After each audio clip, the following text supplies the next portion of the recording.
Okay, baby. Okay, cursed conversations, let's go. It's not extremely cursed. Well, I don't know. We'll see. We'll definitely see.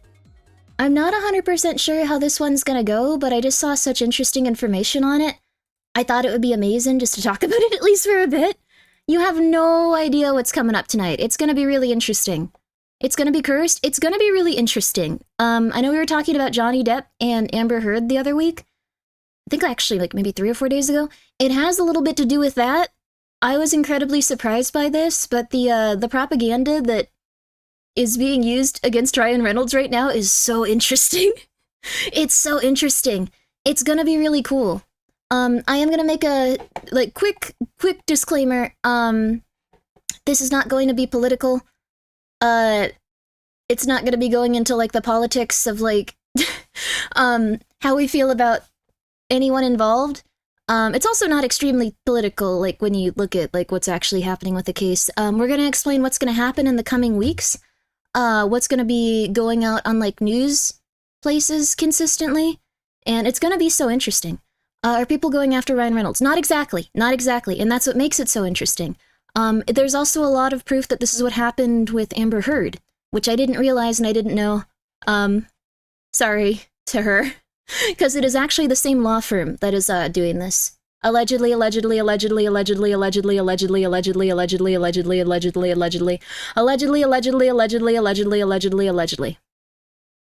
after it's his wife, but it's related to him. Yes. So it's also a propagandist company that is representing this stuff, I guess. It's really interesting. I think we're gonna have a good time with it. So everyone, thank you for coming by. I really appreciate it. Allegedly. But before we get into that, everyone, thank you so much for coming by today. I know it's been a long... What day is it? It's not Friday yet.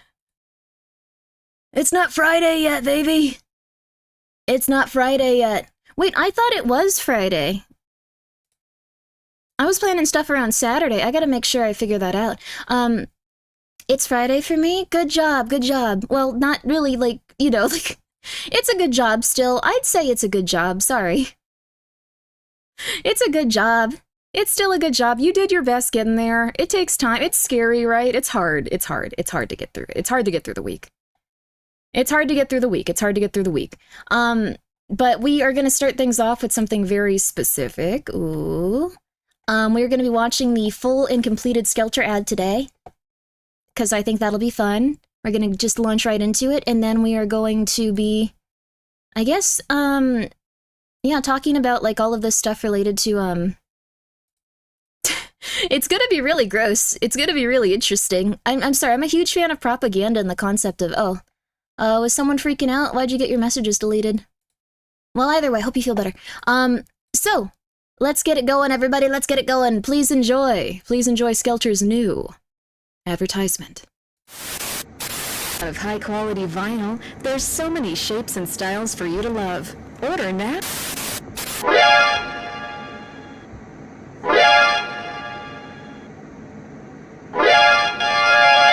When you go to sleep tonight, do not open YouTube. Opening YouTube will result in you being infected. Once infected, you will begin to share videos to spread the infection. The infected are easy to identify. They will have a cellular device on one hand and an egg on the other. The only cure to this infection is by buying a Skelter blind box. Skelter shall help prevent the spread of the infection. There are many kinds of Skelter that can be acquired. Some are more effective than others. There are 3 incredibly rare Skelters. One shall grant an anxiety buff that will last several days. One shall cause total destruction. The other shall grant existential dread.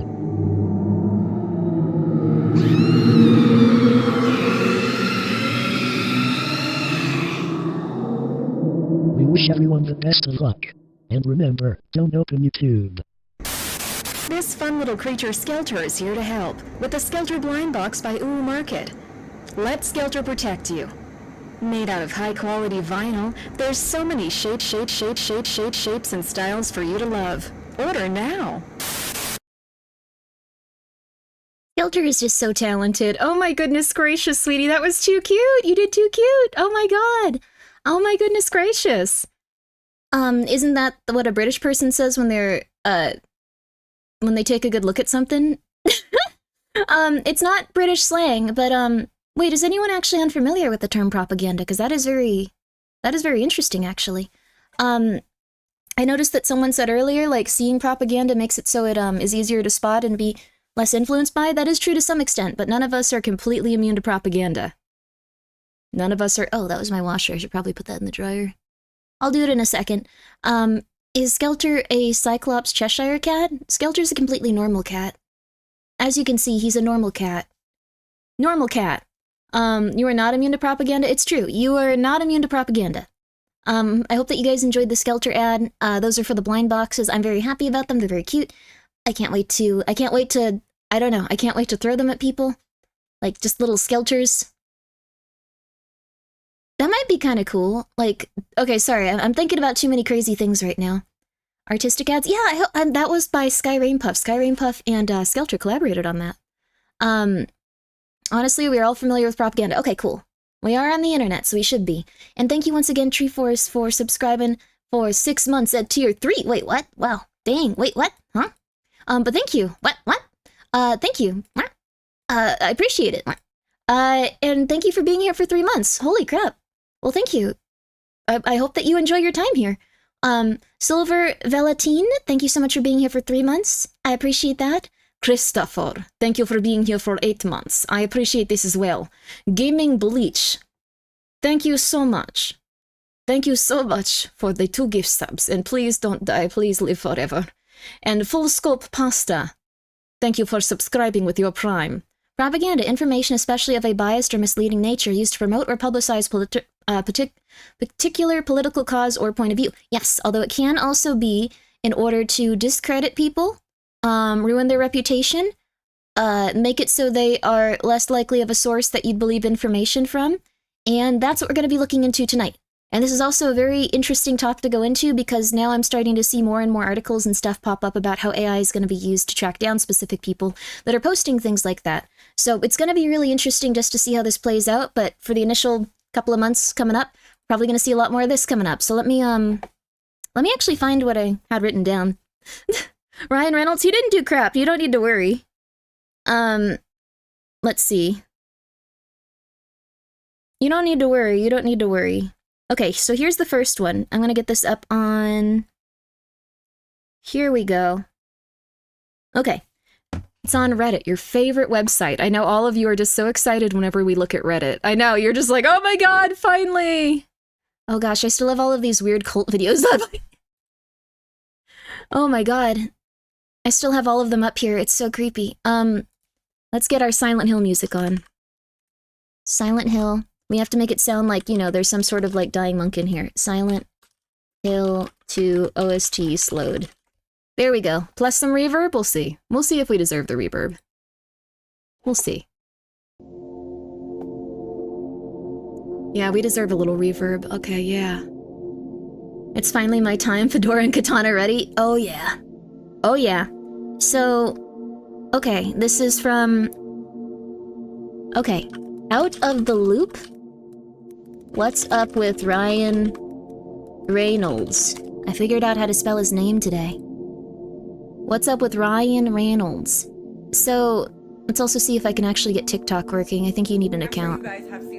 No, okay, we can get it working. So, let's see. So this is gonna be a really interesting, like, hold up, this music gets really good, right?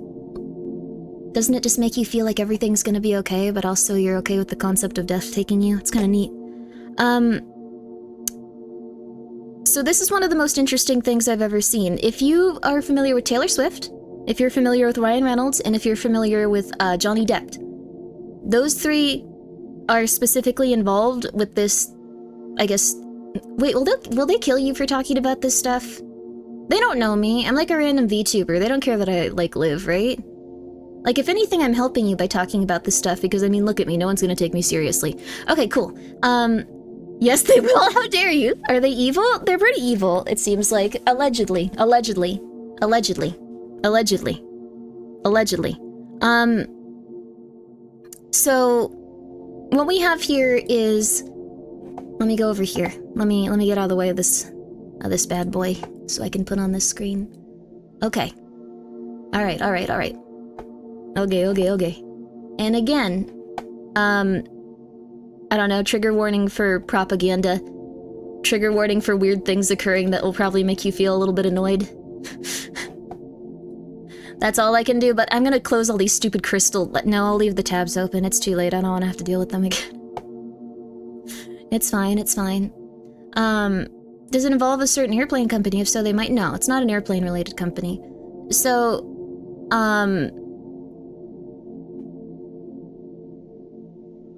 what? Oh yeah, that was a really cool thing too. Okay, sorry. I was just like, what's on here? So this is related to Ryan Reynolds. Just open up a new window. I refuse. Then I will have a new window full of, like, tabs again. Is this about the new Ryan Reynolds Area 51 movie? I have no clue what that's about. I don't know that much about Ryan Reynolds. Essentially what's taking place is... Let's look through this. Let's take a look through the comments and let's look through what's actually happening here. It's pretty interesting. And also thank you so much, Bucho Richang. Thank you so much for being here for 4 months. And also thank you so much, Large Winner, for the 100 bits. How does this relate to Ryan G, boss? Who's Ryan G? Is that his name, like, middle name? Ryan G Reynolds? Slip, thank you for being here for 17 months. Yo! So... let's see here. I understand his whole persona gets annoying, but now with Justin Baldoni's lawsuit, it seems like people are really taking the opportunity to say things like, I never liked him or he was never funny to me. Is it just the internet being bored, or how much of the story am I missing? TikTok link, because it was what sparked the thought. Okay. And we can watch the TikTok if you'd like. We can watch the TikTok.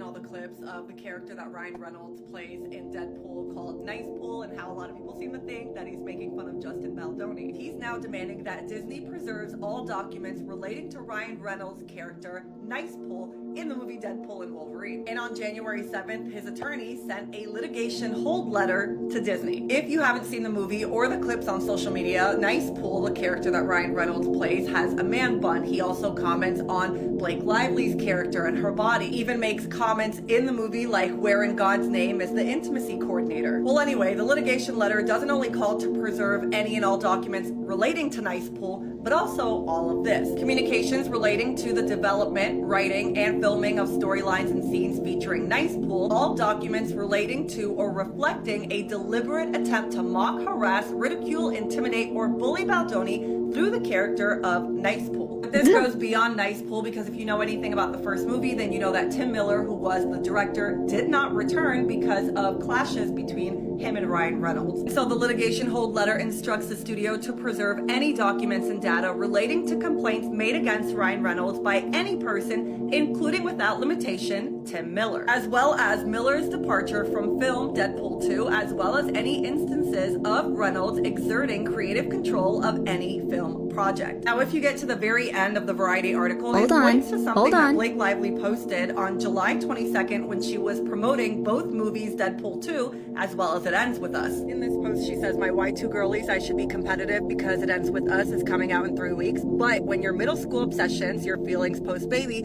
or about nice men who use feminism as a tool, and so on and so forth, could she be referring to Justin Baldoni about nice men who use feminism as a tool, or just the Nice Pool character? I guess we'll have to wait and see. So that's where this is stemming from. This could have been an email. Well, this is what's happening now. Your tweet mentioning the CIA had me very confused, as if it was something else. Well, we're gonna get into something kind of crazy that not many people know about, and it's interesting, and oh, how did I find out about this? I am crazy, and I don't do anything normal. It wasn't so much throwing shade. This person is insane. Allegedly. This person is allegedly insane. And for anyone that's like, oh, well, Ryan Reynolds, like, I had already heard some bad stuff, this is where it gets really interesting. So Ryan Reynolds had a pretty good reputation until he interacted with this man in a negative manner. Until he interacted with someone that had a great deal of money in a negative manner, in his opinion. So, just got here, don't know what's going on, but I'm up for it. It's very interesting. As a completely uninformed person who doesn't even know who this Justin guy is, it seems like the stereotype resembles me, so it must be about me thing. Yes. So, This person was somewhat insecure, and what happened was Ryan Reynolds' wife worked on a movie with him. And during that movie, he was having a lot of... Which cat is that? But hey, babies. It's okay. Don't assassinate me. I'm just a crazy cat woman. But when she was working on that movie with him, he was having a lot of alleged things come out with interacting with the cast and interacting with a lot of the women on set in a unprofessional manner. Allegedly. We'll put it that way. A very unprofessional manner. We'll put it that way. And so what happened is, if you are not feeling so good and you see someone do something really cool, like a movie where they get like really beloved, like, and everyone's like, oh, this is awesome, yay. I've heard the term mean girl type thrown around, related to Ryan Reynolds. Well, the thing is, this has been very consistent recently.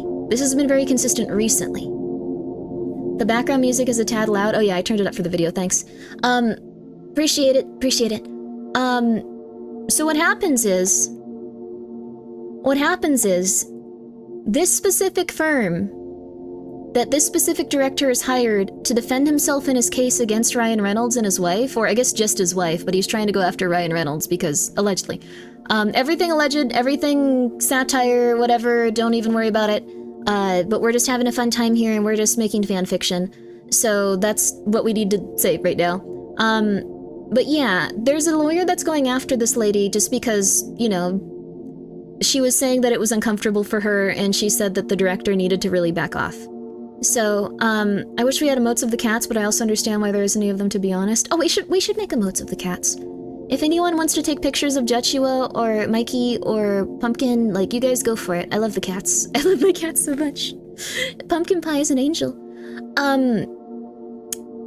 So, let's take a look at the comments here. Guardian of Reason. Answer. Goomba fallacy. You are seeing people who never liked him speaking up because he has done unpopular things. And the people who do like him be quiet because they're afraid of backlash. It's not that people changed opinions, it's that the internet is so big, you can take less than 10% of the people in individual social media and populate the whole website with their opinions, making it seem like it's a consensus. That's a pretty good comment. I'll remember that name because it's incredibly common in this day and age. That's totally fine. Interestingly, Prince Harry investigated the online hate against his wife and found out that most of the memes and rumors were started by under 50 accounts.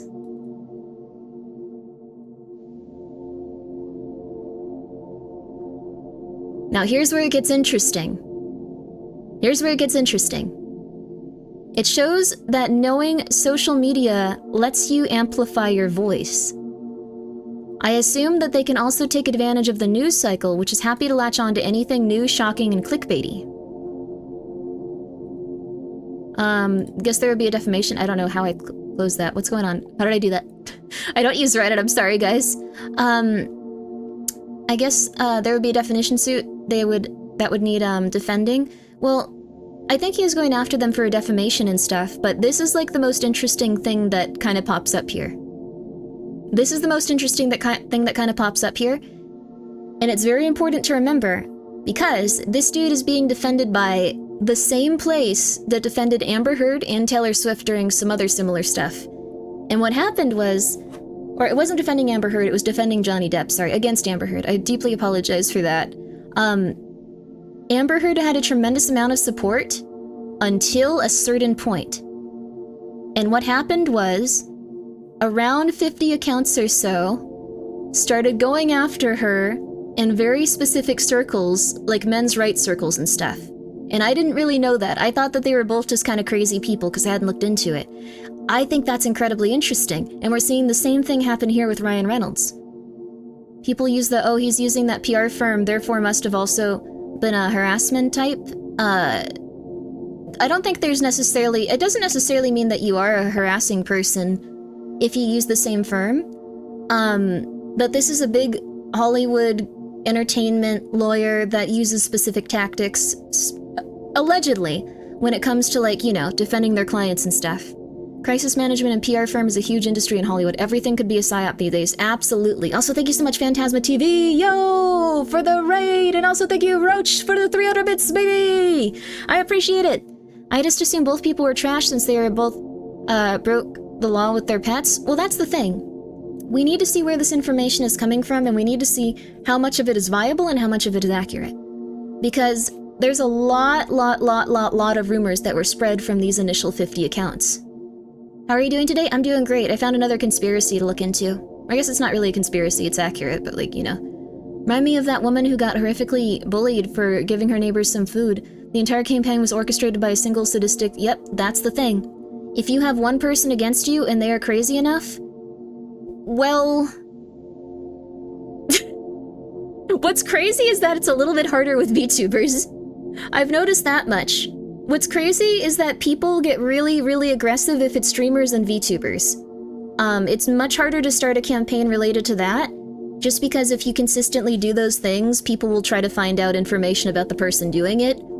So anyone that does have an online history will instead get targeted, and that's gonna get a lot easier as like the AI stuff like opens things up a lot more there, and like there's a lot more groups doing stuff with that, which is really interesting to think. This isn't a celebrity gossip stream. This is a propaganda has influenced our minds in ways that we haven't comprehended stream. So, you should never underestimate madness. Well, that's the thing, no. I've seen it firsthand in quite a few different, like, situations. So, the first thing I see is Reddit, not again. Don't worry, we're talking about how Reddit is fabricating most of our reality. AI stuff will just fabricate lies faster. It's not just that, though. AI will fabricate lies a lot faster, but there's gonna be an incentive to also pull information from these AI companies and from, like, specific companies, from people that use VPNs and stuff. And since it's gonna be used a tremendous amount for hacking, not just on a personal level, which is, you know, it is what it is. There's been a lot of issues with that already, but also on a level for corporate interest. And also on a level for just exposing a ton of insane stuff. It's going to be very crazy. It's going to be insane. It's almost like our justice system is strongly biased towards parties that can pay more for legal teams than anything else. Well, this is also just the court of public opinion is biased towards it. Because if you can get enough propagandists working on one thing, you can come out on top. It's pretty crazy. We're really living in cyberpunk unironically? Yes, we really are. So, like, at this point I assume everything I see online is propaganda, except Grimmi. Of course, Grimmi is truth. Let's hope so. I don't know. I'm doing my best.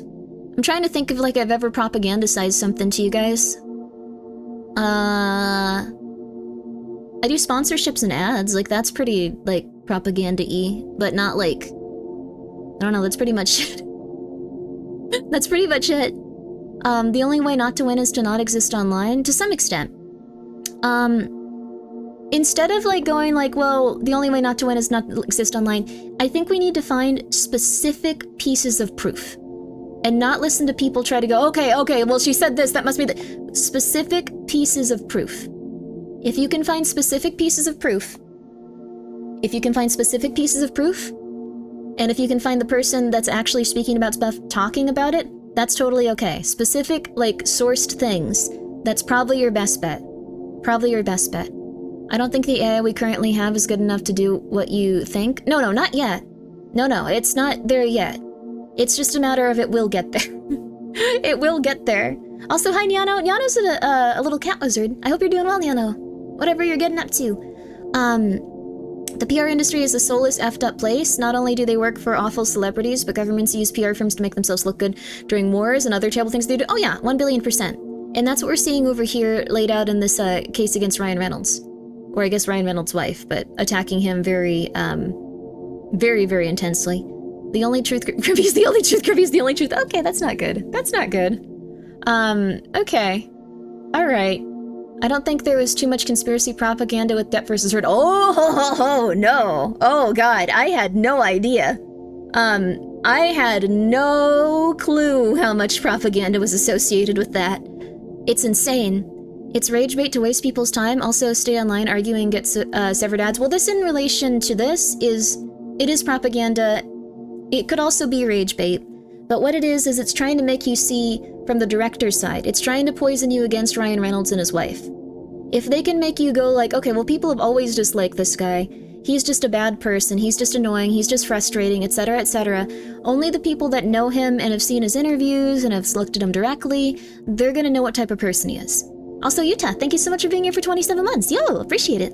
And the reason that this works so well in this type of context is because they're trying to get jurors and people that aren't going to relate very much to these people, but like are eventually going to maybe see them in court and like see like what people have been saying about them on their side.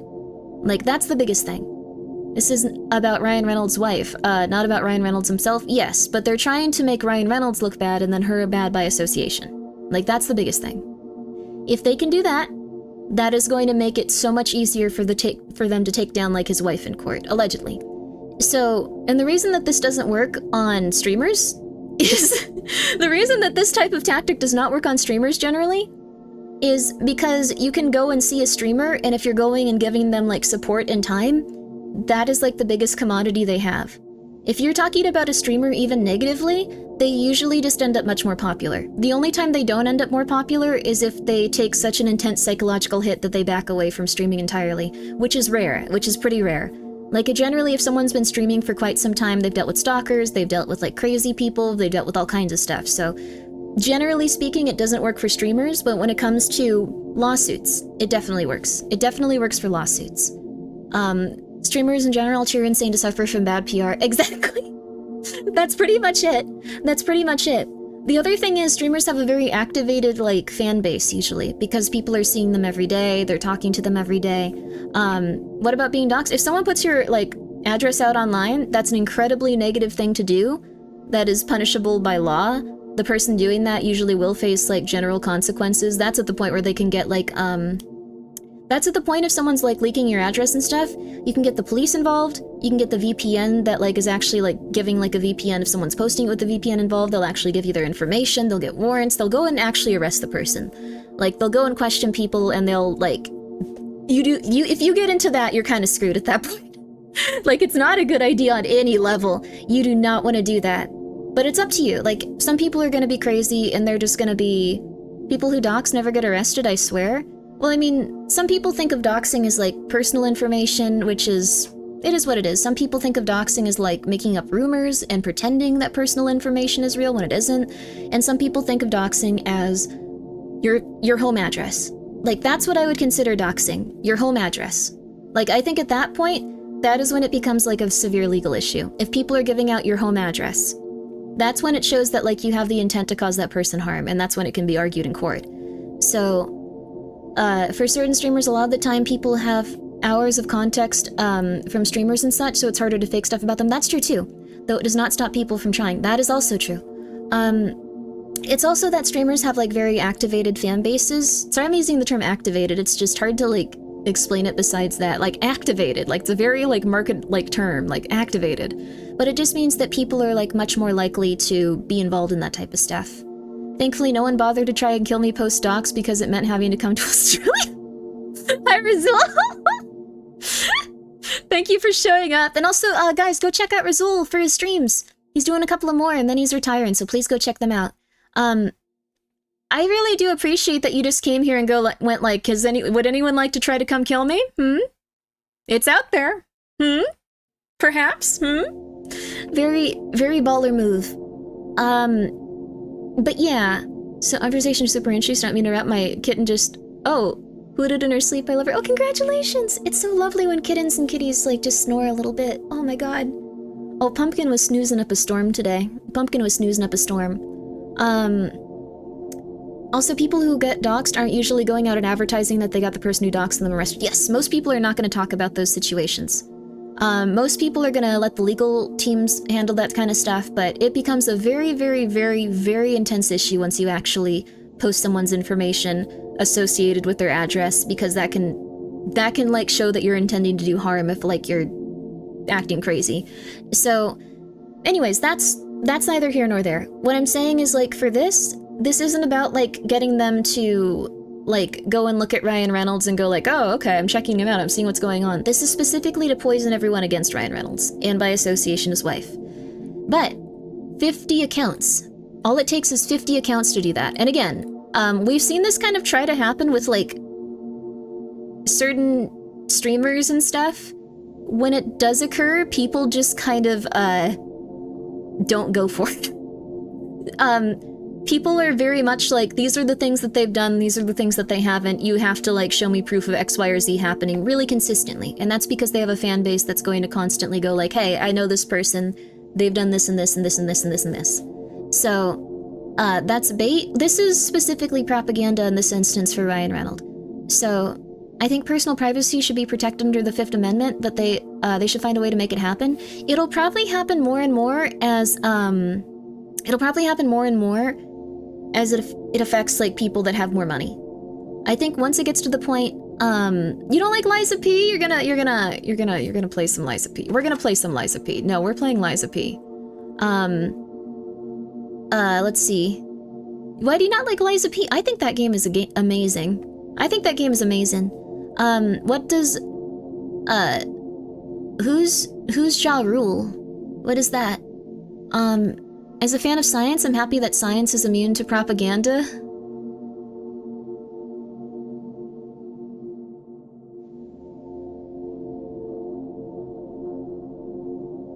Oh.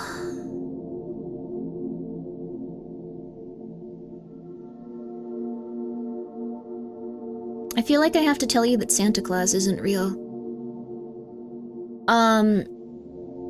So science as a whole,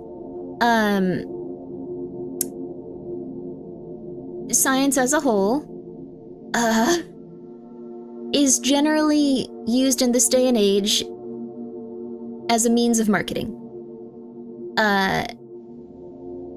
You aged me into Duskamy? I didn't mean to, I'm so sorry.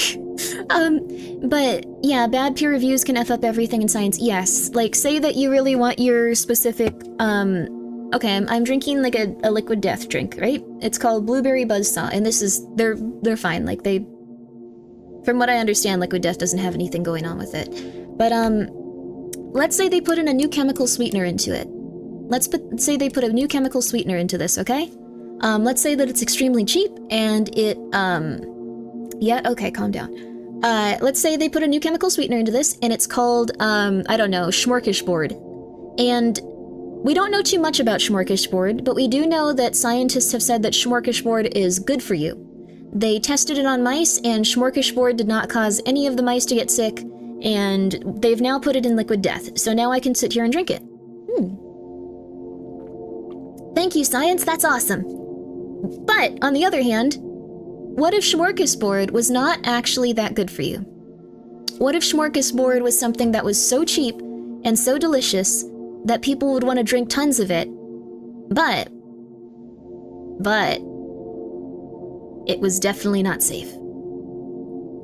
What would happen then, if they can't get a definitive answer on it being safe, if they still have some issues going on with the testing that they're doing, they can go, well, we tested it in this way and it was inconclusive. And then what they can do is they can go back with Schmorkishboard and they can put it in smaller amounts and they can make it so it's actually like a big giant chunk of Schmorkishboard and the mice can just eat around it and stuff, and then they can go, oh, okay, the mice are fine, the mice loved it actually, yes, it's wonderful, it's great, we love Schmorkishboard, get it into your drinks. And that's when Schmorkishboard is starting to put in, like, you can put it into like your things, like your liquid death. And so even if it's a completely safe product based on the scientific research, it's just essentially propaganda that someone has paid for, the Schmorkishboard companies. I'm not saying aspartame, they'll get angry at me. Templar Marks, thank you for the 400 bits. Be careful, guys, there's propaganda out there, get you to not trust research. That is also true. That is also true. And even in these studies where it is completely accurate, where everything is really good, you can still take those studies and you can manipulate the data in order to make X, Y, or Z group, product, person, anything look bad. And a great example of this is, have you guys heard of that and I read the study. Everything in this study is completely accurate, but let me finish the entire statement I'm gonna make, okay? Let me finish all of it. I'm gonna ask you about this, and then I'm gonna finish talking, so so don't leave and like you'll see. There was a study about what types of relationships, straight and LGBTQ, what types of relationships had the most abuse on average statistically. And I'm sure a lot of you guys are familiar with that study. It said that lesbian relationships, a lot of like articles, a lot of people came out about it, lesbian relationships. Now hold on though, because that study was completely accurate, but lesbian relationships have a significantly lower amount of abuse than most relationships. The reason that people assume, and the reason that it was quoted to you in such a way, like that, is because lesbian women on average are usually in abusive relationships at one point in their life. And then they often get with women for the rest of their natural life. So what it was asking in that study was, have you, as someone currently in a lesbian relationship, ever been in your lifetime in an abusive relationship? And so the people that quote it afterwards are saying that lesbian relationships have a higher rate of abuse, which is untrue. It's completely untrue. It's completely untrue, but people that identify as lesbian and stay in lesbian relationships for the rest of their life, oftentimes, will have been in a bad relationship beforehand. Yes, I've been living a lie, but that's how the study was phrased. That's how it was framed. I went and I read the entire study, all of it, every single little bit of it. But people would use it as a stance in order to get you to think like, okay, well, lesbian women are often like upset and like, you know, it's very violent and all this other stuff, when it was actually the opposite, which is insane. Same for a lot of other studies related to that type of stuff. Just like, that's bogus. Yes. Also, people that are in a lesbian relationship or consider themselves lesbian are more likely to have been divorced. Not necessarily likely to get divorced in their current lesbian relationship, but to have been in a relationship where they divorced one of their partners. Not necessarily a woman, but they eventually came to be lesbian, or identify as lesbian, I should say, actually. They eventually came to identify as lesbian, fully and 100%, and those relationships are not less stable than like your average relationship. Judging from what they consume, they beat each other consensually, so not abuse. That's a completely different thing, and no, that is not accurate. That is a fetishistic thing. So what you're talking about is BDSM, and that isn't an overlap with like your sexuality. Like that is a thing that you like on top of what you consider to be the type of partner you want as a human. So you can have a romantic relationship with a woman, and you can be considered a lesbian, and you can also enjoy BDSM relationships, but that's not... If you just go like, oh my god, hi, you're like so cute, can I like beat you up? 99.9% of lesbians are gonna be like, what are you talking about? Oh my god, you are so scary, I'm calling the police. So... anyways, that's just how it is. So, what I'm saying is, like, science can very easily be influenced, even, like, articles and, essays that are 100% legit, well, not articles, but, like, even, like, peer-reviewed papers, they can still be exploited. Science can still be, like, just messed with a little bit here and there until people believe what you want them to believe, and it's very scary. Also, hello, UNSC Saratoga. Thank you for being here for 22 months, baby! You're talking about the lesbian domestic violence statistics? Yes, they're actually very low. But it's very important to understand. Any sort of statistic can be something that you alter. If you have enough people saying X, Y, or Z thing, people will eventually start to believe it. If you ever hear anyone say that type of stuff now, though, you can go, hey, I actually know what's going on. If science is screwed by bias and propaganda, what do I do now? Sorry. I know it's very, like, Santa's not real. Well... it really depends on how you feel. Like, what I personally do is I go and I try to read articles and I try to go, okay, does that sound accurate? Does that sound like it's in line with how things actually work for human beings? It didn't make much sense to me that lesbians would have a higher rate of, like, abuse, like, considering, like, the women I've met, and, like, they've all been very sweet. They've all been very nice. Everyone has their issues in life and stuff, but it just didn't make much sense to me, so when I read it, it made a lot more sense that it was mischaracterizing people with those statistics. Zach Starr actually has a great video called How Easy It Is to Lie with Statistics. It's a great video. I'm sure it is. I'm really sure it is. What I would recommend is looking for multiple sources. I've actually seen some articles arguing the opposite. I've seen 2 articles arguing the opposite using the same study. But that's how bad it gets. Where people will use the same study, they'll use the same study to argue the opposite point. And both feel like, yeah, I'm really smart, I've got science behind me, and it's like, oh my god, we are screwed. People will read the article. People often don't even read the article these days. They read the headline. They read the headline. I can guarantee you more than 90%, probably like 99, more than that even, probably like less than like 1 out of 100 people are actually going to read the article. They will read the headline, and if you're very lucky, they will click on it, and they will maybe read a paragraph. Huh. You mean no, extra fuzzy, no I do not, no. A lot of time, nuance is gray, but that's boring and not sensational. Also, humans hate not thinking in binary. Yes, if you can find someone that you can attack, that'll make you feel better.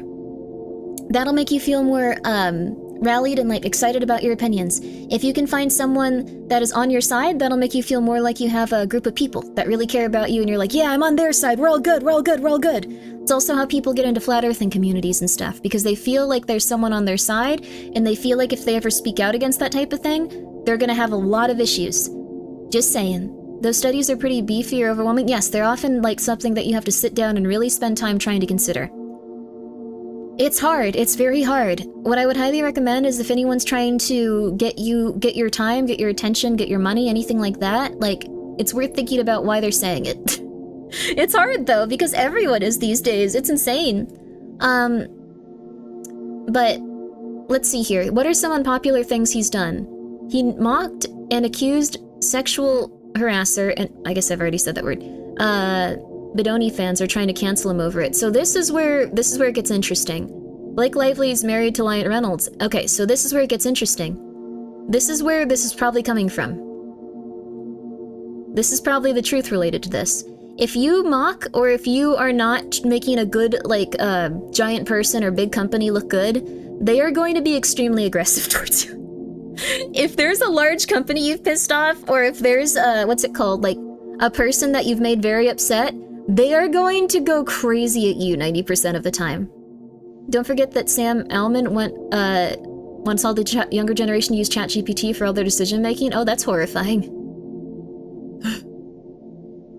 Oh, a physics program in NY College? Funding produces no papers or researchers?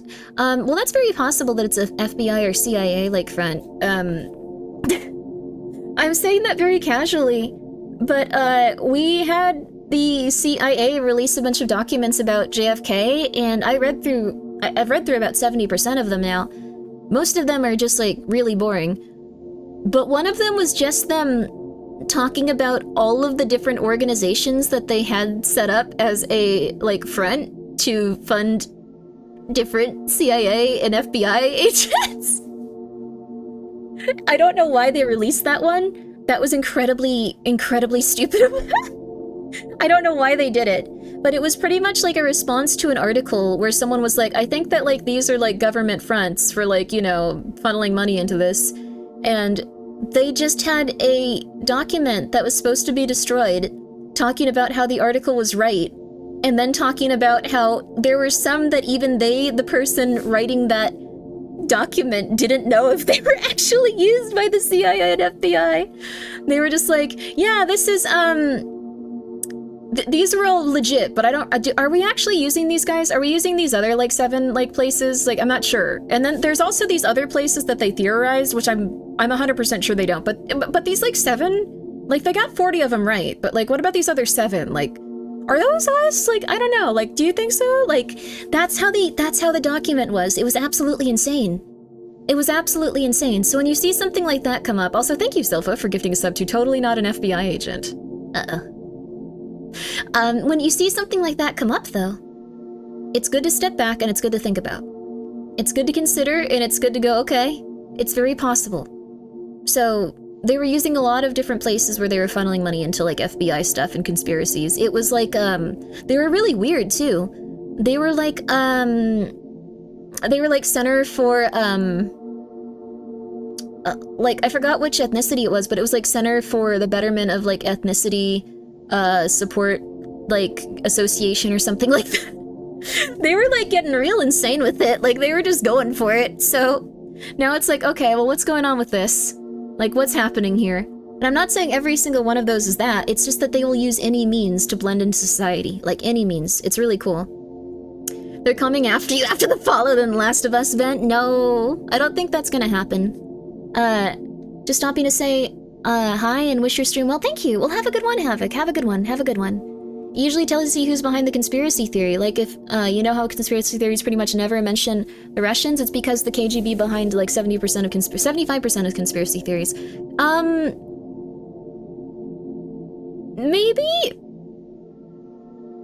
This wasn't a conspiracy theory. This was a document released on the government site from the CIA. Like, this was not... Like, the CIA and FBI, like, released a bunch of documents. They are on a government website for America. And they were all supposed to be related to JFK, and I think someone was just really annoyed with, like, everyone at that point and just released a bunch of other crap, like, and it was really weird. I think it was about the Even Worse TV show. I am never watching Last of Us Season 2. I tried to watch Last of Us Season 1. It was better than the game. It was still really bad. I really don't like that show. I really don't like that entire thing. I think that, like... And now I also know that, like, there was another writer that was associated with The Last of Us that, like, got completely kicked out of it and is, like, really upset that even though he helped make that world, those characters, and everything like that, he's just not on the credits for the show or anything. Like, that's very sad. That one episode with the couple that had nothing to do with the game, really good episode? Yes, I think so. Also, hey, Shindigs. Shindigs does some cool stuff if you want to go check him out. I think so. Like, seriously. I think that they did some really interesting stuff with that show. I think it was all the stuff that had nothing to do with The Last of Us. I think anything that the, like, actual studio had touched was just not good. And that's not what you want to see when you go into a show, like, that, like, you know, you see, like, based on a video game that you ideally like. I think the Fallout show was actually really solid in terms of, like, a lot of stuff it did.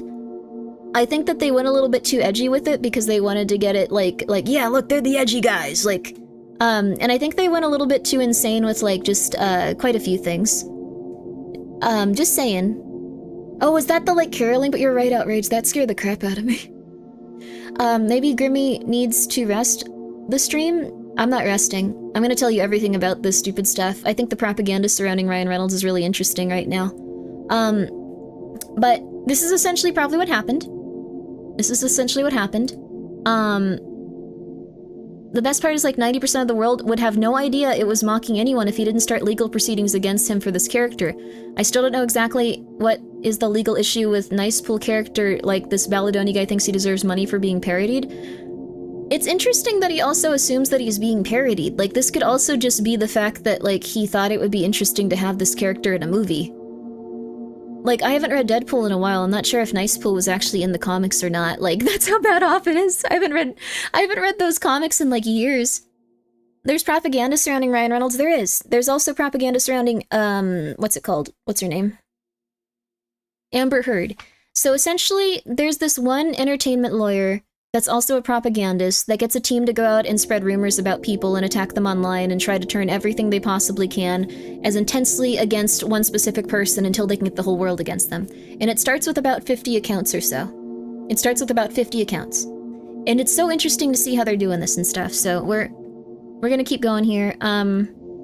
Let's see. This one's deleted.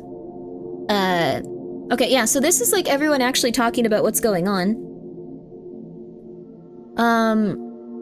Let's see, organized smear campaign. So everyone here knows what's going on. They don't like his wife. He's also a target of smear campaign. Constant mobile.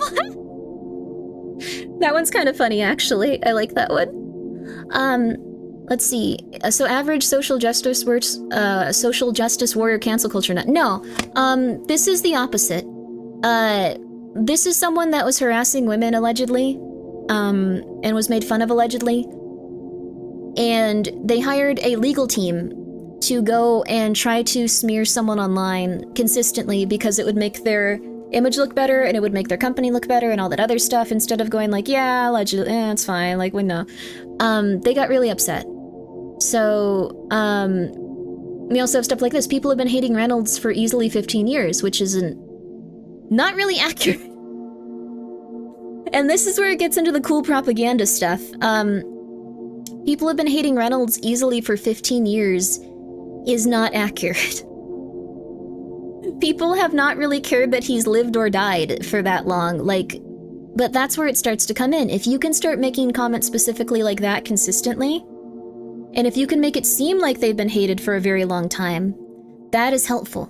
If you can give them like a false sense of like history where they're a bad person, that is helpful. This is specifically for like if you want to like do a campaign against someone and like make it absolutely horrible. It's quite evil. It's quite evil. Dude was accused of harassing the wife of Ryan Reynolds, started a harassment campaign against her allegedly. Yes, allegedly. Paid a lot of money allegedly for it. Let's see what this one is. Yeah, all of this, okay. Let's see, all of these are actually talking about what happened here. Let's see. Being aware, so that means he's available for smearing too. I'm trying to find some of the original ones.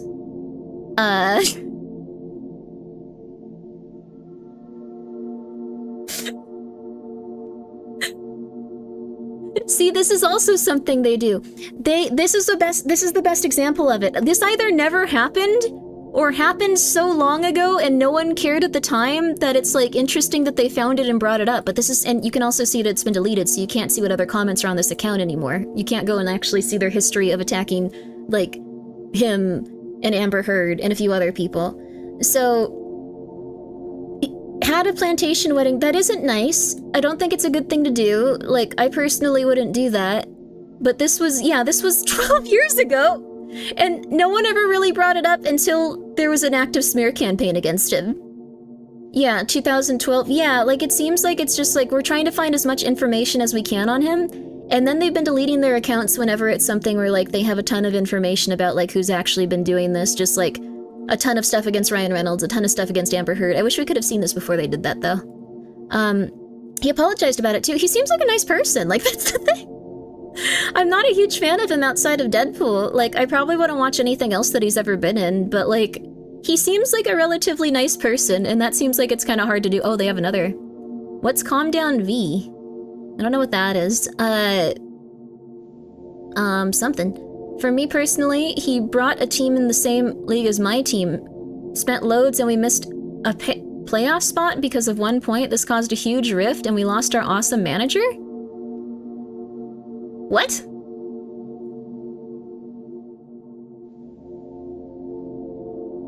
What? Wrexham? What? What is Wrexham? Is it a food or football club? I thought it was a video game or a food. He bought a soccer team? Okay. We don't need financial doping in League 2? Okay, so far we've seen that he had his wedding at a plantation, and he gave... he gave a soccer team a ton of money. League of Legends 2? It's really sad, but I actually did think that was possibly. Okay. Unrelated issues? I feel like no one should dislike someone for giving money to a soccer team, but that's just me. I don't know. Let's see. People operate better in delusion. Strangers need to know about their opinions. My comment. That's a funny one. You're fun. Social media manipulation tactics. Okay, so this is... Whoa, they actually removed this one from Reddit. You must have been very angry. Okay. He's a bad actor, does the same thing in every single movie, and it's old and stale. Some people just also dislike this type of person. Let's see. Wait, what's wrong with Dwayne The Rock Johnson? What did Dwayne The Rock Johnson do? Ageist towards younger gens? Okay, that's reaching. He got a professional race car driver killed by having them do a stunt for a Deadpool movie. I remember this. That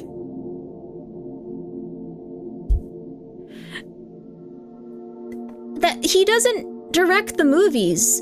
like, that's like going like, he was in the room when someone passed away. Like, it was very unfortunate what happened to that woman, but like, that doesn't mean that he's responsible for it. Like, that's the stunt coordinator, and like, you know, like, just, it's okay. It's alright. Alright, okay. You cannot lose on the movie? That's good for The Rock Johnson. That sounds awesome. That sounds like a really baby crazy thing. I kind of like that as a concept. He has been antagonistic of the SAG-AFTRA union strike. And I can't believe that people have been so antagonistic of SAG-AFTRA in general. It's been interesting. And he supported Blake rightfully or wrongly. This is definitely one of the people that was hired to do this. Oh my god. He supported his wife rightfully or wrongly through Bladoni's smear campaign, when it may have come out that she's been awful to other cast and crew. It may have come out that she may have been awful.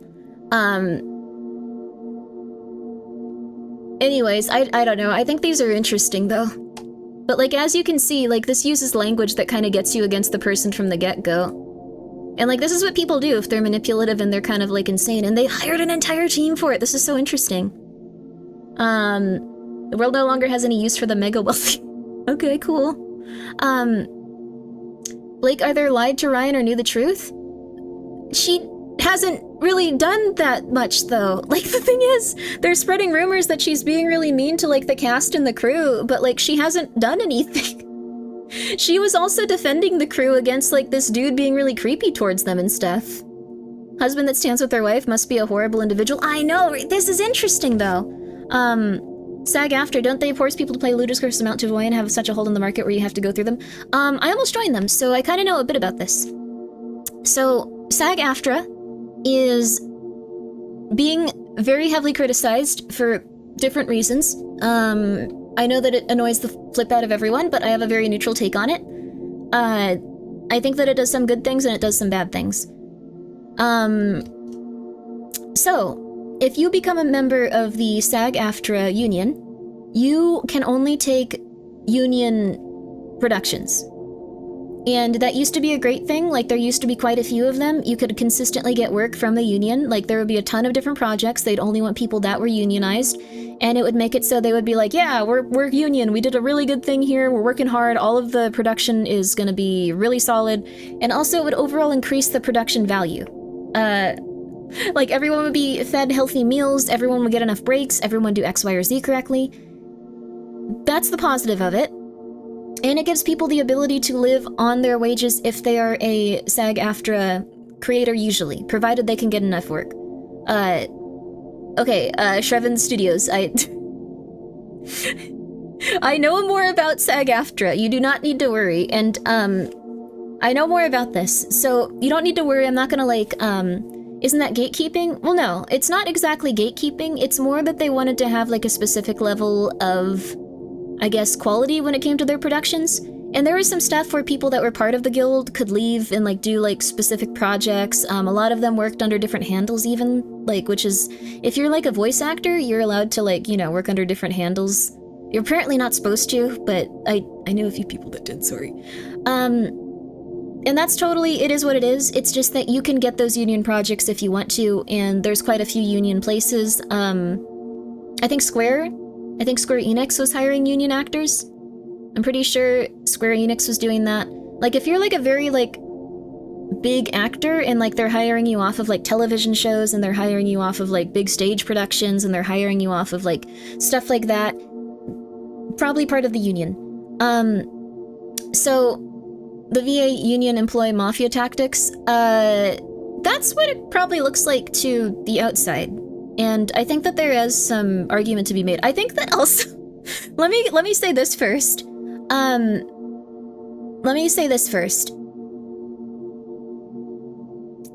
think they're fighting a losing battle with everything from China. Like, I'll just say that much. I think that there's probably going to be some projects and like some companies that consistently don't use like AI voices and they don't use specific like actors and stuff. Like, they're not going to cooperate with SAG-AFTRA at all. It makes no sense for them. It makes no sense for them whatsoever to do that. They're not going to do it.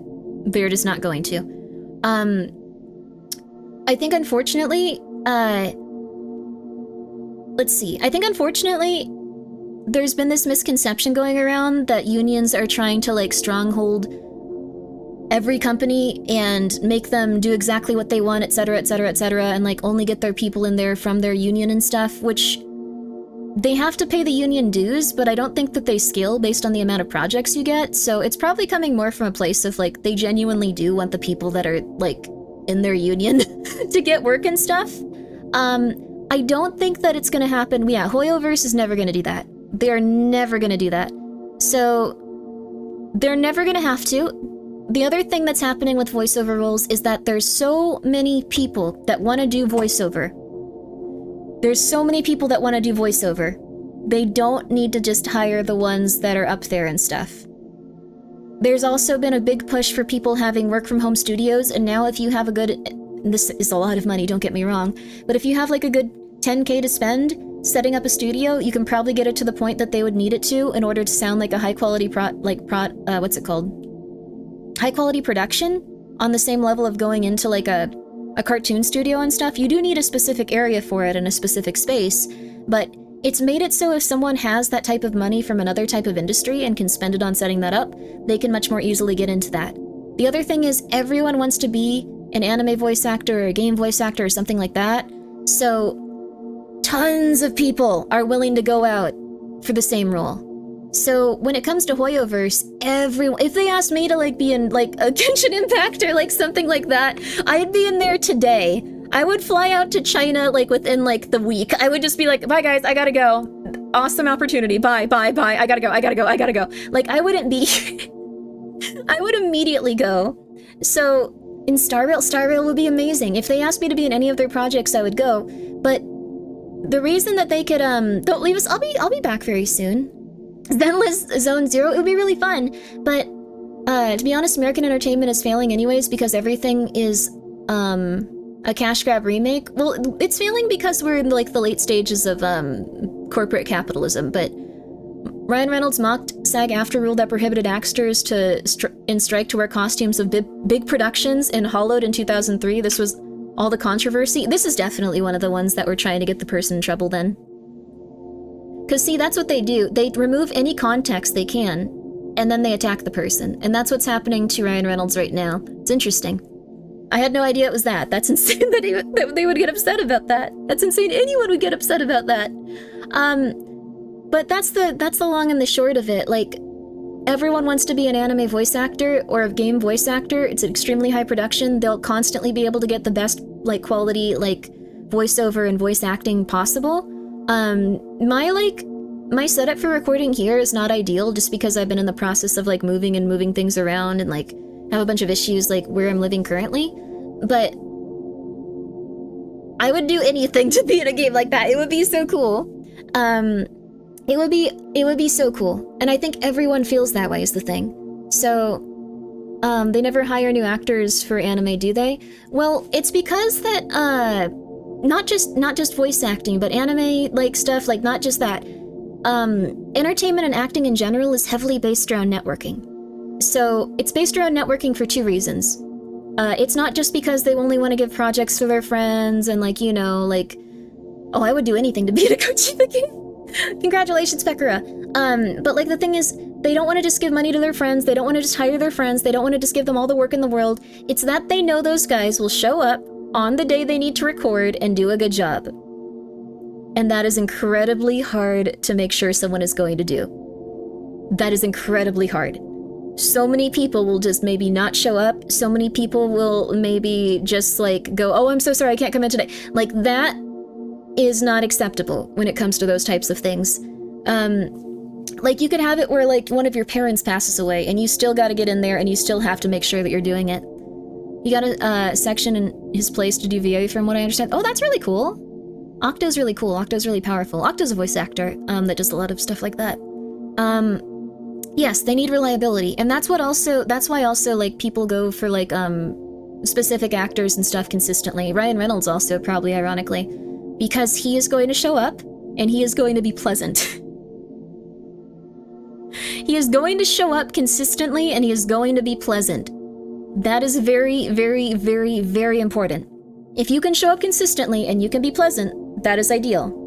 If you can't, you need to start reassessing your life and see where, like, you have those insecurities. If you have a lot of stressful people around you, you have to get rid of them. You have to go and be very healthy. Reputation of word of mouth matter? Yes. So if you show up on set, and they do a very hard job in terms of going to set for, like, months, sometimes years, and being nice to everyone there, and being consistent and being considerate, that is incredibly hard to do. Also, thank you, Tiny TY Rant, and thank you so much, Otakoi, for gifting a sub to Chevron Studios. Thank you guys so much for subscribing. Thank you for gifting a sub, Otakoi. I appreciate it.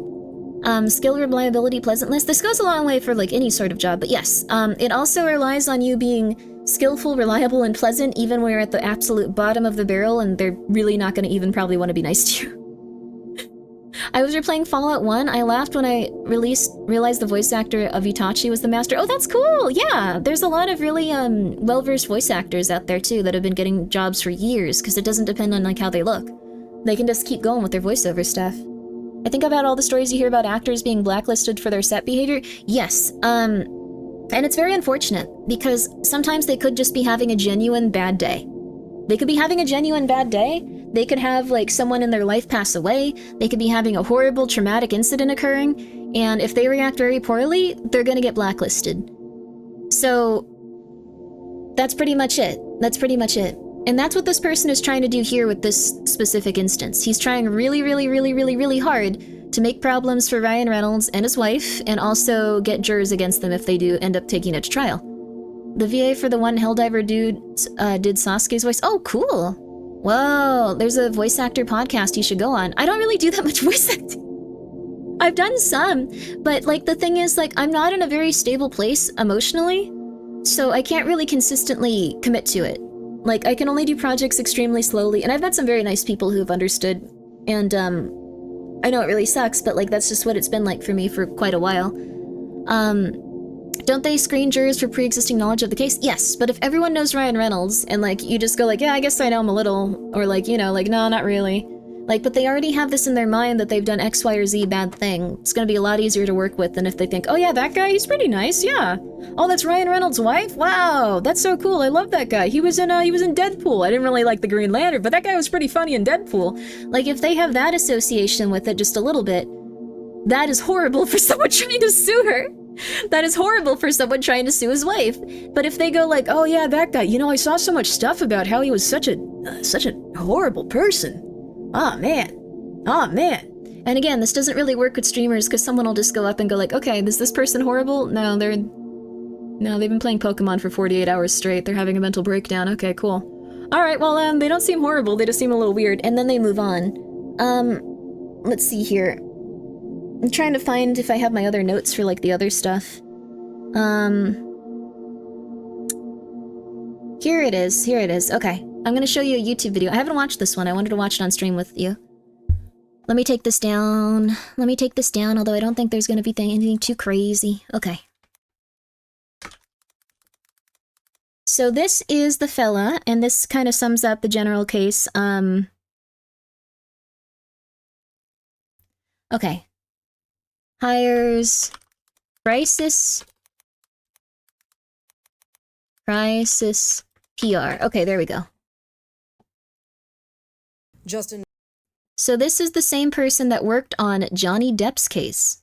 If you're familiar with how Johnny Depp suddenly had a huge surge of, like, people supporting him and being very against his wife, he hired the same PR team. I hate that even on this level, there's also still that level of, like, they're following this person, they're following that person. It's like, oh my goodness, you guys. Beauty is a waste on her? Nah, she's beautiful, dude. That woman was beautiful. They're saying that Johnny Depp hired the same PR team. This is where it's gonna get interesting. Thank you so much, Chappie, Rukia. We're currently talking about propaganda today. I hope that you had a really good stream. Also, Dave Bennett, thank you so much for the 100 bits. Is he the guy from Always Sunny? Reynolds is, God, he's Deadpool. He's, I don't really know anything else he's in. I like him as Deadpool. That's pretty much it. I think he did a really good job getting that to actually be made into a movie. Blake is one of my favorite shark horror movies, so I'm biased. Oh, Blake is in one of my favorite shark horror movies. Oh, interesting. I don't know actors and actresses very much. Like, I'm gonna be real with you.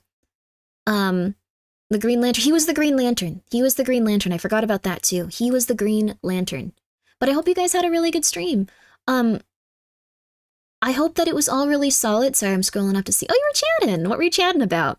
We're currently talking about how propaganda and PR teams are attacking Ryan Reynolds right now, and it's interesting, but not from like a perspective of like, I don't know, celebrity gossip, but more of like the nature of how they do it and like why they do it and like how it benefits them and how the internet has kind of evolved in order to be something that different litigation places can utilize to get people on their side if they want to start a lawsuit.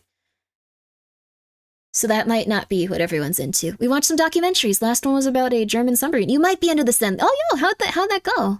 Submarines are horrifying. Submarines are horrifying. But it's very nice of you guys to come by. I'm Grimmi. I usually just play horror games, but I also like stuff about the psyche and things like that. So today we're talking about this, and I hope it's good. Also, I'm so sorry. My eye is like super messed up, so I'm gonna be blinking a lot. I don't know why, but something's going on there.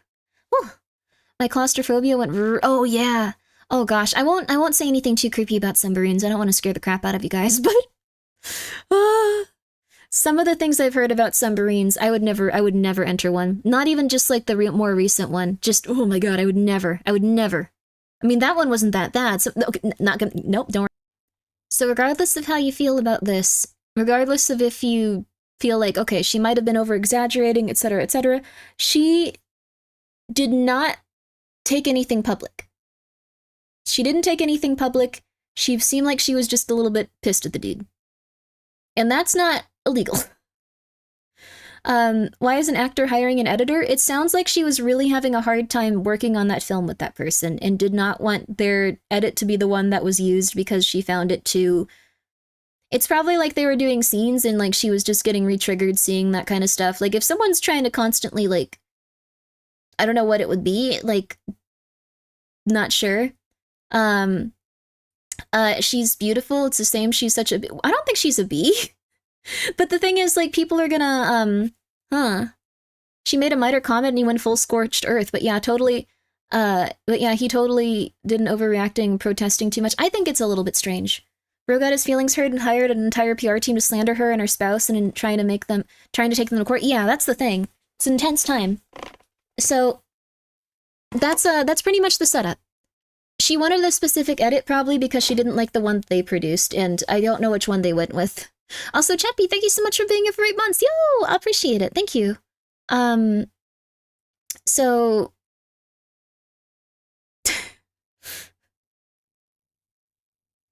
okay, this is where it's gonna get crazy. Now you may be thinking, Grimmi, why are we just watching Hollywood Reporter stuff? This is stupid. I don't care about this. All right, you saw the Reddit thread. Let me make sure none of these are going to be calling for her death and we get, like, killed by the TOS. Here we go. Oh my god. Okay. So, let's see. Who are these people? So I'm also looking at my recommended now. Like, I don't think there's going to be anything, like, illegal or crazy on here. Okay.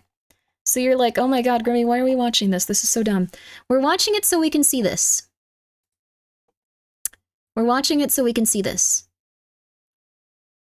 Take a look at the comments on this one versus Reddit. Take a look, because they'll be very, very interesting. The only person speaking about the message of the movie is Justin. That speaks volumes.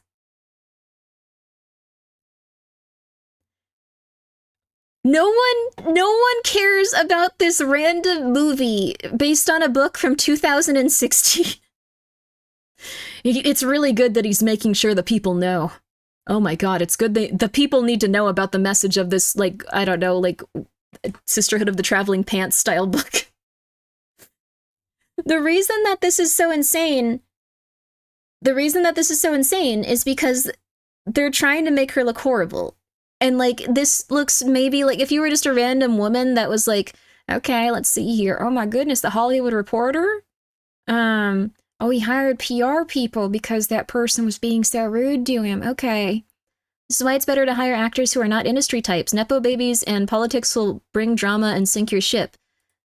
So now it's going like, yeah, she's being so dramatic. She's doing all this. She's so beautiful. She's doing all this horrible stuff, etc.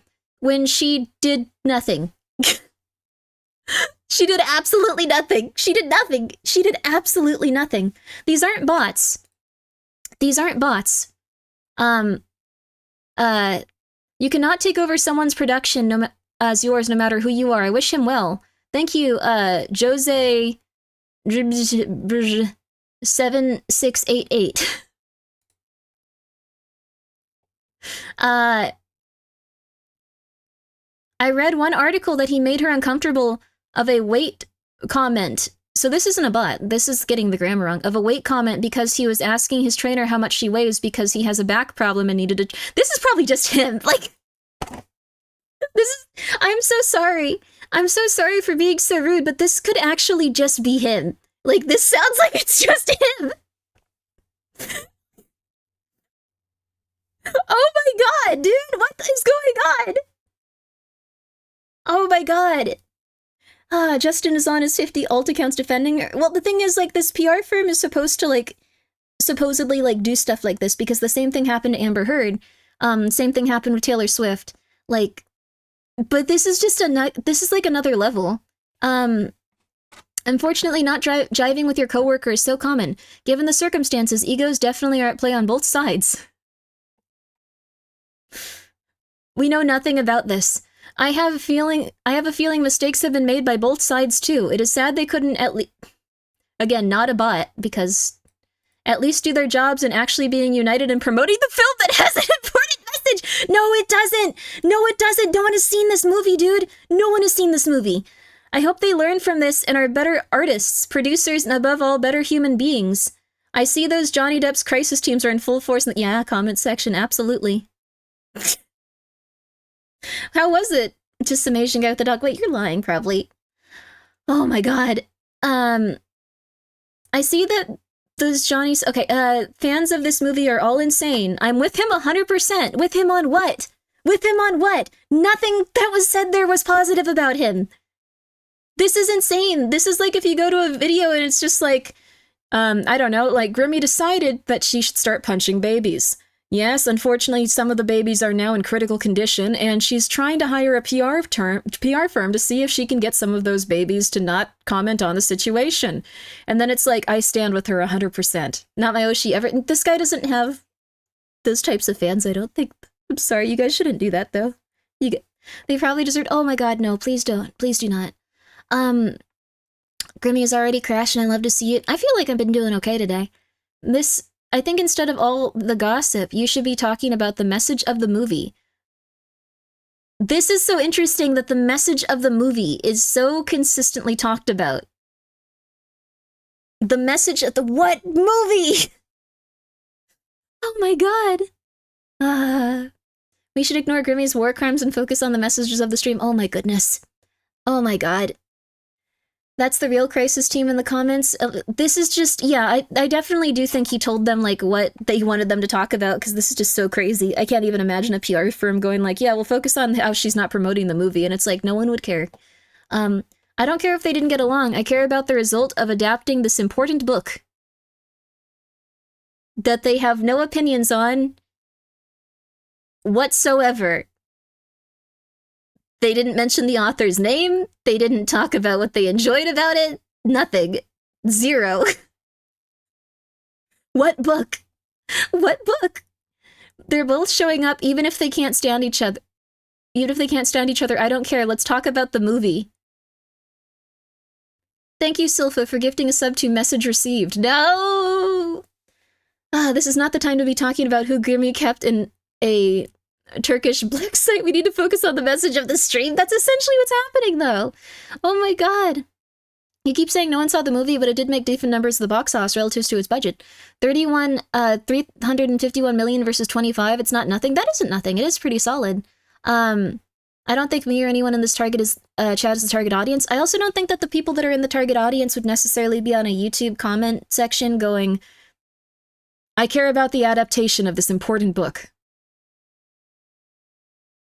He once asked her about her weight in an extremely polite manner, I saw. I mean, I read. I mean, I heard. Someone,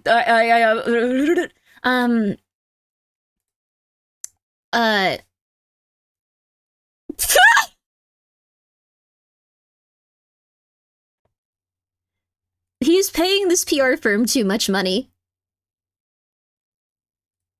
I'm really sorry. I know that I'm being very rude, but he is paying this PR firm way too much money. Yet you are here watching a drama video about the movie. You are feeding into it. I did not watch the video. I don't care how much money he's paying them. He's paying them too much money. Oh my god. I didn't watch the video. I just put the comment precisely because I'm tired of posts about this drama. I do get your point, though. But hopefully they read them so they are aware about the perception of the public.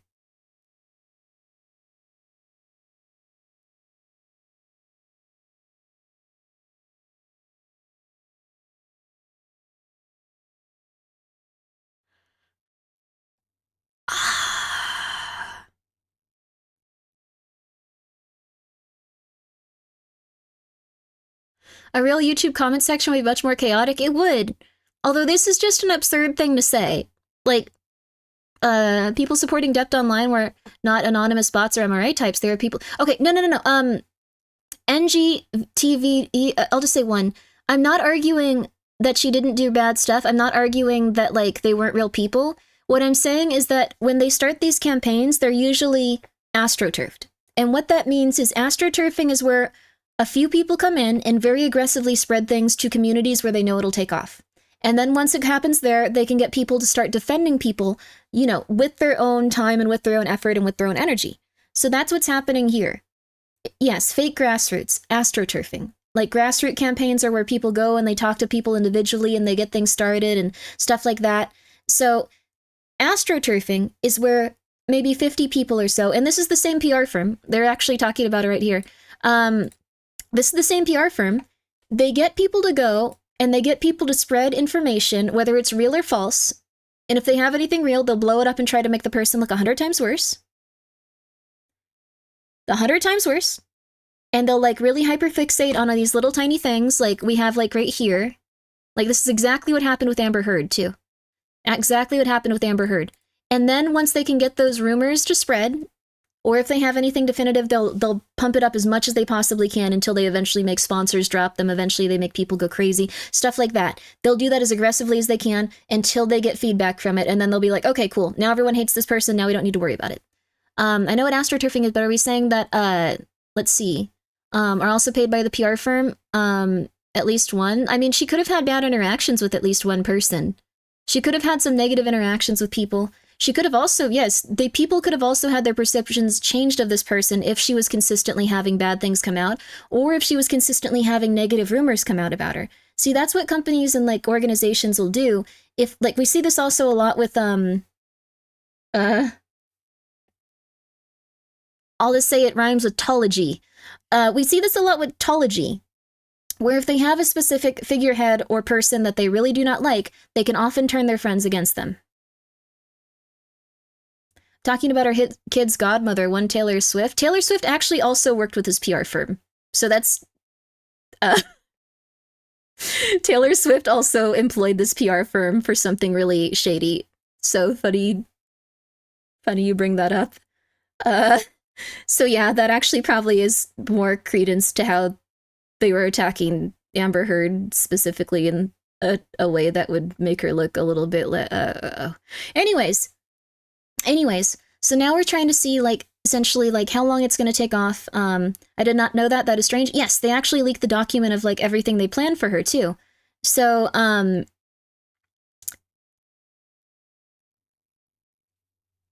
trying to think here. I also want to see what they said to this.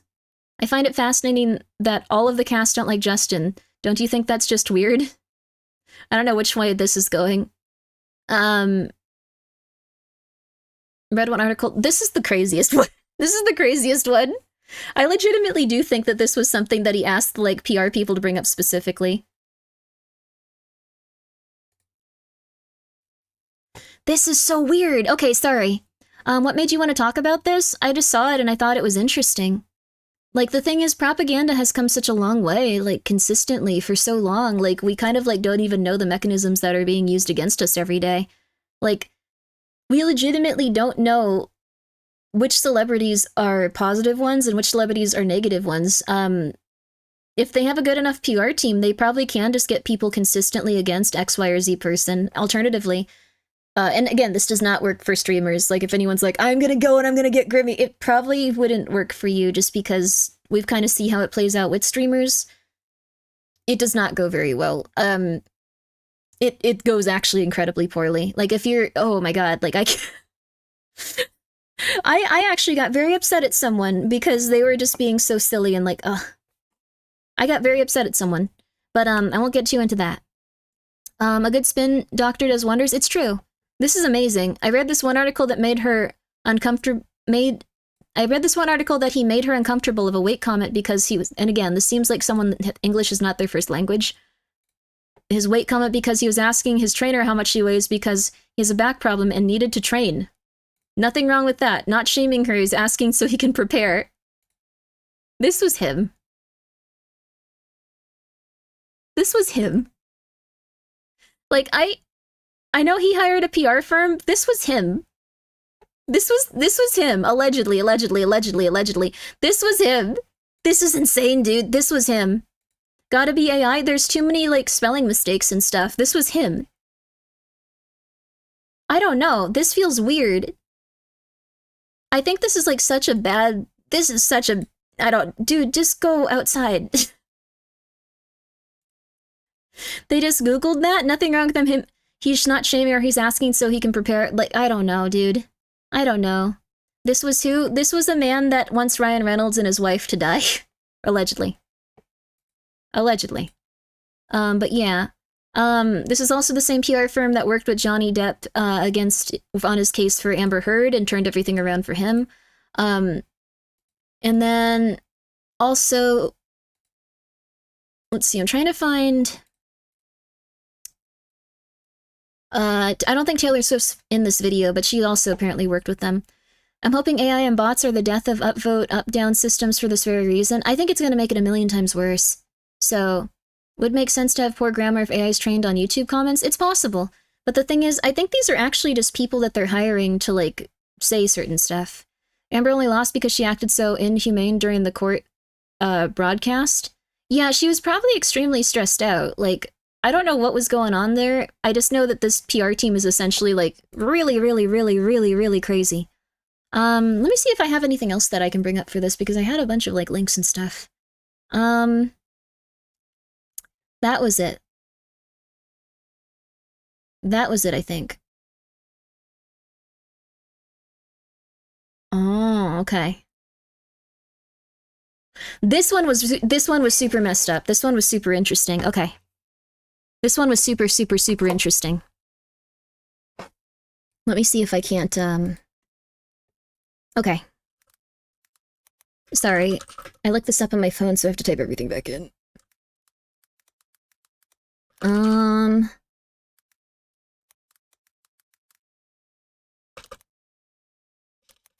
This is so insane.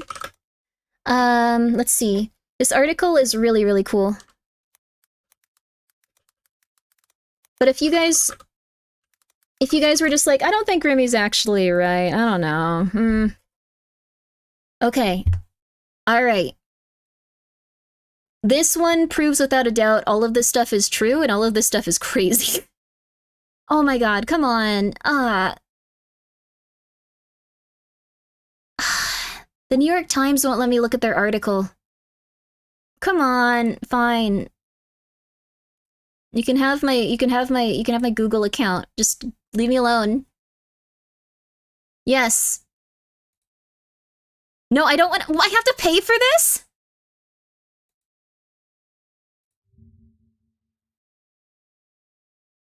All right, I'm canceling this the second this is done. I hate this. I hate this. Oh my god, dude. No, is there any way to, like, look at the New York Times article without giving them money? Don't do it. I'm not doing it. I hate this. This is the absolute worst.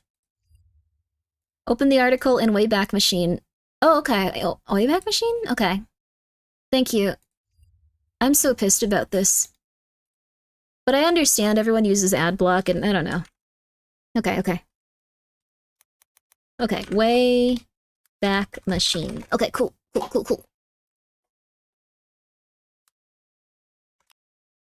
Is it gonna work?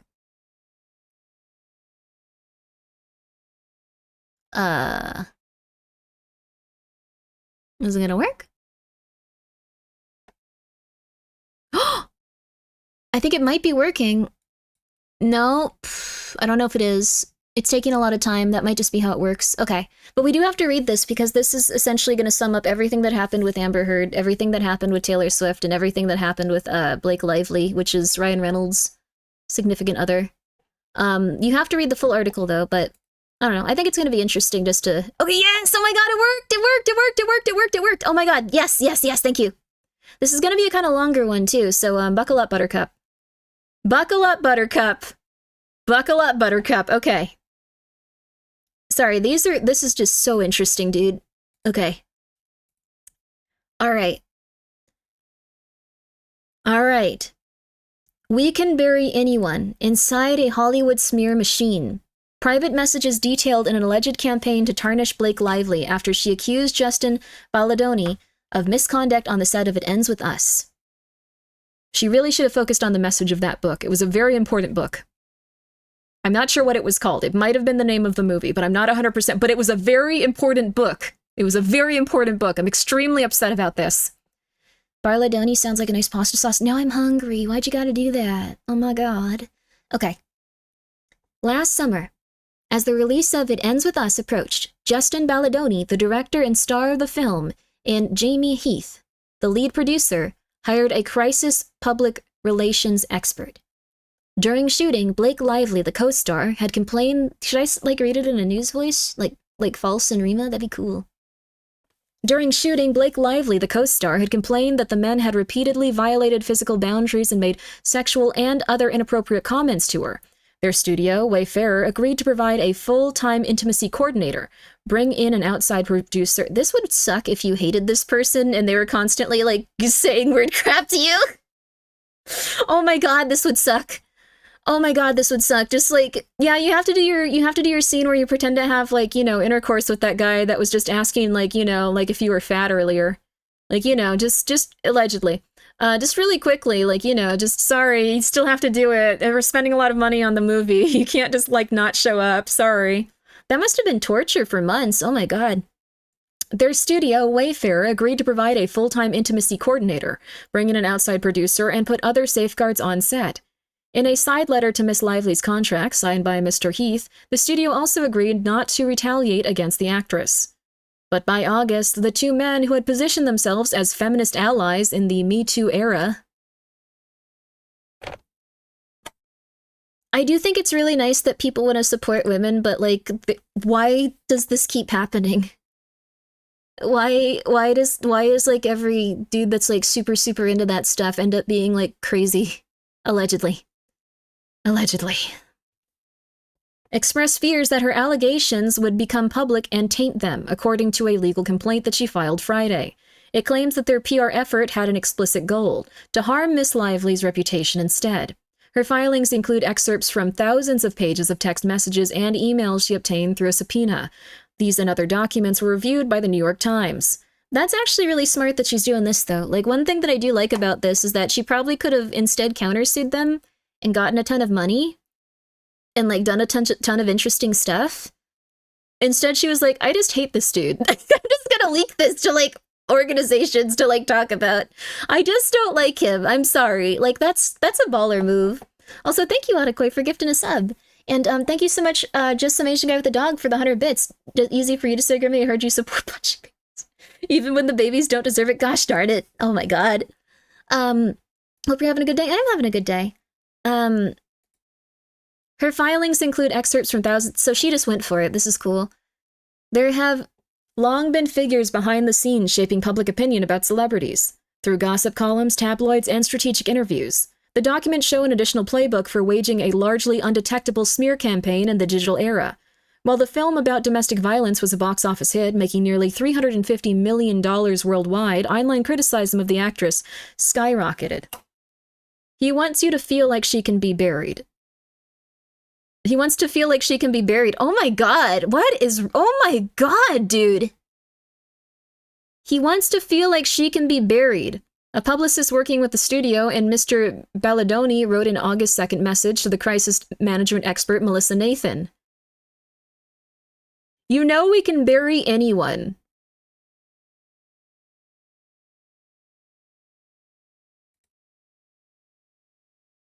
This makes me just assume that Amber Heard is... this isn't... I'm sure she was, like, also, like, not doing super well. This makes me just assume that she was, like, completely innocent. Which is probably, like, not ideal for them. Like, they probably never expected to get subpoenaed and have all of, like... Well, what they couldn't destroy in time, like, leaked. Grimmi? No, here's the thing. This publishing place was also someone that took on their case. And after they took on, like, Johnny Depp's case, everyone hated that woman. This is crazy. You know we can bury anyone, Miss Nathan wrote. In the following weeks, Mr. Nathan, whose clients have included Johnny Depp and the rappers Drake and...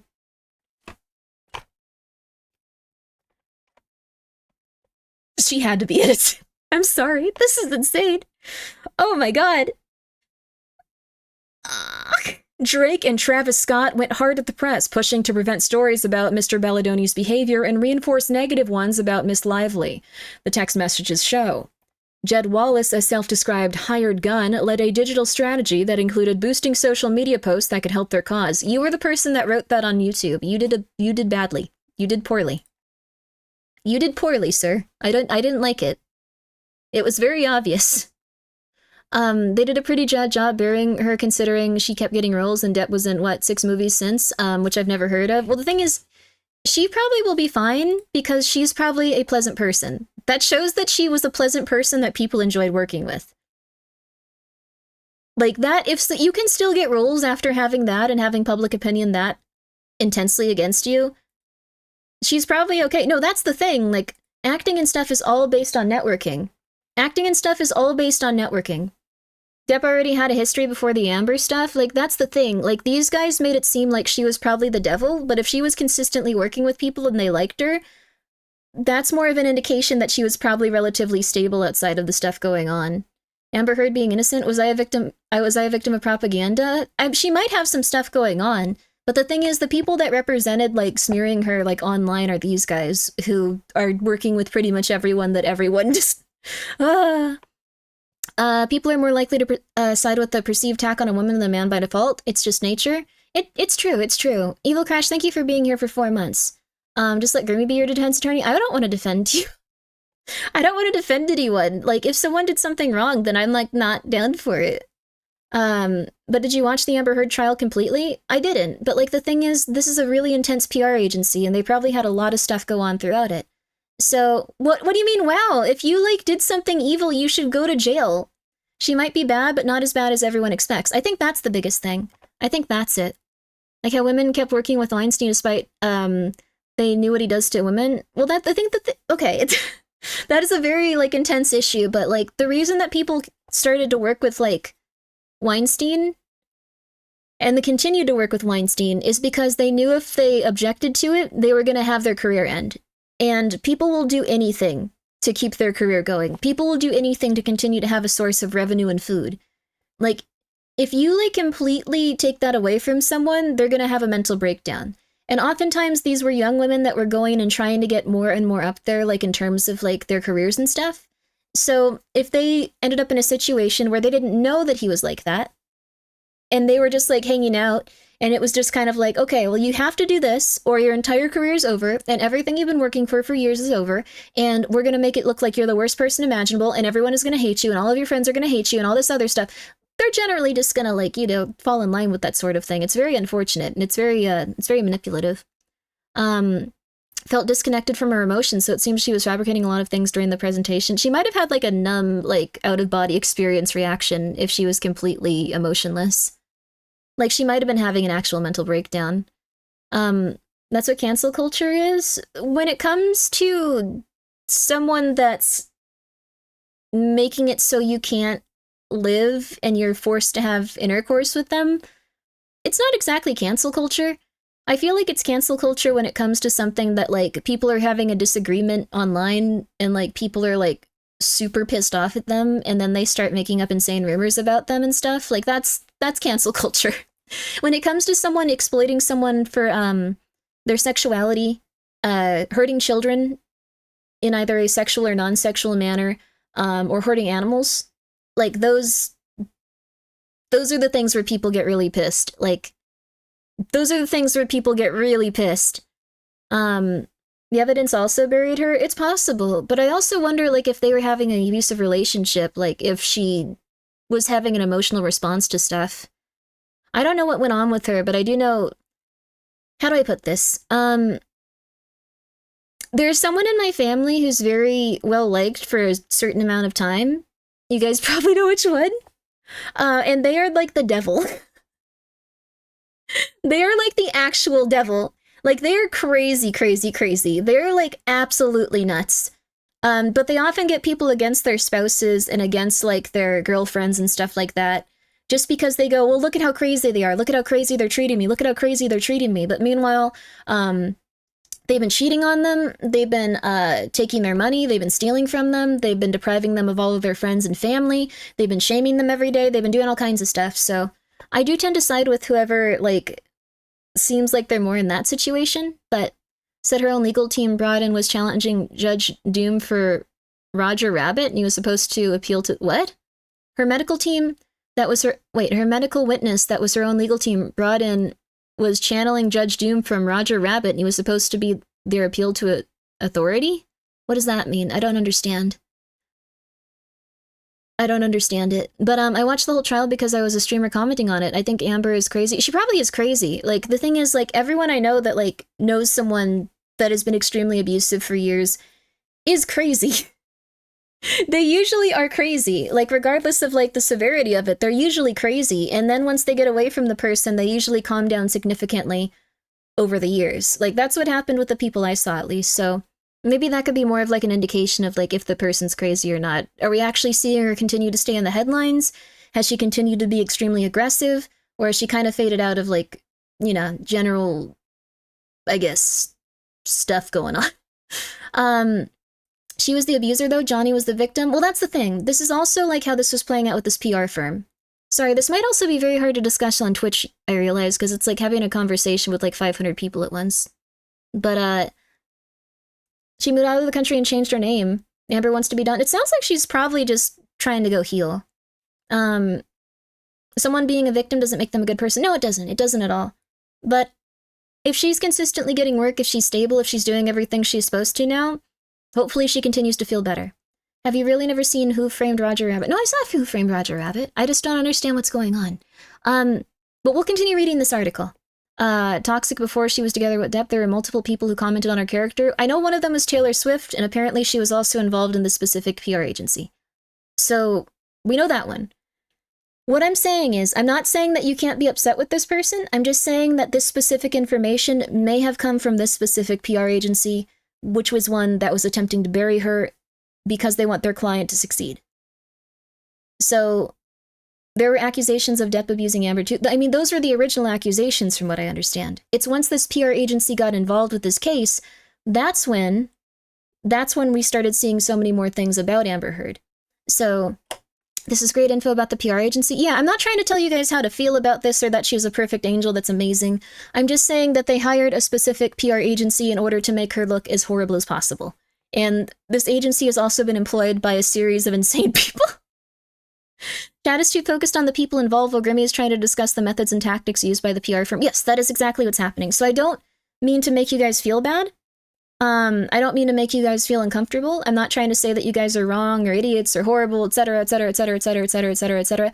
What I'm saying is, this is the methods that they used in order to make everyone way more aggressive towards her. but one was photoshopped with bruises, yet there was supposed to be time between the two photos, which was really bad. The same photo of herself, but one was photoshopped with bruises, yet there was supposed to be time between the two photos. Was this something they brought up in court, or is this something they brought up online? Because if that's the case, this could have been something where they photoshopped out bruises or did something insane there, or they even came up with that original photo and posted it. So this was in court? So this was in court specifically. Okay, then that's pretty insane. That is pretty crazy. I'm also saying this as someone that actively did everything they could to avoid coverage of that case. I don't really know anything about it. She was caught in— wait, was this actually in court? Wait a second.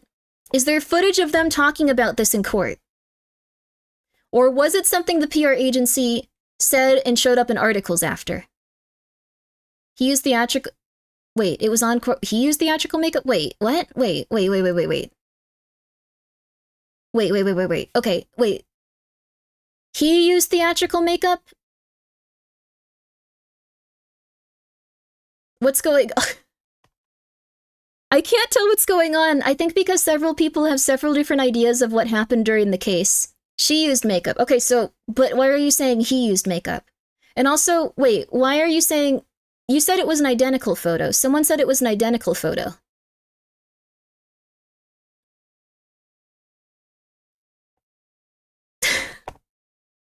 I don't think that this is gonna work. It was identical photos. Okay, but she used makeup, so it wasn't Photoshop. And there wasn't enough time to heal between those other— don't listen to chat, please. Yeah, I think— no, it's we used makeup. I don't think we can discuss this because I think several people have not seen what happened and are repeating something that they think is accurate. And I don't know who's accurate. I don't know who saw the specific stuff. I don't know if you guys saw it through articles. I think that we're kind of proving the point here that it's going to be very hard to know what happened based on what we know from the things that we've kind of like just amassed from the internet. Thank you very much, Tiny TY Rant, for the 5 gift subs. I like cats. I think the propaganda is working. I think we've essentially proven that this is not— it's not gonna go well. You can trust me, Grimmi. I watched like an hour of it. This is like the lesbian like article all over again. Like this is like the lesbian like survey all over again. Oh my god, dude. Okay. Live propaganda sample. I mean, if you have so many rumors spreading around and like we can't like it was incredibly easy if you watch publicly available trial. Does anyone have the footage of the publicly available trial? Because I don't know if it's makeup, I don't know if it's Photoshop, I don't know if it's several pictures. We can't go based on that. We cannot go based on that. Like I'm willing to say that she could have done something very shifty and it was very negative. It's on YouTube. I'm not bringing— if someone will get me the exact timestamp, we could watch it. But what I'm saying is I think this is a good indication of how we have no clue what's going on. The evidence she used in court was not good in her favor. Okay, so the evidence— we have to know, like, what specifically, though. This is very confusing. Well, we don't have to. What I'm just saying is, like, it's very easy to hear one rumor and then have it evolve into, like, 17 different things. Also, I'm so sorry, Adequate. Yeah, you can't post links here, but, the mods can probably let you, like, link it for a sec. Oh, it wasn't timestamped to the exact moment. Okay, I'm gonna continue reading this as we go, just because we've been arguing about this for quite some time. Okay. I've copied it. We're gonna watch it after we read a little bit more of the article. An attorney for Wayfarer said in a statement that the Times that the studio, its executives, and public relations representatives did nothing proactive nor retaliated against Miss Lively, and accused the actress of another desperate attempt to fix her negative reputation. These claims are completely false, outrageous, and intentionally salacious, with an intent to publicly hurt and rehash a narrative in the media, the lawyer Brian Friedman wrote. Mr. Freeman did not address her allegations about misconduct during the filming by Mr. Balladoni and Mr. Heath. He alleged that Miss Lively— I cannot, like, go without stuttering. He alleged that Miss Lively planted negative and completely fabricated and false stories with media about Mr. Balladoni, which he said was another reason why Wayfarer Studios made the decision to hire a crisis professional. The effort to tarnish Mrs. Lively— why is it just Miss Lively? Isn't it Mrs. Lively? She's married to— the effort to tarnish Miss Lively's— I would keep wanting to say Mrs. The effort to tarnish Miss Lively's appearances to have paid off, Within days of the film's release, the negative media coverage and commentary became an unusual high percentage of her online presence. According to Forensic Review, she sought from a brand marketing consultant. Dang, that's intense. If you do decide to watch the trailer, you should do it on your own without the influence of the chat. That's probably true. This actually sounds probably like we're gonna have like an absolute mental breakdown trying to watch this because so many people have so many intense emotions going in. And they have like this sense of like, no, this man was attacked. No, this woman was attacked. Like, I assume that they're both insane. Like, I assume that they were under a tremendous amount of pressure. And I think like how they're living now and how they're conducting themselves now should probably be how we handle things like based on like seeing who they are as people and stuff. I didn't know the timestamp, I remember it. It's okay, Atakoi. Thank you so much. Miss Lively, who is married to the actor and entrepreneur Ryan Reynolds. Entrepreneur? What's that? Of Deadpool fame, and is close with Taylor Swift, experienced the biggest reputation hit of her career. She was branded tone-deaf, difficult to work with, a bully. Sales of her new hair care line plummeted. Damn. Is Blake Lively set to be cancelled? Read a Daily Mail headline 1 week into the attacks. Mr. Balladoni, by contrast, emerged largely unscathed. It also is true, if someone does something really messed up, it's possible that they'll try to get out in front of it and just be like, yeah! She sucked! Oh my god! Look at this! Oh my god! Like, that also gets it so people remember, like, the stuff that you put out first. It's really messed up. I've seen a lot of really interesting stuff when it comes to, like, PR and marketing. It is weird. They both abused each other in a toxic relationship, and the details don't really matter since it's a civil matter between two people we don't really personally know. I think that's the fairest thing, yeah. This sounds like a circus Grimmi. Well, the thing is, this is propaganda, baby. This is propaganda related to people's brands and careers. Mr. Balladoni, by contrast, emerged largely unscathed. This month he was honored at a star-studded event celebrating men who elevate women. Why are they always like this? Oh my god! Why? Why is it always this way? Why? They're still rich and do whatever they want. Yeah, people, I mean, like, the thing is, I think looking into drama too much is always, like, a bad thing. It makes it seem like the entire world is, like, really intense and horrifying. But on the other hand, if you focus on all the good stuff in life, you'll feel a lot better. So, this is interesting to think about occasionally and, like, how the internet works, but missed days when the only propaganda that Grimmi talked about was the kind that ended up with us eating our grandma. Oh, that was a really cool stream. I like that game a lot. Sorry, that has more context, but, like, this is just so interesting. This month, he was honored at a star-studded event celebrating men who elevate women, combat gender-based violence, and promote gender equality worldwide. I mean, there's nothing wrong with that as a concept. Combat gender-based violence. I think they misinterpreted this line. On Saturday, however, after this article was published, the talent agency William Morris Endeavor stopped representing Mr. Balladoni and said Ari Emanuel, chief of Endeavor, the agency's parent company. Okay, so that's at least one thing. People remember an accusation over the defense. Even if you have the best defense, it will still have people. Yes, that's very fair. That's usually what happens. It's just a psychological thing. Also, if you give yourself, like... So, I don't know. If you have more time, essentially, like, with one person's, like, defense, it's much more likely you're gonna slide towards, like, being like, yeah, that person, yeah. Which is, it is what it is. Like, it's just... why are we giving out awards celebrating people who lift others up? To celebrate people who are being lifted up? That's like people trying to make a big deal about being an ally. Who cares? All that grandstanding and patting yourself on the back for nothing? I mean, you aren't wrong. I think some people just really like the idea of, like, being someone that helps out others, and...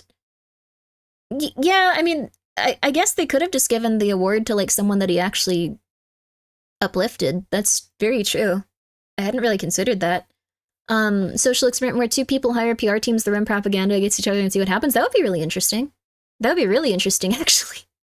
Miss Lively's, that would be so interesting. Sorry, I'm gonna write that down.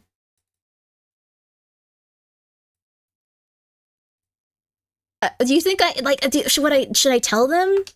Like, that would be so cool. Like, how much would this would probably cost way too much. Miss Lively's complaint against Mr. Balladoni, Mr. Heath Wafer, Steve Sarowitz, and a co-founder of the studio, Mr. Wallace, Mr. Nathan, and Jennifer Abel, another public relations executive involved in the campaign, alleges sexual harassment and relation among other claims.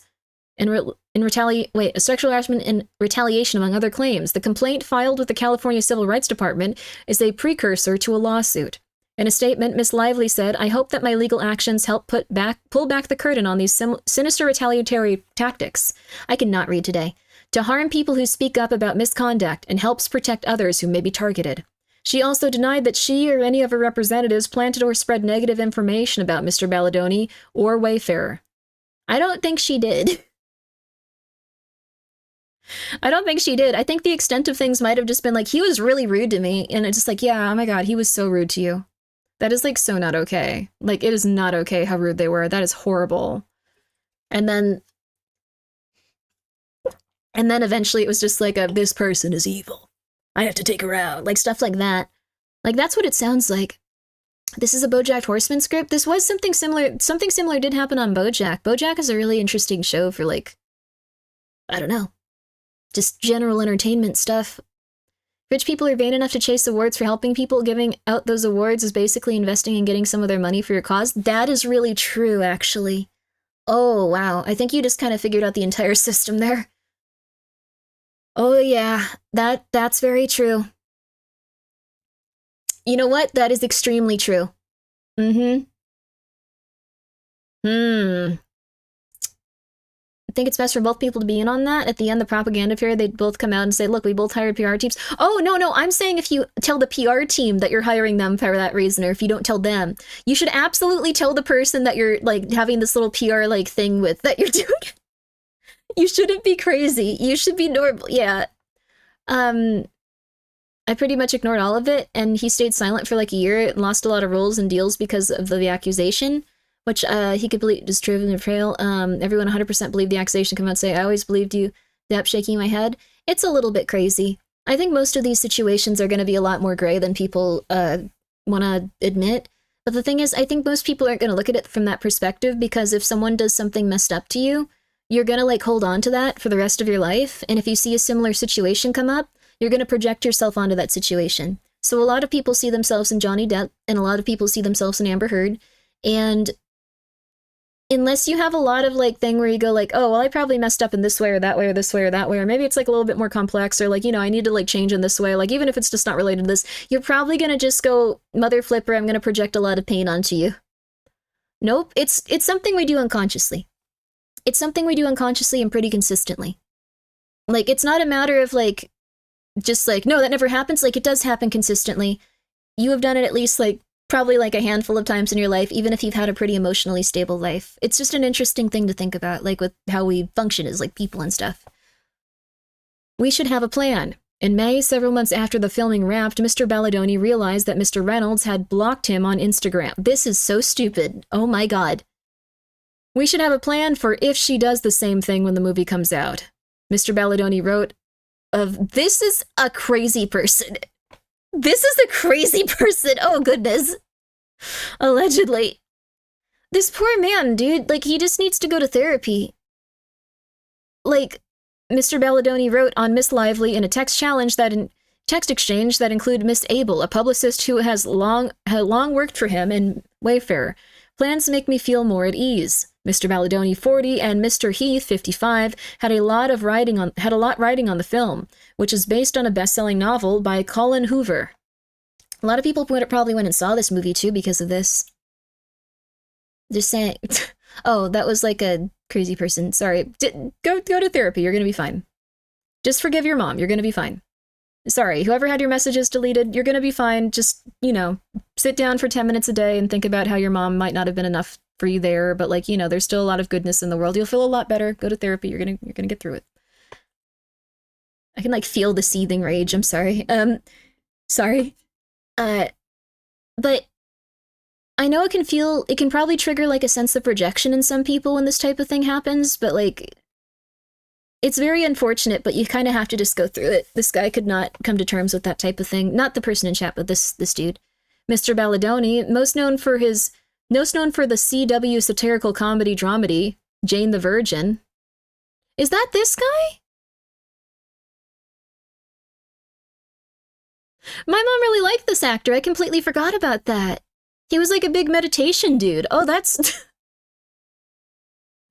oh, that's funny. Wayfair provided the resources for bigger ambitions. It was bankrolled by a billionaire Steve Sarowitz, who is co-chair of the studio with Mr. Balladoni. They and Mr. Heath, the chief executive, are all deeply involved in the Baha'i religious organization. It was him! It was the cult! Oh my god! Sorry. Sorry, that's just crazy. Oh my god. I really didn't know about this until now. It all comes together. He was like some meditation dude. He was supposed to be really nice, and like my mom would go like, "Oh my god, this actor's amazing. He meditates. He's so cool. I can't believe it." It's like, it's insane, dude. Mm-hmm. The new blueberry flavor, the blueberry buzzsaw from Liquid Death, really good stuff, by the way. The conspiracies go crazy. It's insane, dude. I cannot believe it, dude. Yoga and meditation dudes are so red flagged. I guess so. Like, this is really weird, dude. I did not realize it was this dude. Like, I watched Ugly Betty, or not Ugly Betty. What was it? Jane the Virgin. It was Jane the Virgin. That's the one. She liked Ugly Betty and she liked Jane the Virgin. She liked those shows, and like I watched those, and I didn't really have any opinion on the characters, but my mom really liked that one actor. That's so interesting. That show is like 25 years old. That's 25 years old for real? For real? Oh my god, that's so crazy. That's so crazy. I had no understanding of what was going on in that show. I feel like I did not interpret it. I felt like I was like an alien watching it. We Are Ancient. I didn't watch it when I was like very old. Like I could not comprehend what was going on in it. But it was fine, like I think. But on the other hand, I guess it was also like there was like a dude that was involved in a cult in it. I can't believe it. It's just always there, which promotes unity, peace, and gender equality. Mr. Balladoni has presented himself as an ally to women, writing books, co-hosting a podcast with Mr. Heath, and giving talks on toxic masculinity.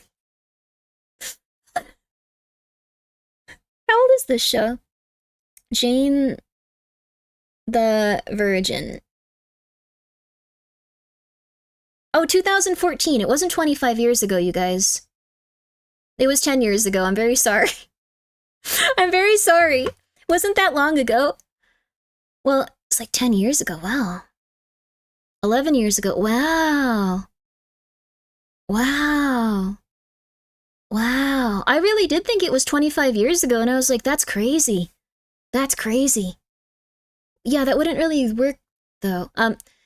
Mr. Balladoni was best known for the CW satirical... Okay, so, it's also insane that these dudes were just, like, pretty much everything that they hated deep down. It's like they were, like, I don't know, like, projecting something. Like, just like, no, I'm really cool. I've noticed that the nicest dudes are the ones that, like, don't really make that big a deal about anyone being different and are just, like, nice people. Like, they're just as likely to help a fella as they are a lady. Miss Lively, 37, was by far the biggest star. The TV show Gossip Girl catapulted her into early fame, and she appeared in films ranging from The Sisterhood of the Traveling Pants to The Town. She built businesses outside of the entertainment industry, appeared on the covers of glossy magazines, and amassed more than 45 million Instagram followers. Oh, I haven't seen that, though. She was so hot in Gossip Girl. I've never seen that show. They were overcorrecting to cover up their silliness? I guess so. I don't know. Can I be real with you? I think if anyone's not just like, no, I'm like a random crazy person, like I suck, like that's a huge red flag for me. I think if anyone feels like they're elevating themselves over anyone else in any sort of way, it's just a gigantic red flag for me. I'm very nervous about that type of stuff. Also, hello, Dread Central. Would have been hugely different if she appeared on non-glossy magazine covers. I know, right? The zines. Miss Lively had expressed concerns about Mr. Balladoni from the beginning, according to her legal complaint. Before shooting began, for example, she objected to sex scenes he wanted to add that she considered gratuitous. Oh.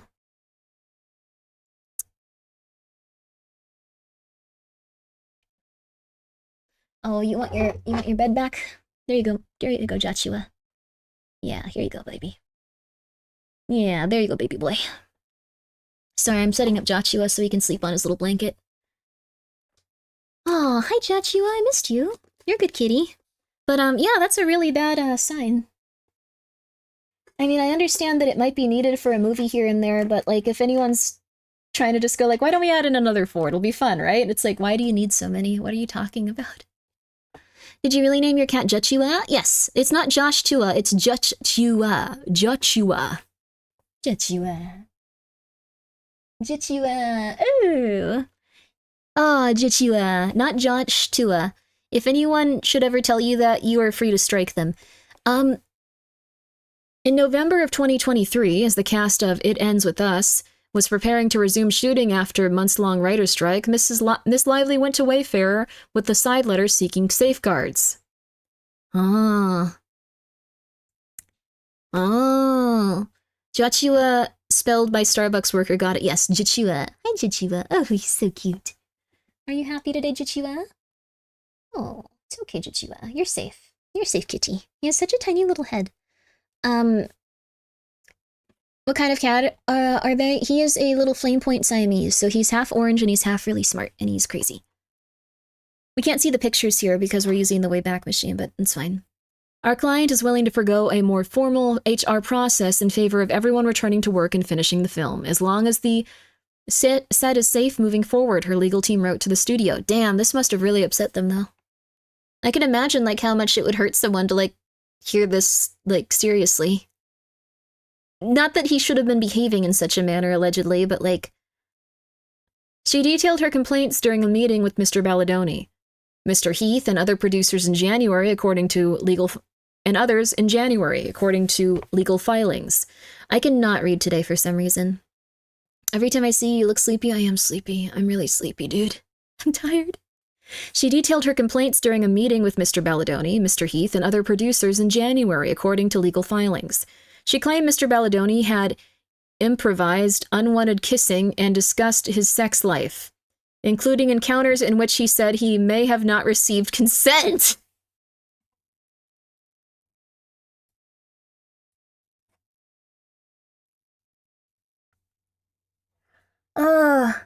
So again, this is propaganda. And keep in mind, everyone hated this woman for months.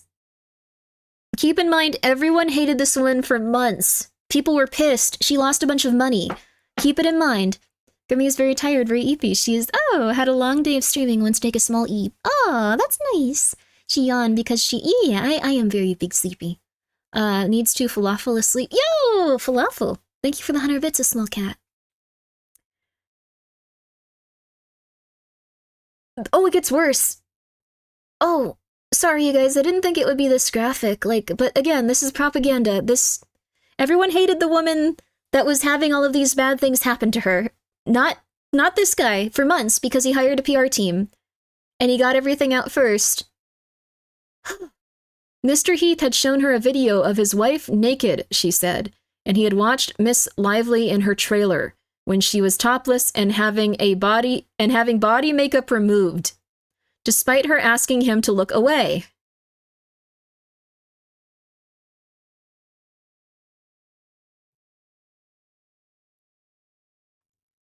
This article is propaganda or the events being described. These are real events that took place. This article is not propaganda. This is everything that came out after she got a subpoena from the organization that this man had hired to make her look like a total jerk, even though he was doing crap like this. She said that both men repeatedly entered her makeup trailer uninvited while she was undressed, including when she was breastfeeding. How do we know this article isn't propaganda too? Because there are reports of this. Like, she actually has documentation of giving these letters to these studios when this was occurring. She has documentation of saying, like, these are the things that were occurring consistently. These are all dated. These are all marked. It sucks. It really sucks. But she had a lot of information. She had receipts, I guess, is the thing. In agreeing to the terms that Miss Lively sought, Wayfarer acknowledged that, although our perspective differs in many aspects, ensuring a safe environment for all is paramount, according to her legal complaint. Oh. By the spring, Miss Lively told people she worked with that the men's behavior had improved with new protections. That's good. But she was now in a creative battle with them. With the support of Sony, the film's distributor, she made her own cut of the movie, bringing in editors and a composer and adding one of Miss Swift's songs. In the end, Sony and Wayfarer went with Miss Lively's cut, and she got a producer's credit. He must have been so pissed. He must have been so pissed. But it makes sense that she'd want to do this. This isn't about Amber Heard? No, this is not about Amber Heard. Guys, this is about Deadpool's wife. Deadpool's wife. All of this stuff happened. All of this stuff happened. We are not going to argue from either perspective of anyone involved in any of this stuff. We're just gonna... Yeah, we're not discussing that because it would be the entire stream. And while this organization was working for Johnny Depp, I think that they take things and they just kind of like, what's the word? It's not a negative. It's not a negative. It's just, how do I put this? It's something to consider and think about that they hired the same specific place and then take it from there when you look at the elements of like the case and you go and you try to track back rumors from like pretty much anything. But yes. We don't have the article on hand and it's not what we came for. Yes, we're just talking about how propaganda works. If you think that there was propaganda involved in the Johnny Depp and Amber Heard case, that is something to consider and that is something to go through and you can look at those specific things and you can see things from a different perspective and that would be ideal. So, there we go. We've been talking about this for like a half an hour, dude. It's we've been talking about this specific case for like a half an hour now, I think. Although we've been kind of bouncing back and forth, so it's not entirely your fault. As the film release neared, Miss Lively and other cast members informed Sony and Wayfarer that they would not do any appearances alongside Mr. Balladoni. So did Miss Hoover, the author who that is fair, who had her own dissatisfactions with him and had become more upset after he told her about Miss Lively's allegations, according to text messages from Mr. Balladoni and Mr. Heath. That's messed up. It sounds like he tried to go like, yeah, she's being really rude to me. Like, can you, she's being rude to me. And like, you know, and she was just like, what are you talking about? What? Oh, oh my God. Some people. Most importantly, untraceable. By the first week of August, Wayfarer and Mr. Balladoni had retained Miss Nathan, who had worked with high-profile clients, including Mr. Depp, whose ex-wife, Amber Heard, accused him of physical abuse. Mr. Depp successfully sued Miss Heard for defamation, and the trial became a spectacle amid suspicions from an online campaign to damage her See, that's where it came from. Amid suspicions of an online campaign to damage her credibility. See, so they did a similar thing where they also got a ton of people to just go like, hey! May I link a specific paper as a counterexample? You can if you want to. Like, this is, like, proven, though, like, that they were doing this. Like, this can't be countered. Like, this is legit. Like, they got caught for this. They got caught for doing this. Like, also, we don't accept links here, I'm so sorry, but, they got caught for doing this. If it's about Johnny Depp, I'm actually just gonna stop saying their names. There we go. There we go. This year, after a decade at New York consultancy, Hiltzik Strategies, Miss Nathan started her own firm, Tag PR. Its majority stakeholder is a company run by the entertainment industry executive, Scooter Braun. Scooter Braun, what a nice name to give your son. That's nice. There you go. Scooter Braun. In an initial planning document sent to Wayfarer and Mr. Balladoni on August 2nd, Miss Nathan suggested media talking points, including that Miss Lively used an imbalance of power to take creative control of the film. He was really pissed he didn't get that producer credit. But Mr. Balladoni wanted more. Not in love with the document they sent, he responded in a text exchange that included Miss Abel and Mr. Heath. Not sure I'm feeling the protection I felt on the call.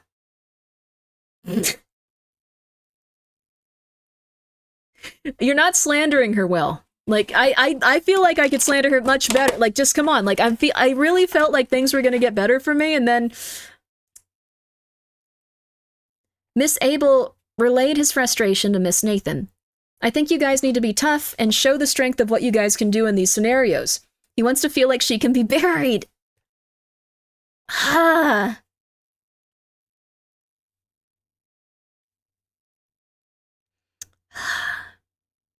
Scooter's the guy that screwed over Taylor Swift on our music revenue? Dang. Of course, you know, when we send over documents, we can't send over the work we will or could do because could get us in a lot of trouble. Miss Nathan responded, adding, "We can't write, we will destroy her." Moments later, she said, "Imagine if a document saying all of the things that he wants ends up in the wrong hands. You know we can bury anyone," she wrote. Oh.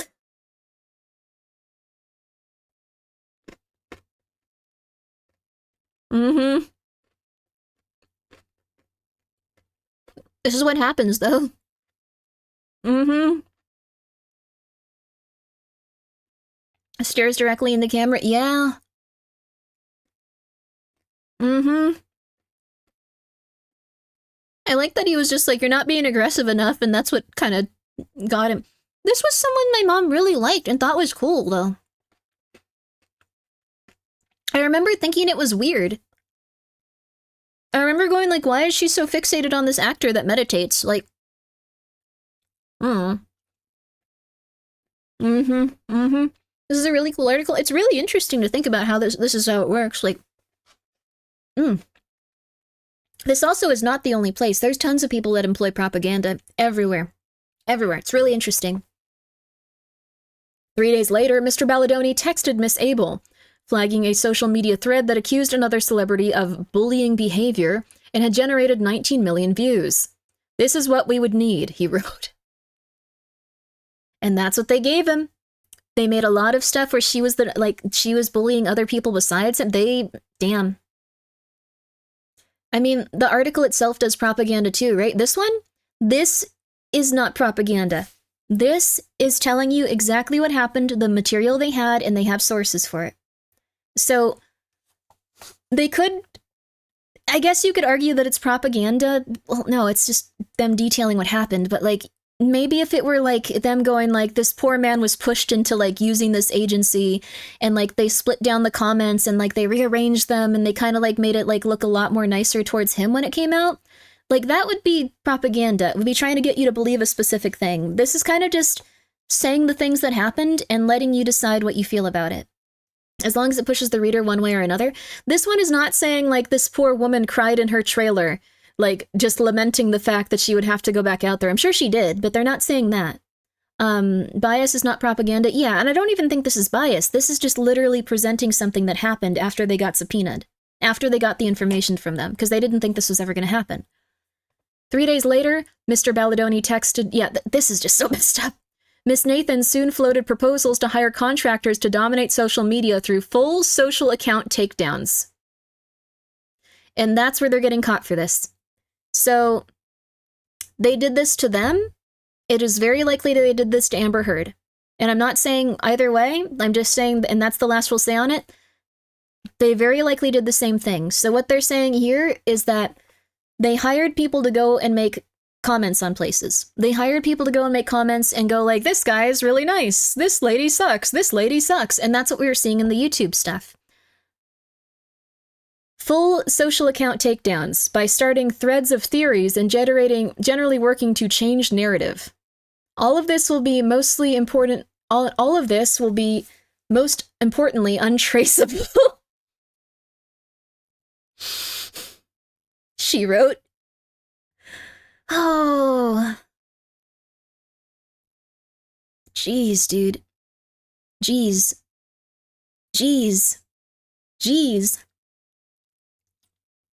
Mm-hmm.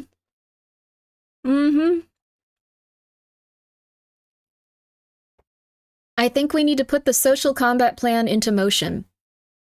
So do I. Novel! What's up, baby? How you doing? Guys, go check out Novel Horizon. They got some beautiful Grimmi merch. Hope you're doing well, sir. And hope Silver's doing well, too. Is it good? Is it good? We're currently talking about, like, something really interesting that happened with Johnny Depp. And, not Johnny Depp, also Ryan Reynolds, and also some dude that was on a television show that my mom really liked, apparently 10 years ago. It's crazy. Within days, the group was working with Mr. Wallace, whose company, Street Relations, offers services ranging from public relations to more opaque crisis management. He is a somewhat enigmatic figure, with very little digital trail, but court records show that his clients have included Paramount Pictures and the YouTube personality Aiden Ross.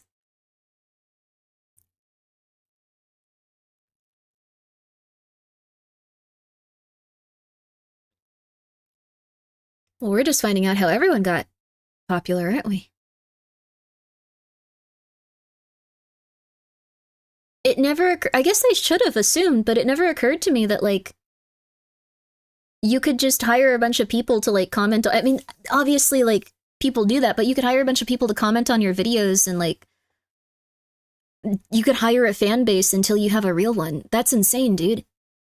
I'm sure, like, 90% of, like, the people that are, like, at the very tip top are doing this. It's so interesting. Scroll further and suddenly they represent Grimmi. I don't do that type of stuff. If you guys choose to believe that I do, that's fine, but I would not do that type of stuff just because I don't do this trying to get more popular. I do this because I like saying weird things on the internet and being crazy. And there's a very big difference between those two things. There's a very big difference between wanting to play horror games and be a weird person and wanting to be at the absolute tip top of streaming and go like, hey guys, what's up? Did you know you can shoot your mom in this video game? It will scan her and you can, like, I don't think that's a good idea. So Grimmi pays me with sweet, wholesome moments. Oh, thank you. My fee is $1 per comment on every video you put out. What a deal.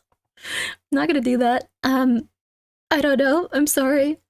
Skelter does not have a prior association with PR firms. Skelter, I think, has an association with, like, some sort of cosmic deity, or is one, or... Not sure. This is just insane, though. And in a since-deleted LinkedIn profile, Mr. Wallace described himself as a hired gun with a proprietary formula for defining artists and trends. So... These are industry plant things. Oh, this is interesting. What the flip, dude? Sorry, I'm eating my vegetables and stuff, too. You gotta get some in every day. It's good for you. Eat the cauliflower, baby. Eat it. You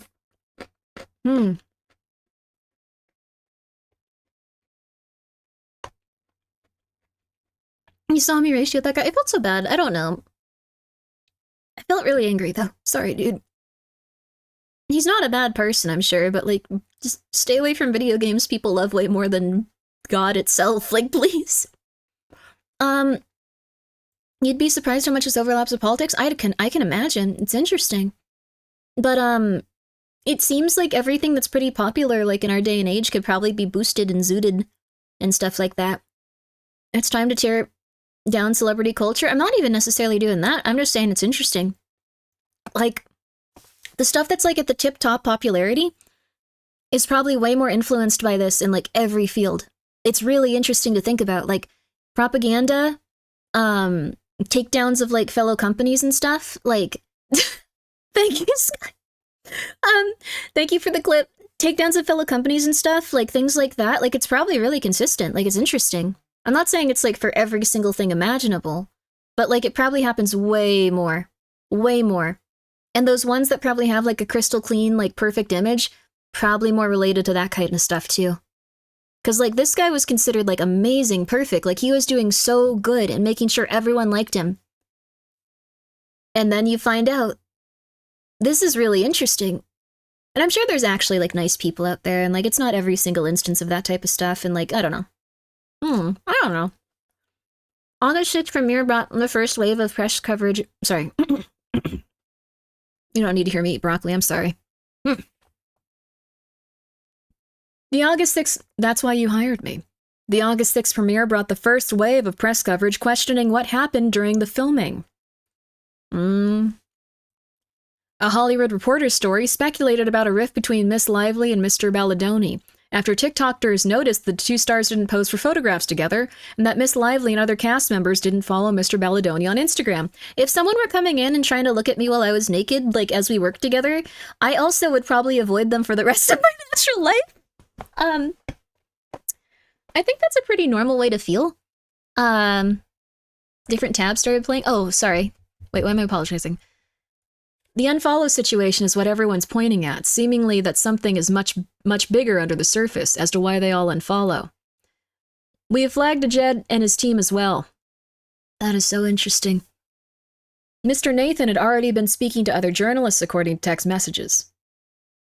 When Miss Abel wrote to her August 4th that I'm having reckless thoughts of wanting to plant pieces this week of how horrible Blake is to work with, just to get ahead of it, Miss Nathan replied that she had spoken off the record to an editor at the Daily Mail. She's ready when we are, said Miss Nathan. Miss Nathan wrote, "This is so messed up. Oh my god, dude. Holy crap." This is a really big Brussels sprout. I'm really happy about this. Oh, it's okay, Alex. Oh,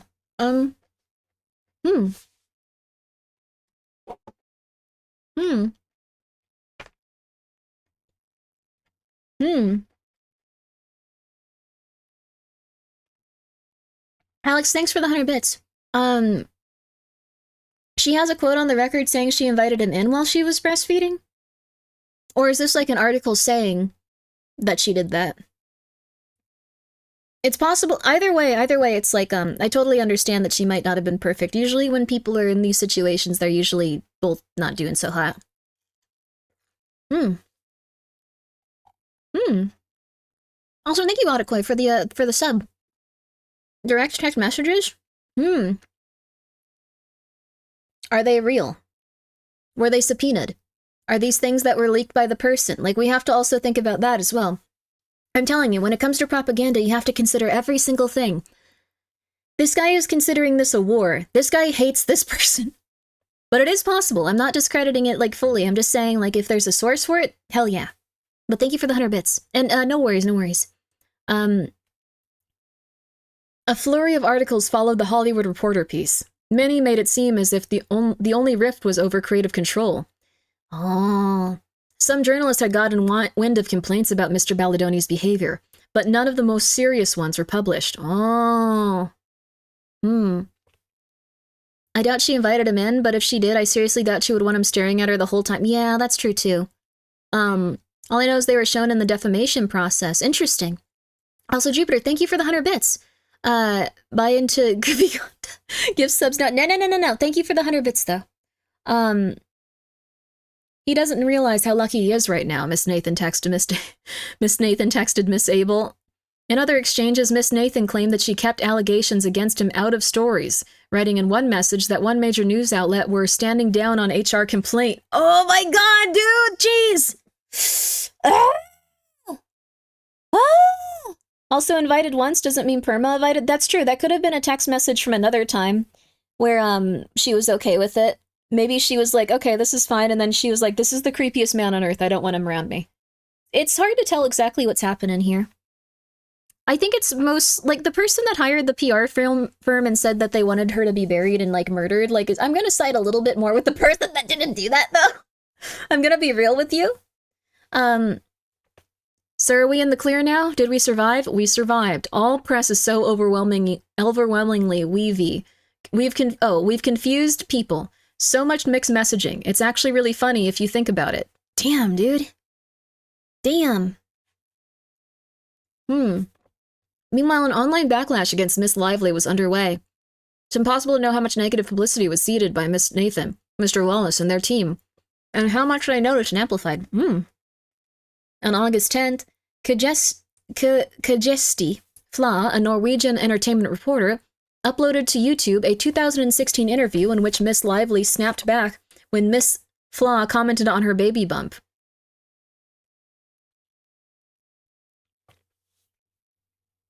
It remained testy for the rest of the conversation. Miss Fla titled it the Blake Lively interview that made me want to quit my job. I understand that, like, the actor or actress is going to have a tremendous amount of power and make you feel bad in those situations.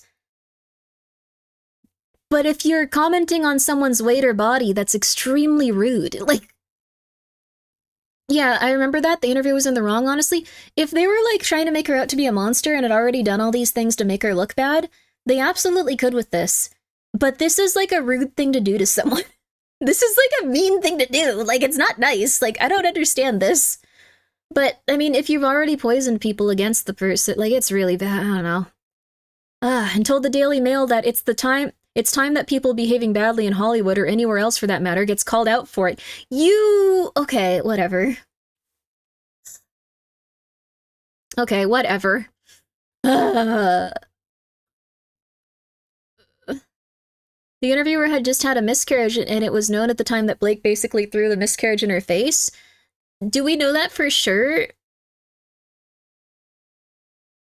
I don't know. Like, it just seems mean to comment on someone's physical body. If she was mean to the person, it's possible. But it just does not seem... I don't know about that. Also, we don't know if she knew that the person had a miscarriage. Like, those are things that people usually keep under their hat. Like, I don't know. Like, I assume at least. Like, it's not something that people usually, like, write giant articles about and stuff. How would Blake know about a random interviewer's private info? That's also very true. Like, they probably tried to make it sound like everyone knew about this type of thing. But would it be something that hurt the person? Yes. Would it be the person's fault if she had a negative reaction to someone commenting on her physical body or traits about her body? Talk about a baby and it hurt. What did she do? Talk about a baby and it hurt the woman's feelings? So, in this situation, regardless of how you feel about it, if you comment about a woman's body, she's probably going to be pissed. It's just how it is. I'm not saying that you can't have opinions about other people or anything like that, but if you are talking to a woman and if you try to make something where she's on an interview thing for, like, I don't know, like her new movie or something like that, and you try to turn it into anything related to her body, she might be upset. Like, just saying that much. And then the other person apparently had a situation, like a miscarriage or something, which is very unfortunate, and no one obviously would want her to feel bad about it, but easy way to understand is think of your coworkers. Do you know everything going on in their lives? That's very fair, yeah. I cannot imagine, like, she was probably doing, like, tons of interviews each day, too. It was probably, like, her third of the day. She was flying around everywhere. Apparently she was pregnant at the same time. She was probably not doing so hot, and it's very unfortunate, but I don't think it's wrong to, like, go, like, don't be impolite. Like... I don't know.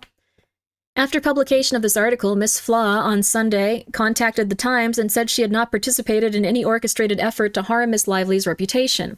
In an email, she said that she had resurfaced in a 2016 interview independently this past August. It was neither coordinated nor influenced by anyone associated with an alleged campaign, she wrote. It wasn't the first time she posted a video aligned with a client of Miss Nathan's. In 2022, in the midst of Mr. Depp's legal battle with Miss Heard, Miss Flaw posted clips of her interviews with the actor, tagged Justice for Johnny Depp. Oh. Oh. Okay, I'm thinking maybe Miss Lively didn't do anything.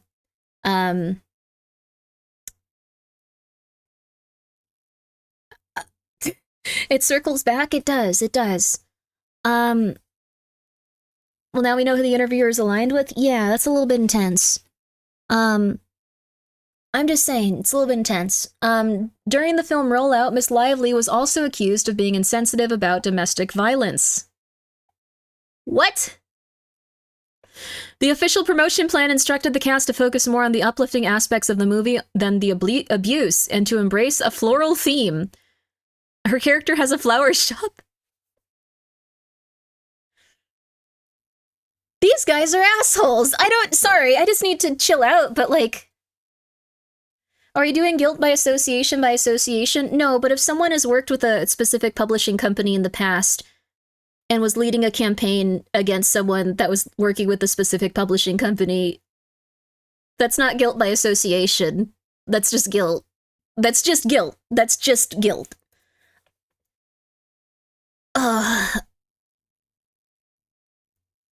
This is just absurd. In several appearances, she never made reference to domestic violence at all.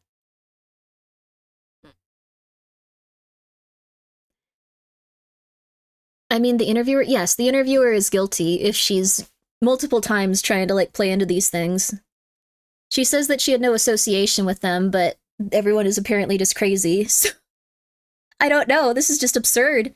This is just absurd. Like, she didn't have every interview focused on domestic violence. This person was dragged through the mud for this is insane.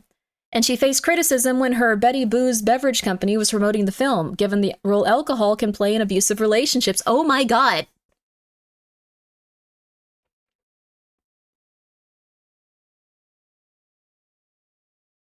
This is such a crazy article. It is. It's absurd. It makes you completely understand how things can get so crazy.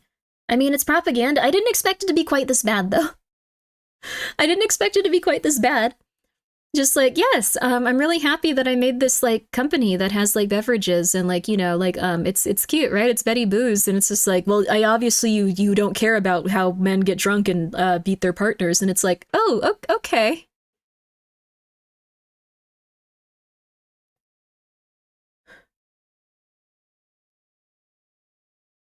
All right. Okay. Seeing that blowback, the text messages show, Mr. Balladoni and his PR team decided instead to highlight the survivors of domestic violence in his interviews and social media. That's why he won the award. Even though they were specifically told by the studio not to bring it up, he did the opposite and he got an award. More criticism came when Miss Lively said in an interview that Mr. Reynolds, who had no role in the film, had helped rewrite a scene promoting snarky comments about the actress leaning on her husband and speculation that he had violated the writer's strike. Just because he's around. Just because he's there. Just like, hey, honey, can I help you with that? Yeah, I'm really struggling to write this. Yeah, okay, cool. Can you believe he did that? What a monster! Okay, whatever. He was violating the writer's strike by helping write something with his wife. Oh my god, dude. Sorry, I need to calm down. This is just absurd, though. Like, if anything is aggressive enough, they can get you to be really pissy at anyone, I suppose. Ugh. It's unclear exactly how Mr. Wallace operated.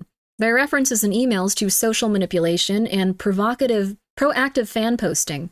I mean, this is pretty obviously, like, commenting on stuff like that one YouTube video we saw. But, okay. Okay. And text messages cite efforts to boost and amplify online content that was favorable to Mr. Balladoni or critical of Miss Lively. So this is also something, they can probably make their articles, like, pop a little bit more with, like, you know, like, the Google, like, search engineering stuff that they do. If you link to articles consistently, if you do like daily blog like updates like on a website that you have, like that'll get those articles specifically boosted in the algorithm and stuff. So I imagine any giant company is consistently doing this. I imagine any giant company is consistently doing this. This would be interesting, like, as, like, a measure just to, like, see how far you could take it and if you could, like, not attack someone, but if you could actually generate, like, a similar thing, like, just to see how long it would take and what kind of, like, measures would actually help with it and stuff. Can someone time out Derper just because he's not doing so hot right now? Go to sleep. Go to sleep.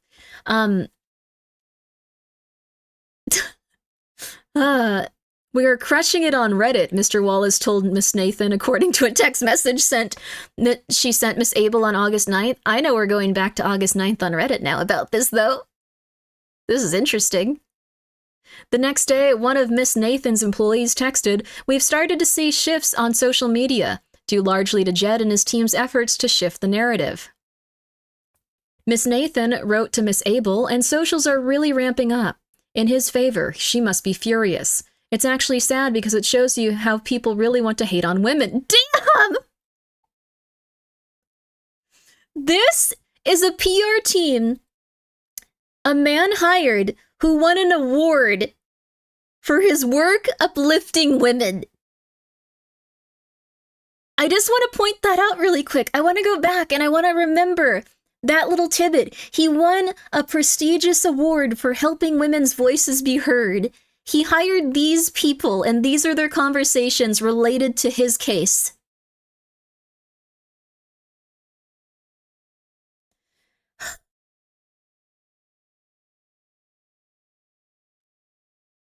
When a TikTok sleuth started asking questions about Mr. Balladoni, Miss Abel texted that, "This girl is on a very dangerous crusade."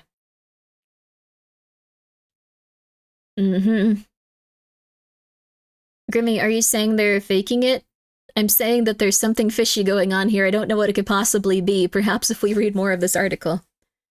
We've flagged to Jed and his team for more serious action on the social side. I like that just this is like one insane person, and this is going to be what happens now. Throughout the text exchanges, Mr. Balladoni encourages the PR team, sometimes flagging social media posts for them to use. On August 15, he proposes flipping the narrative on a more positive story about Miss Lively, and her husband using their own words against them.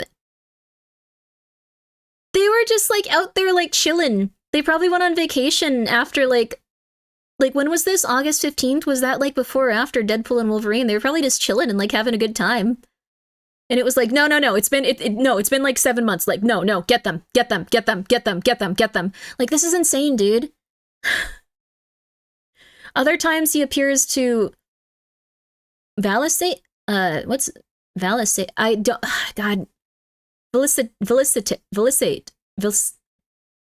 My brain doesn't know that one, but I've seen this one before. I'm sorry. Vacillate. Valcillate. Valcillate. Valcillate. Valcillate. Valcillate. Vacillate. I don't know why. I'm sorry, guys. It's not one that my brain can read right now. Seeking assurances about the tactics being deployed. When he notices a tabloid article critical of Miss Lively, he sends a worried text. How can we say something that we are...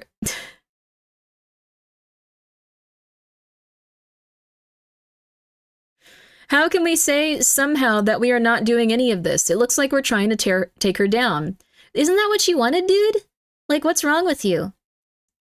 What's wrong with you? This was exactly what you wanted. Sometimes my mouth refuses to say a word I know how to say. It's more that, like, sometimes my brain just forgets words and, like, it's hard to explain, but, like, it just isn't there anymore. Like, I have, like, a weird thing, like, on that part of my brain. But on occasion, he wondered whether they were deploying fake bots accounts on social media. I don't think they're bots. I think they're actually having people type stuff, but yes. I can fully confirm we do not have bots. Yep, I knew it.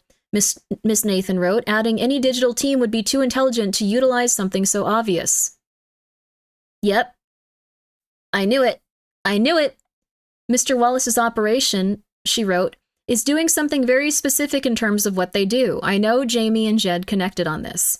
Mr. Balladoni, Miss Nathan, and others on the team claimed in their text exchange that Miss Lively was using her own public relations team to create bad press about Mr. Balladoni, but cited no evidence to support those claims. What? You were winning awards. No one cared about what you were doing. I like that they're just like, they must have. By mid-August, the team was reveling in the damage to Miss Lively's image. The narrative online is so freaking good, and fans are still sticking up for Justin, and there literally has been no pickup of those two articles, which is actually shocking to me.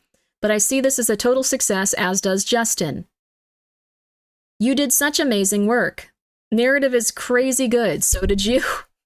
What is this? We ruined this woman's life. This is awesome, right? Yeah, high five. This is great. The majority of socials are so pro-Justin, and I don't even agree with half of the— Oh my God! These people are actually evil. These people are actually evil. These people are actually evil. Oh my God. Oh my God. Ah!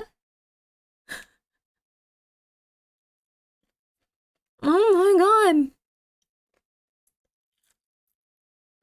Okay, well. It sounds like they don't even like him. They're just like, yeah, haha. Yeah, you totally did that. Yeah, he's so annoying. Yeah, I know, right? Yeah, I know, right? Yeah. It's just business. Oh my goodness. This is very insane. I don't know. Sorry, I'm eating the rest of my Brussels sprouts. They have awards and they're morally correct? I guess so. On August 16th, Miss Nathan shared the Daily Mail article headline, "Is Blake Lively set to be cancelled?" She just wants to go hang out with her husband, dude. Like, calm down. Like, what the hell, dude? With references to hard-to-watch videos and a tone-deaf promotional Q&A, where everyone was probably rude to her, it sounds like. Wow, you really outdid yourself with this piece, Miss Abel responded. That's why you hired me, right? Miss Nathan replied, I am the best.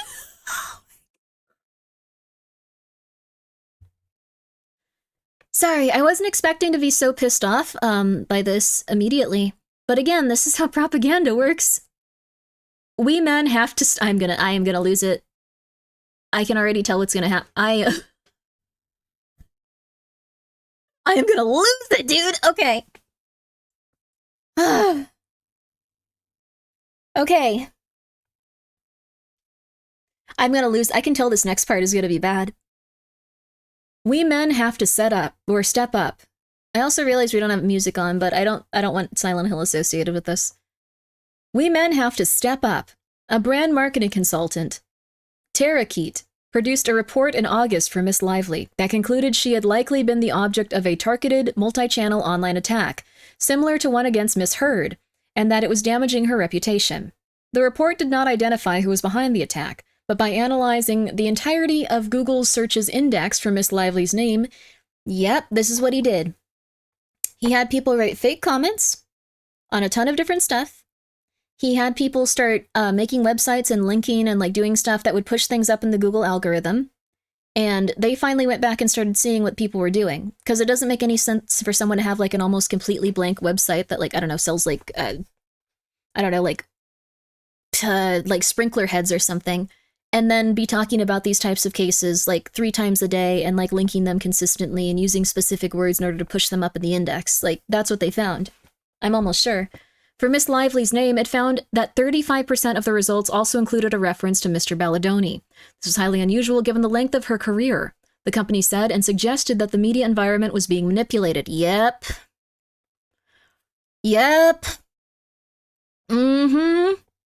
A separate report by Miss Lively's hair care company, Blake Brown, concluded the social media onslaught also had a negative effect on that business, her product line, which had launched in August with record-breaking sales, and estimated that it lost as much as 78% in sales.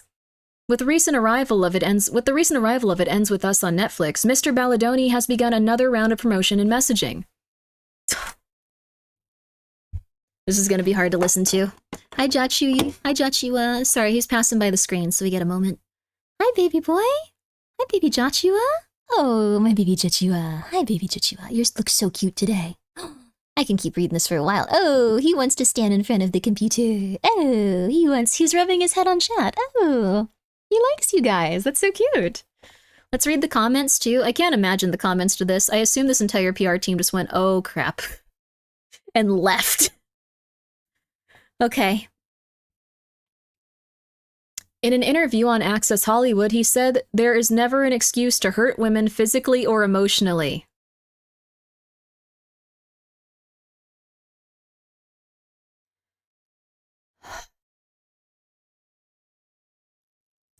We men have to step up and figure out how we can be better allies.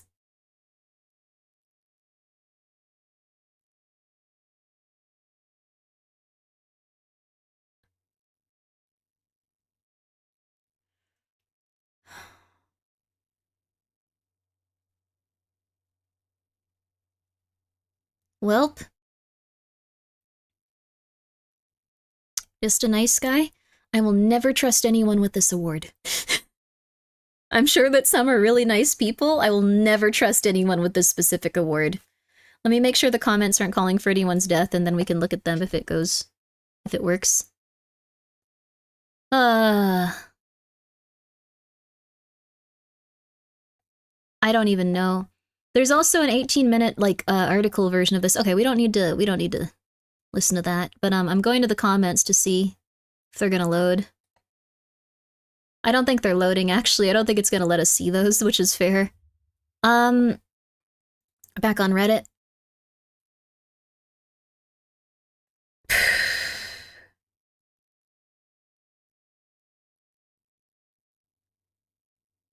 That was really rough. So, yeah, it sounds like this woman did absolutely nothing but propaganda. Like, I wasn't expecting her to be this pissed about it, but yeah. How do I get this award? Asking for myself? Well, you found out. Like, go and be crazy. Oh.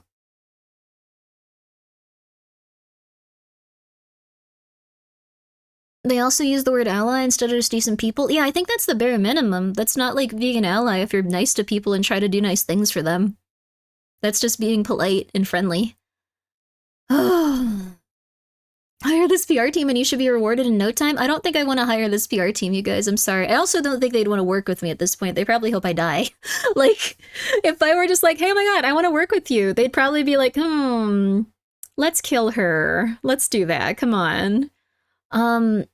But I do think it would be interesting just to see how much you could boost yourself with, like, the same, like, kind of, like, things they were doing to probably, like, boost, like, specific, like, people in the entertainment industry. Like, you could probably get, like, really, really, really quickly going. I don't know if I'd necessarily want to use it on, like, my materials. I kind of like just being a little, like, weirdo on the internet, not worrying about stuff, so, but if anyone wants to get super big, now you know how. It could be a cool experiment. Allies that just splits men and women in two distinct communities have good relationships, aren't we? Like, aren't we humans before being boys and girls? I think the thing is, like, men and women will face different things in their life, and the support that men need for their problems is going to be very different from the support that women need for their problems. Just how it is. Like, and that's really okay. Like, people having differences and needing specific support for those differences based on, like, just, I guess, like, the product of, like, their birth, like, that's completely normal. Completely normal. It's really good to look at people as just, like, you know, individuals that you care about. You can also distinguish them based on a few things and not have it be, like, a prejudice thing. Swift's remarks were taken out of context and spun hard by the PR firm via the Swifties' social media storm. I might talk that through with my sister. I don't know. Yeah, I'd say go for it, but that's the interesting thing. It's also very wonderful that you were able to come to that after looking through these articles and hearing things out, because I know it was very hard because a lot of us had preconceived notions about these things before we looked into it, and for very good reason. If your first interaction or first exposure to someone is going to be very, very negative, and if they're running like I guess pretty much just like a smear campaign against you, like, and stuff, like, I don't know, it seems very, very, very intense, and you're not gonna like that person. So if any of you guys had very negative perceptions about anyone talked about in this article, and you're choosing to look at more stuff about them so you can see everything going on, it's really, really fair to want to just kind of not think about it and go, no, she sucks. Like, that's so much easier. It's very, very, very hard to admit that maybe it's possible that you were wrong in, like, X, Y, or Z situation. Fulch for Lively, who are actually close in recent events, is actually in question. Not years ago, she was rude in this one interview things. It does help her quite a bit more than those on Belladoni's side. That's why I'd say, depending on who's, like, consistently doing pretty okay and getting more work and, like, doing all that other stuff, that's probably a pretty good indication that there's someone that's very nice to work with. I'm not saying always. I know if someone's been abused or hurt, like, it's very likely that they want to, like, go and just kind of, like, hide and, like, not do as much, and that's okay too. Also, thank you so much, 01 Tactful, for gifting a sub. I now have a negative perception of Balladoni, never heard of him before. Well, that's not unreasonable. I don't think that's unreasonable. That's not unreasonable for you to have a negative perception of someone that hired a PR firm to try to destroy someone's life, but at the same time wanted a bunch of, they wanted a bunch of accolades from people for being a feminist. I think that's very fair. I think that's completely fair. I urge everyone to read the full article. Yeah, I don't think the thing is that people are able to defend him after this. This is a perfect example of social engineering and why it's important to take a step back and be open to multiple perspectives, not just ones that were repeated the most. Yes. Absolutely.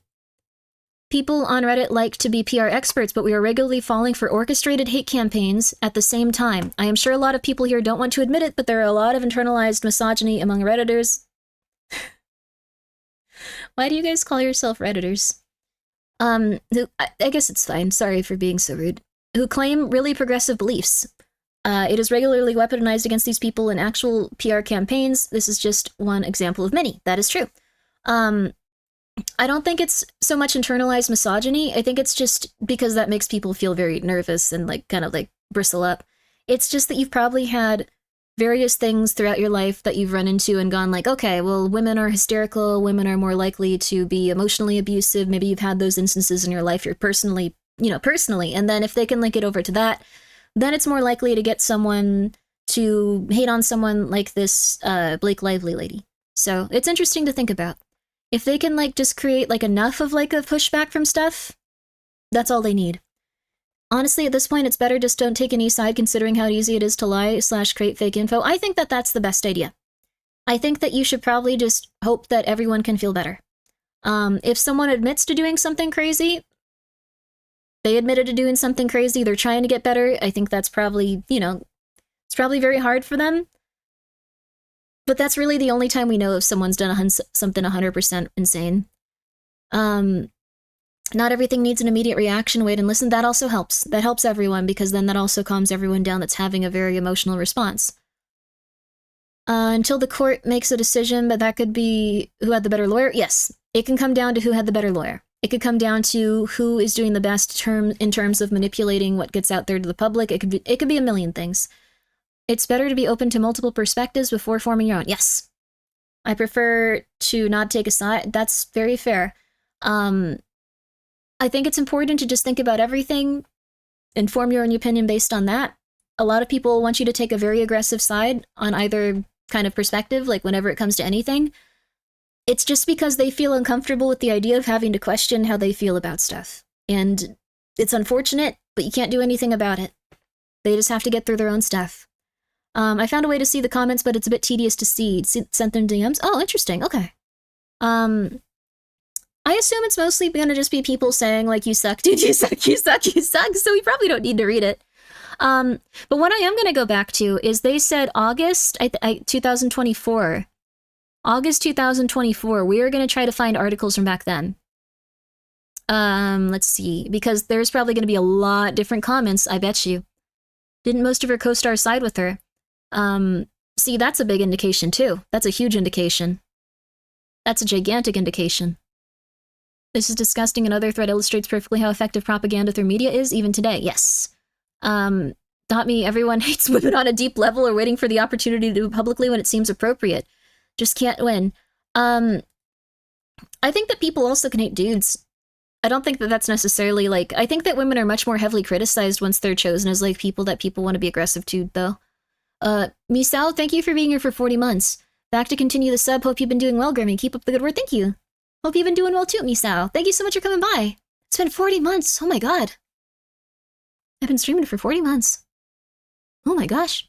Well, thank you. I appreciate it though, and I really hope you're doing good. Oh, hope your life has been wonderful. Here's the whole complaint if anyone wants to read it. Or, okay, so they got it out of there. Let's see.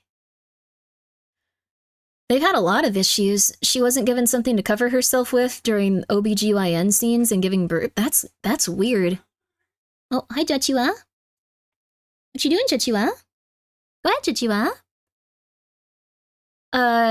Saying they don't even agree with everyone being on his side and saying that it's sad people clearly just want... This is like the most insane thing, though. I can't believe that people are... I can't believe that the company themselves are just like, man, they hate women. Oh my god. I'm like so proud of myself. I hate this guy so much. He should definitely die, but I'm so proud of myself. Oh my god. Also, thank you so much, Nico Kuruni. Thank you so much for being here and for subscribing. Jachua, calm down, baby boy. Calm down, baby Jachua. It's strange for a movie, I think at least sort of calls for interviews coordinator at least. Yes, they did eventually get one. From memory, my sub is around your streaming anniversary every month. Wow. Oh my gosh. Well, thank you. It's been a long time since I started streaming. It's crazy to think about. But, again, I didn't bring this up because I thought it would be, something that would agitate people. Also, again, thank you, Misao Micho.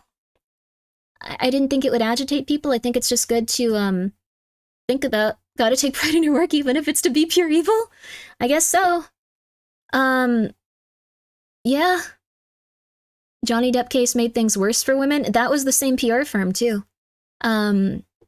Starts out bad, then it just gets worse and worse. It's really crazy. But what I'm gonna try to do really fast is... I'm actually gonna try to find...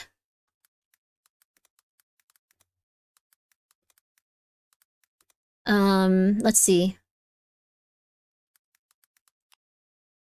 I'm trying to find, okay,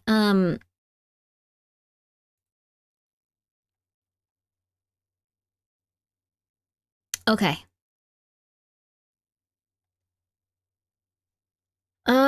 I'm trying to find some that would, okay, wait, it's Blake Lively and what's his name? Mr. Balladoni.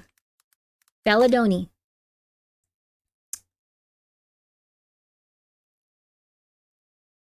Oh my god!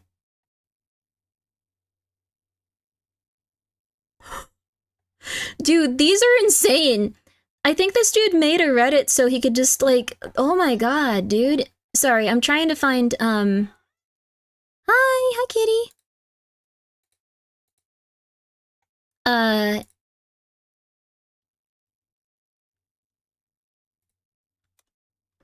trying to find some of these because most of these are just like him like getting like called out now for being absolutely crazy to her. But like before this subreddit was that, like it looks like it was actually him collecting things about like how she didn't like do any talks about domestic violence. Also, thank you so much, Slycrafter. Thank you so much. I appreciate it. Yo. It's hard to find things from that far back now. It's really hard now. Let me try 2024 August. Okay. They said that they had control of Reddit. I want to see that.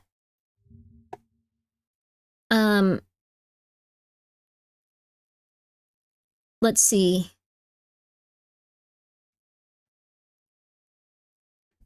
I found it. I found it. Oh my god, this is crazy. This is interesting. Also, okay. I'll let you out, Jachila. 1 second. One of my kitties wants to leave. Okay. Come here, baby. Hi, Jachila. Good night, baby. This is where things get crazy, because I did actually find one of the Reddit pages where they start talking about everything. And you can totally tell that this is a PR firm doing this. This is really weird. This is interesting. This feels like an ARG when it's just Reddit news articles. Hi, Andra! Yo, we're talking about propaganda! We're talking about Ryan Reynolds when it came to, what's it called? Ryan Reynolds' wife when it came to, like, a PR firm and stuff. It's really cool. Guys, please go check out Andra. She's really awesome. Please do, please do. Hope you're doing well. Oh, I don't know if she can hear this because it's in an ad. No! No! I hope she can! I love propaganda. Let's go, Vivi! Then you're gonna love this. So we just went through everything related to how, what's his name? Balladoni? I don't know his first name, I'm sorry. Some sort of dude. Balladoni. So Balladoni actually went to a PR firm and was attempting to destroy Blake Lively's career. There's tons of proof of this. There's tons of information on it. They had their text messages with the PR firm. It was incredibly intense. And now we went back and found some of those comments that PR firm made. So let's check them out. What's going on with Blake Lively and Justin Balladoni? I'm seeing things on Twitter saying that the press tour is essentially Don't Worry Darling, the sequel with Lively's behavior. What is this? What is Don't Worry Darling, the sequel?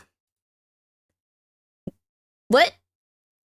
Oh, thank you, Anonymous. That's very nice of you. Thank you for gifting Andra a sub. Please go check her out, you guys. She puts on a lot of really cool stuff, and she also is incredibly good at Tarkov. Very powerful lady.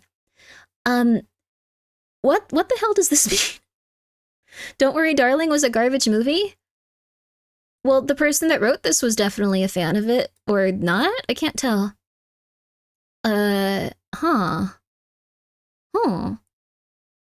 Who's the bad guy or who are we burning the mistake? We're not burning anyone. We're just talking about how propaganda works in the entertainment industry.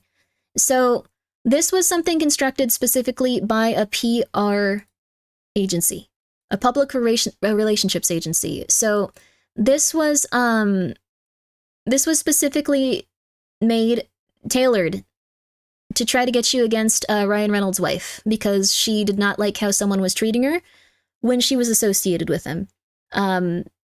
Which is interesting. Not Ryan Reynolds, but like the dude that she worked on this movie with.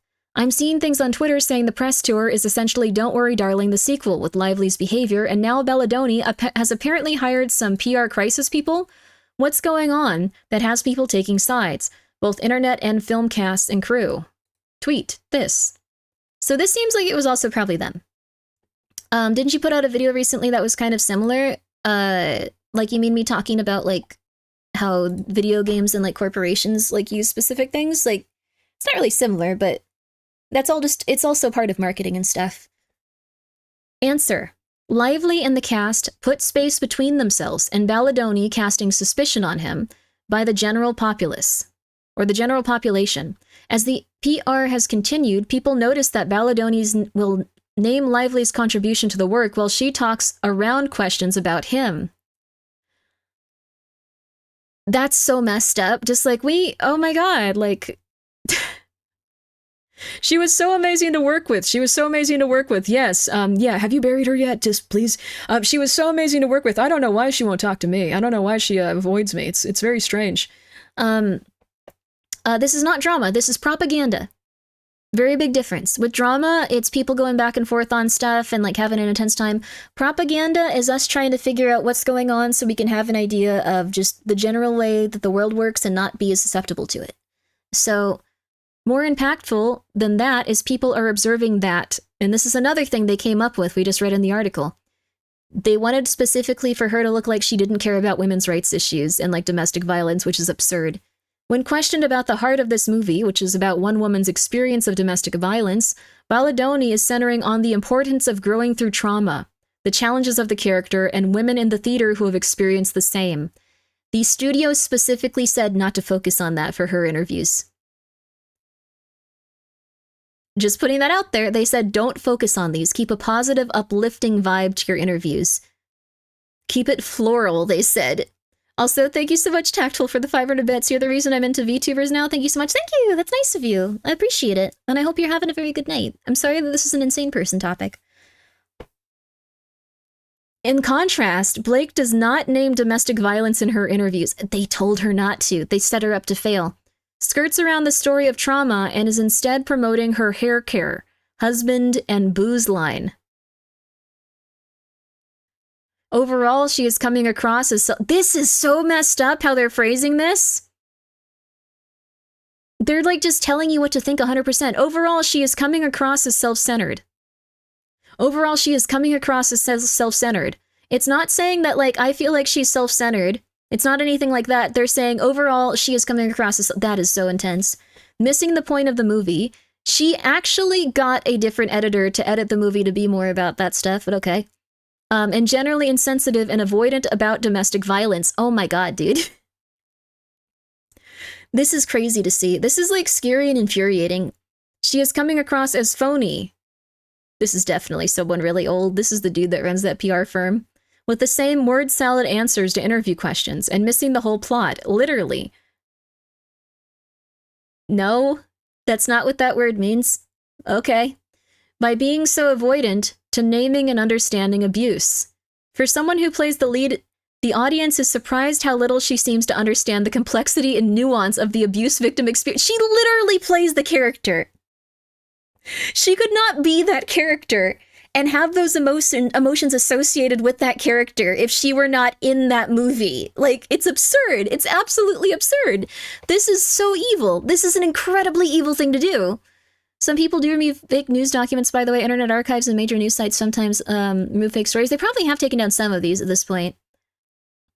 This has people reevaluating the rift and seeing Lively in a new light and not a good one. Wow, this is crazy. This is my best answers. My best answer, others may have better. It's definitely written by a human, considering they put this in, but this is just full of, like, really, this is nuts. And this is before everything came out with the PR firm being confirmed to be making comments and doing stuff like this. This is 100% them. This is 100% them. Let's see. This is a layer of a whole... Okay, so this, I can't see what she, or this person commented, I can't. But this is a layer of the whole thing. Not only is she trying to also promo her husband's movie, which she's also in, she's just happy her husband's in a movie. Do you have any idea how happy people would be, like, if you, like, had a healthy marriage with, like, another person, like, that was, like, a giant, like, movie celebrity? Like, all of those, like, things blow up. It's nice that she cared about him. But she let slip her husband contributed some writing/edits to the script. What are you doing? But the Writers Guild is on strike, which means only movies and shows filmed are meant to be ones where the script is locked in place.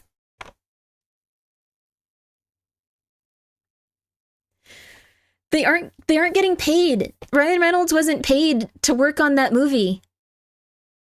This was an edit. Are you insane? Movies constantly have things changed as they're being worked on. This is actually crazy people talk. This PR person is so incredibly evil. This is insane. No one is writing scripts. No one is writing, so scripts are used on the condition they aren't changed.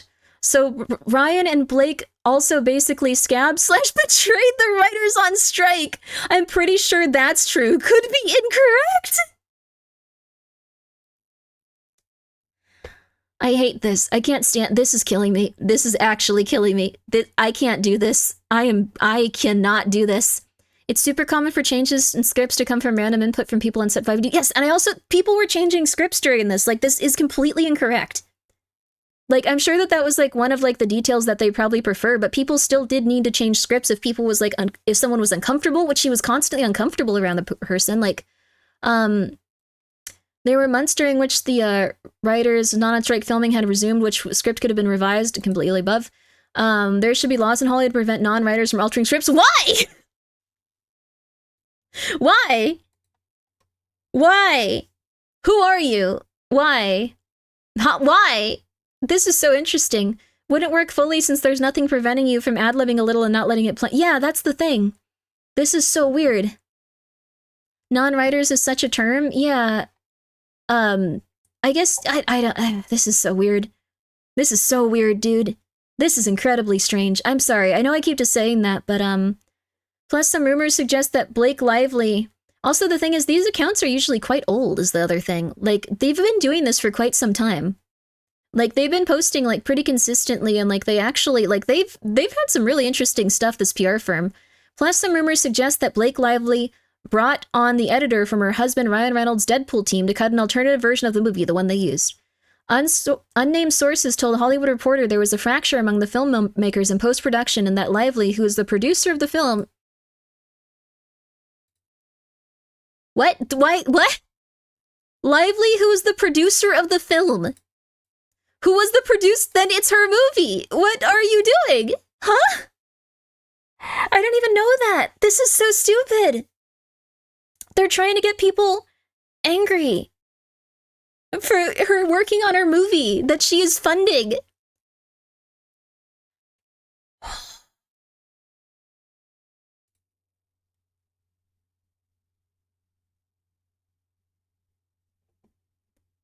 A producer, not the producer.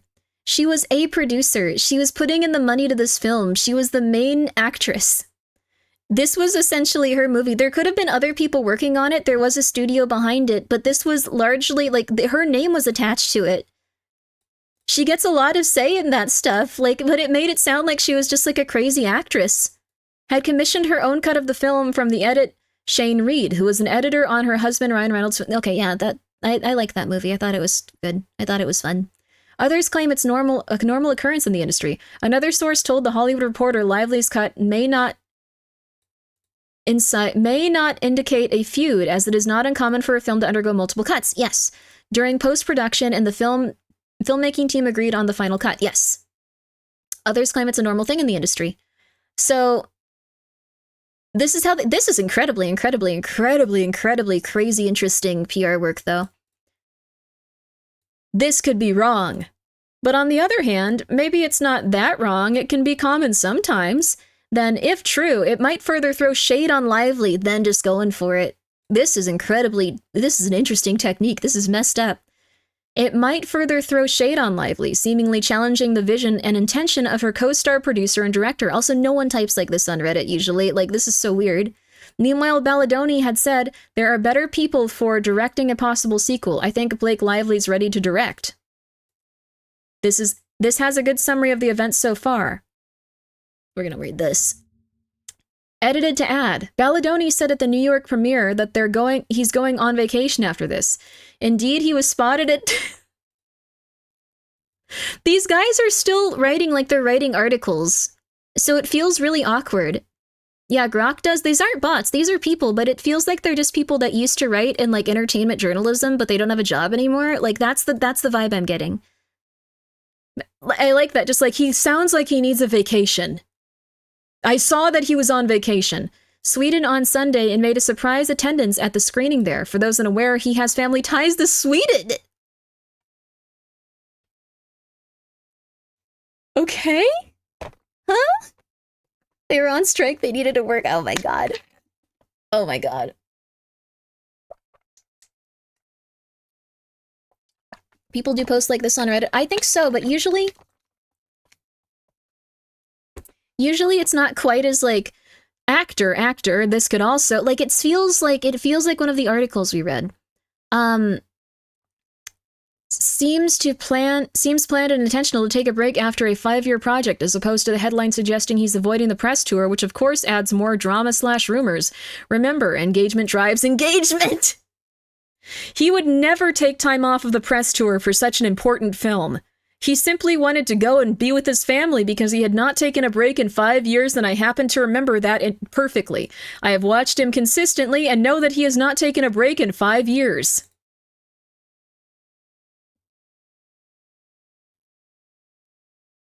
Oh, cool, dude. Thank you for making... Okay, alright. This is new info for me. Ryan Reynolds wrote/edited scenes in the movie. They scabbed. Now I'm starting to see the picture a little clearer as to why this is gaining some ellipses negative buzz. So this isn't a bot, but this is a crazy person.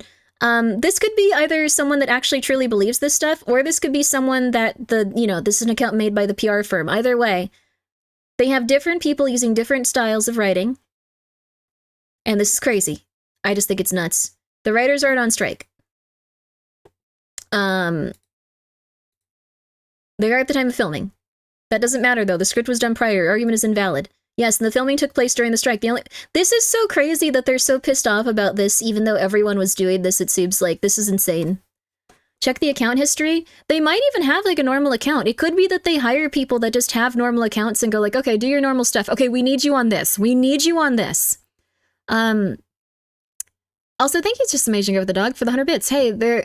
Normal Redditor here. Mr. Baldoni will be taking a vacation after filming's over, indeed. I did spot him at the mountain slopes in Aspen. I recently sat down with Mr. Baldoni to discuss the upcoming film, as well as to chat about his new book hitting shelves in late July.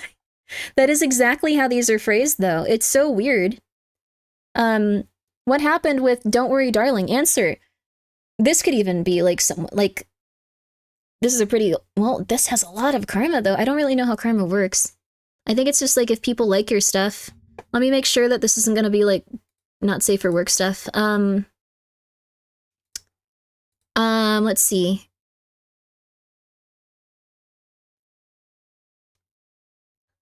Interesting.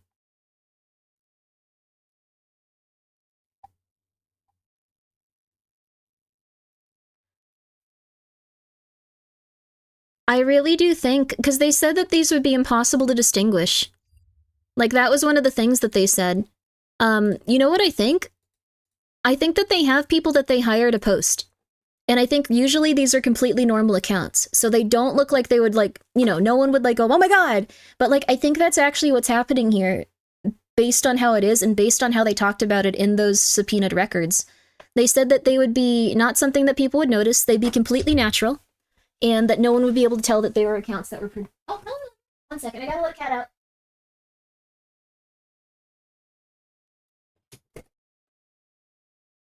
Little.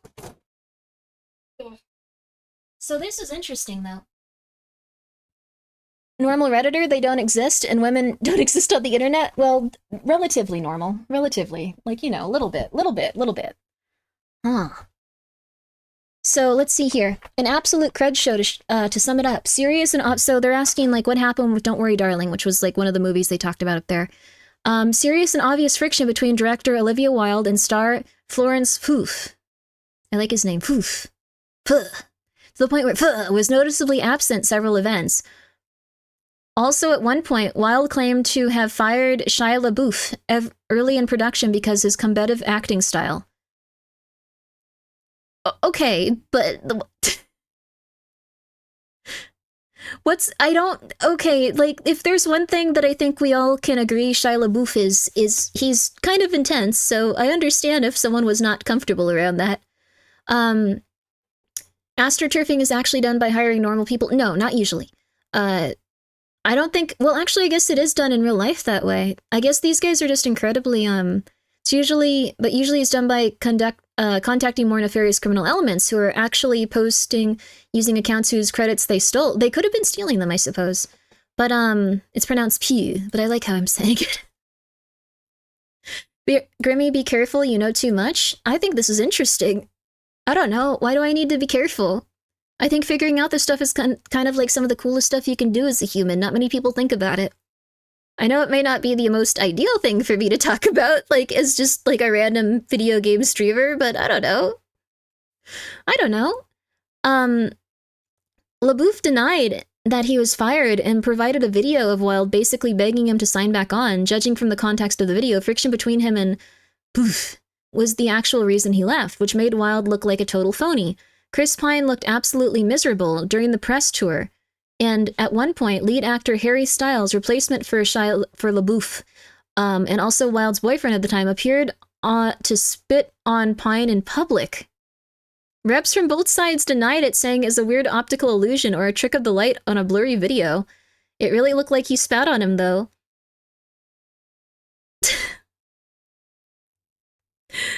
What? What?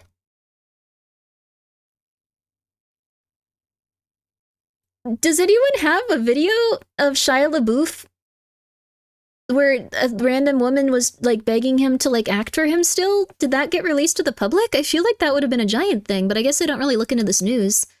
I don't respect any celebrity. They have so much of a platform and all they do is a whole lot of nothing. Some of them do a lot of something.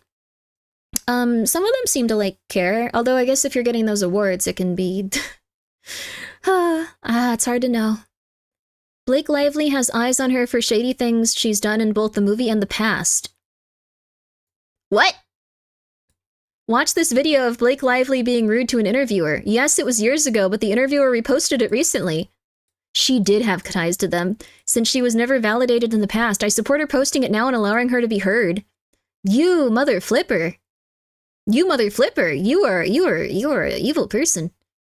Detective Grimmi diving deep. It's just interesting to think about how this was all orchestrated. Like, we have proof of this being 100% orchestrated. She was hopping on the bandwagon of the rightful press Scarlett Johansson got for pointing out the insane interview questions she was constantly getting around the same time period. Celebrities don't get to have their cake and eat it too about grabbing publicity for their pregnancy and then getting pissed off when people use it as an icebreaker. What? You are allowed to be upset when people make comments about your body. It does not matter if you are the most famous person in the world or, like, I don't know, like, just a literal person that has never left their house and just went outside for the first time. Like, it's totally normal. That is just something that will make someone unhappy. Like, it does not matter. It does not matter. Celebrities also aren't asking people to make their, like, pregnancies, like, public and, like, get stuff from them. Like, they're not requesting that. She is not intelligent or socially aware enough to read the room, and you can tell this poor interview is not really the same thing as people asking about diet plans or undergarments in a salacious way. This is so mean. I hate these guys now. Like, this PR firm is just so morally bankrupt that it's absurd to have to read this. Like, this is quite interesting. I don't know. I see you getting bigger so I can ask you some questions. This is just absurd, dude. This is absurd. Like, if it was just, like, one of these, if it was just like, okay, they were quite mean, but there are thousands of these posts. There are hundreds of these discussions. This was all orchestrated by, like, maybe, like, probably less than, like, 10 people. Probably less than 10 people were ruining this woman's life, career, getting it so she was, like, making, like, way less money. Her brands were, like, losing a ton of money. Less than 10 people. Less than 50 accounts. Less than 50 accounts are the ones that usually start this. Don't forget, this is absurd. This is absurd. She was trying way too hard and utterly failing to be the cool girl who makes positive change. You are an absolute demon. Whoever wrote this, I curse you. I curse you. I curse you. I put a curse upon you. I put a curse upon you. You learn your lesson. You learn your lesson. It's all probably like the same person, but like, you learn your lesson. You be polite to this woman. You be polite. You try to better yourself and be kind. If you make a mistake, that's okay. Everyone does in life, but you try to better yourself and be kind now. Jeez. Not defending her, but unfortunately there are two dots that need to be connected on that one. The crud storm has educated me that the fact that Blake was self-conscious enough about her body that it was reported in 2009 that assistants had to cut the tags of dresses off because she refused to wear anything but bigger than a size 0.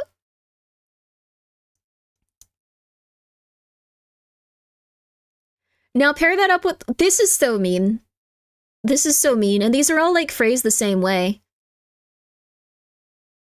Like, now pair that up with one of the first comments from the interviewer easily being interpreted as "you look pregnant," and it's pretty easy to understand she got triggered and took it out on the interviewer. I'm willing to bet that all the crud is even related to the pregnancy joke they made about her in the Deadpool and Wolverine movie. This one is pretty defensive of her, but this could also be so this person could like make this argument. I heard she yelled at a puppy one time. Even if you are defending her, the way you say things is a lot more respectful than other people. You aren't here to attack. You are just stating an opinion and your reasons. This is the right way to have a convo when people disagree.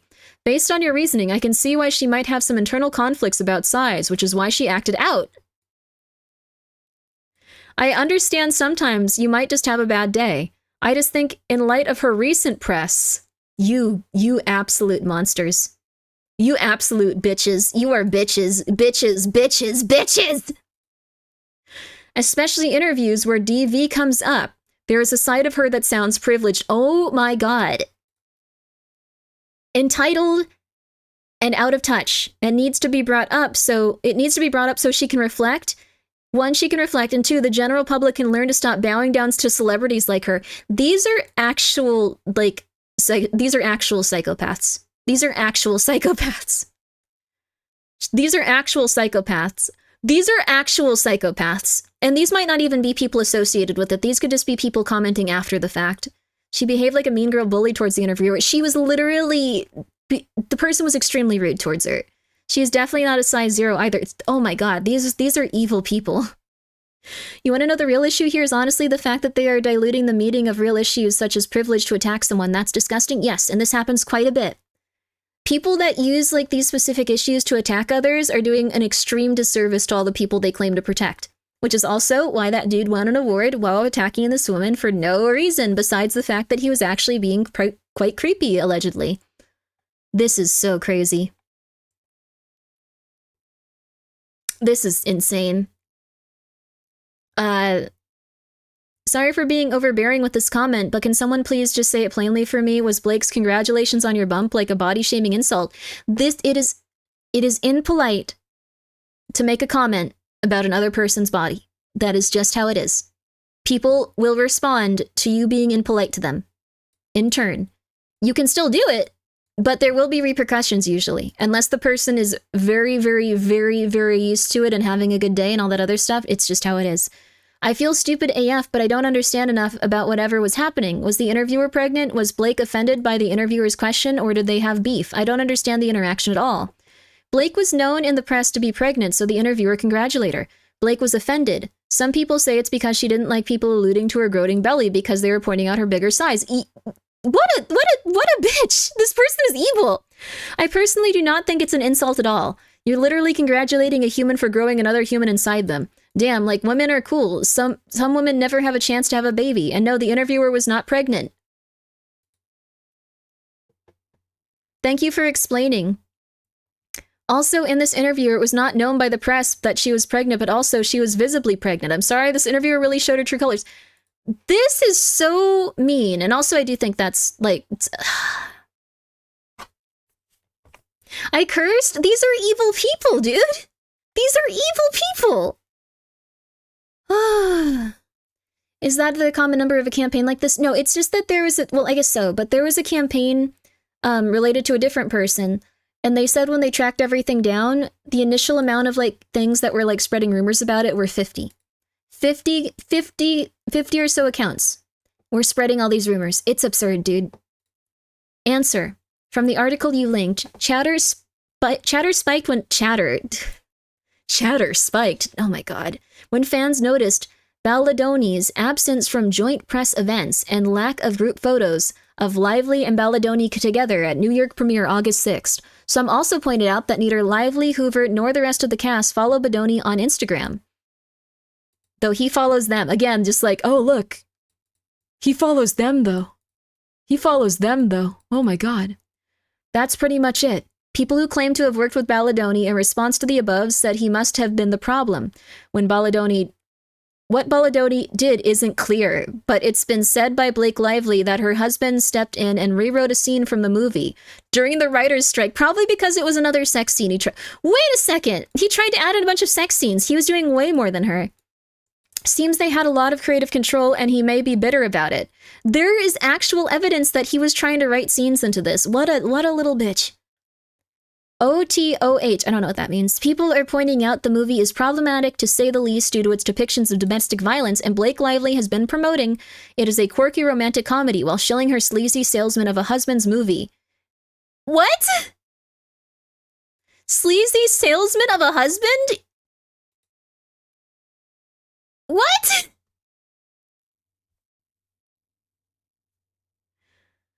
Okay, say what you will about Ryan Reynolds. In what way has anyone ever accused him of being a sleazy salesman? AI? It's not AI. This is a real person. Though they did delete their account, so this might have been like a newer one that was easier to notice. Like they just destroyed it after. Mint Mobile? He has a cell phone. Is that his company? I thought he just did ads for them. And Deadpool vs. Wolverine, he does play a sleazy salesman when he was depressed, though. That was funny. That was awesome. I don't think anyone actually thought he was a sleazy salesman, but I guess just try to throw it in there. Have hidden behind champion of feminists to hide them being a sex pest? Yeah, also almost universally. It sucks. I don't mean to say this like to be mean, but like, I've run into some very weird people. I've run into some very nice people too, but like, he's just the spokesman, right? So he does commercials. He does commercials, which Balladoni also did. He just does commercials, so he's a sleazy salesman. And her/their products, it's peak privileged white feminism. They really are bitches. Like, they're trying to take, like, everything that people care about, like, in terms of, like, what people that go and see these movies usually support, and use it to turn them against a woman that has done nothing wrong besides been sexually harassed. This isn't effing Reddit. This is specifically a PR firm. This is a PR firm that got caught because they got all of their information subpoenaed. And it came out that they had done everything they could to make this person look bad. And if we go back and we look at the stuff around the time Amber Heard was... And I'm not saying she's good, I'm not saying she's bad, we aren't going to argue about it. But like the first time she was starting to get criticism online, I can guarantee you all of it's going to look like this. The same formatting, the same everything. All of it. It's going to be crazy. My little corner of Reddit I created for myself is well curated because... Wolf and Cesspool. I'm happy to hear that. I'm happy that, yeah, it's a, because Wolf the Cesspool. I thought you were saying like, Wolverine and Deadpool for a second. I was like, is that how people refer to him there? Oh no, Wolf the Cesspool. I don't usually use Reddit. As you can tell, like, these are the ones that, that pop up because those are the ones I've looked at. This one's really cool, actually. That one's just showing all the props in, like, movies and stuff that, like, are just essentially like random things people buy, like a booklight or like a part of like a vacuum, and it's like, whoa, this is a science fiction object. Unlike the DWP drama, this whole thing seems so manufactured. Even this post seems manufactured. No offense to OP if you're a real person, but maybe I'm just assuming it's because about the BL and her husband about the BL and her husband seem a touch manufactured. They seem to have really wanted to create a Barbenheimer moment. I'm sure that this Balladoni guy is a huge prick too, don't get me wrong. Just pay them the money. Just pay the money to go see their cruddy, sheltered rich person's take on navigating domestic violence. Putting themselves down. Putting down the dude that they're defending is also, like, really interesting. But it's probably so they can add credence to all of these specific, like, comments and stuff. So it's like, I'm not on his side. I'm not on his side. You know, I'm not on his side. Yeah, but yeah, just go see their crappy movie. Yeah. Yes, don't pay them to go see that movie, yeah. Really shocking part is discovering people are paid to be professional Redditors. They're paid to be professional, like, monsters. This got removed. Wow. This got removed, so we don't actually know what this person did, but it was probably pretty bad. Let's see. Okay. This one also got downvoted a lot because they were... Yeah, this one got downvoted a lot because it was all the PR people on this one. Question. For all people riding so hard for and being so parasocial to Justin, is he such a good domestic violence advocate? Why did he choose this awful book that domestic violent advocates loudly criticized? He mostly makes trauma, and this book has a built-in audience. Why is he y'all's hero? I'm not familiar with his filmography, but I know from his podcast and book, Man Enough, where he works to redefine masculinity. I hate this. The work he's doing on that front is praiseworthy. This is the last one I can read, you guys. I'm really sorry. The surprising part is that professional PR firms care about Reddit this much. Every big company and every big PR firm is going to go after Reddit. They're going to go after Twitter. They're going to go after 4chan. They're going to go after every single place they can in order to get the public on the side of the person that has hired them for PR. Every single one.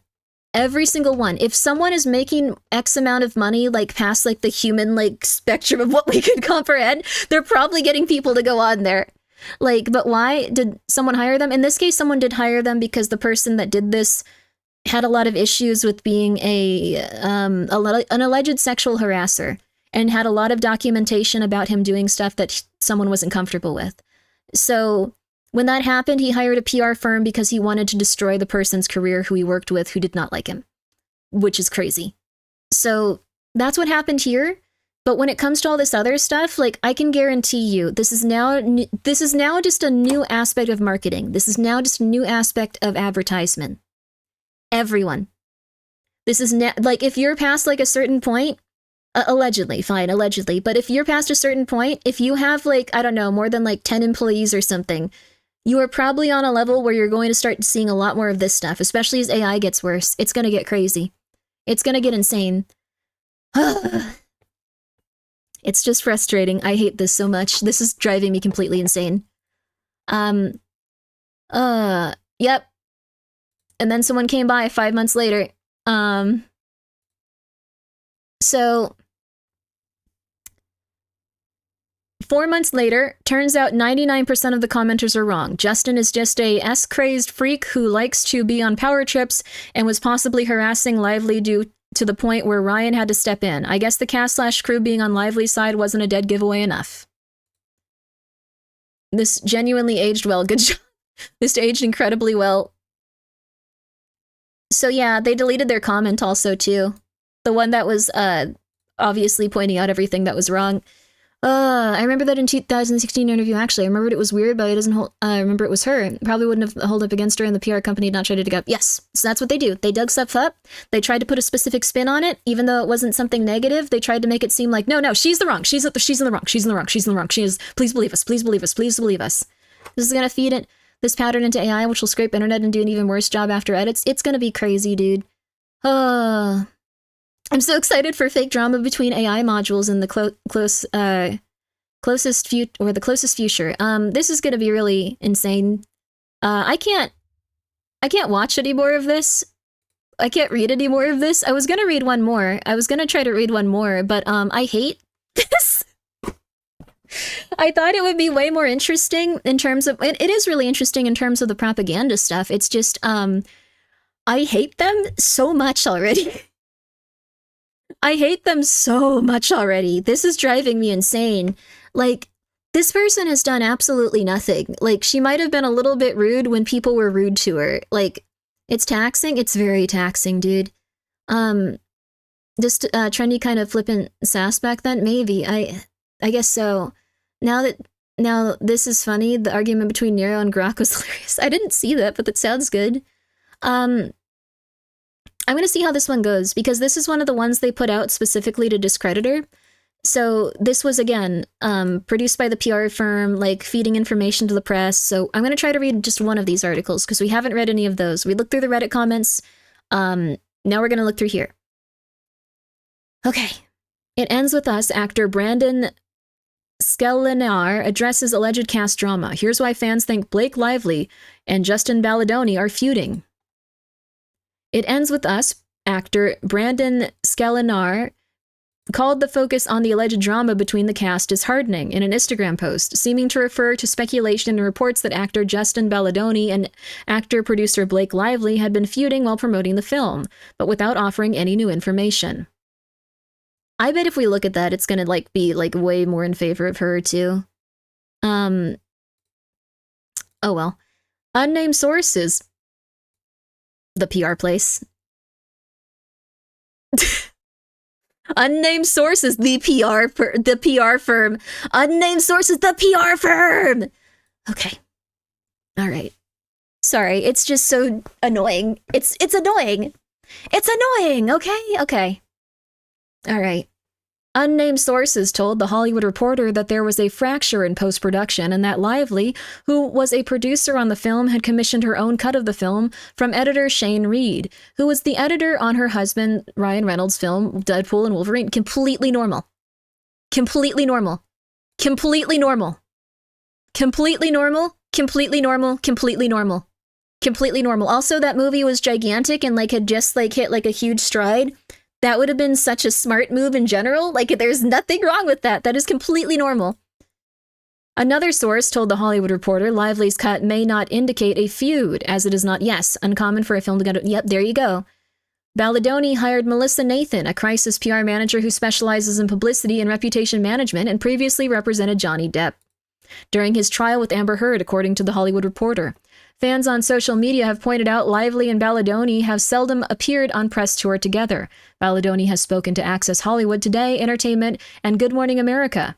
Today Entertainment Tonight and Good Morning America, while Lively has spoken to Vogue, Capital FM, and CBS Mornings, but not together. Many have also analyzed the star's social media activity, noticing Baldoni follows both Colin Hoover, the author of the novel and the movie is based on, who also served as executive producer, and Lively, while neither follow Baldoni. Joshua, you wanted to be in here a little bit ago. You gotta let me finish this, dude. Lively said... One second, I gotta let Joshua in. Sorry, he meowed really cute. I'm sorry. Dude. PR in here. Get him in here. Can we talk about propaganda? We talk about propaganda, Joshua. We talk about propaganda, you skinny little minx. Come here. You skinny little minx, my little baby friend. My skinny little minx. Come on, buddy. Sit your behind down. Sit your behind down and learn about propaganda. Oh, he's gone. Lively said Reynolds once wrote one scene that is reportedly a fan favorite from the book. He read the book and helped her write a scene, sparking speculation about whether there were disputes with Baldoni over creative control, though multiple unnamed sources told The Hollywood Reporter that Reynolds did not write the entire scene. Baldoni's team in all these articles keep talking about receipts. While looking for them, all I can find are nothing burger texts with Reynolds. If they have anything big, they seem to be saving it for court. We probably won't know until that shakes out. I think that they're going to have extremely intense lawyers, and they're probably going to have a really uphill battle. Because with the other stuff, they didn't have it leaked that they were doing all of this, astroturfing and campaigning and stuff. This is, way different than it was before. What have the It Ends With Us cast said? Brandon Skelenar, who stars in It Ends With Us, took to Instagram Tuesday to apparently address allegations of drama ongoing among the cast without directly naming Baldoni or Lively, stating, "What may or may not have happened behind the scenes does not and hopefully should not detract from our intentions or what our intentions were in making this film." He criticizes people for vilifying the woman who made the film, yes, and says everyone involved is aware of the movie's heavy themes of domestic violence. After Lively faced criticism online from fans, we can also see this.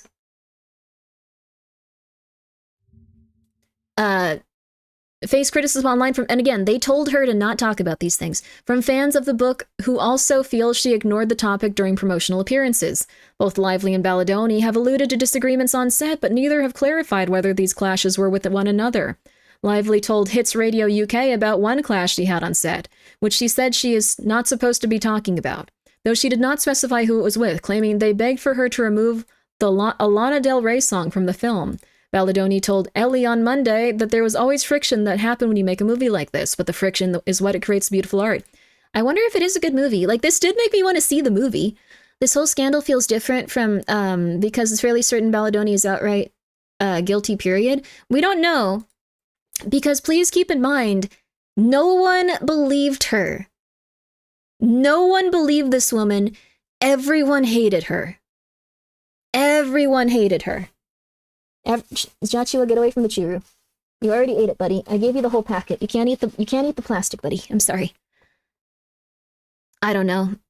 Weird of fans of the book to suddenly think domestic violence is a heavy topic, given the book is also glamorizing domestic violence. It's really interesting.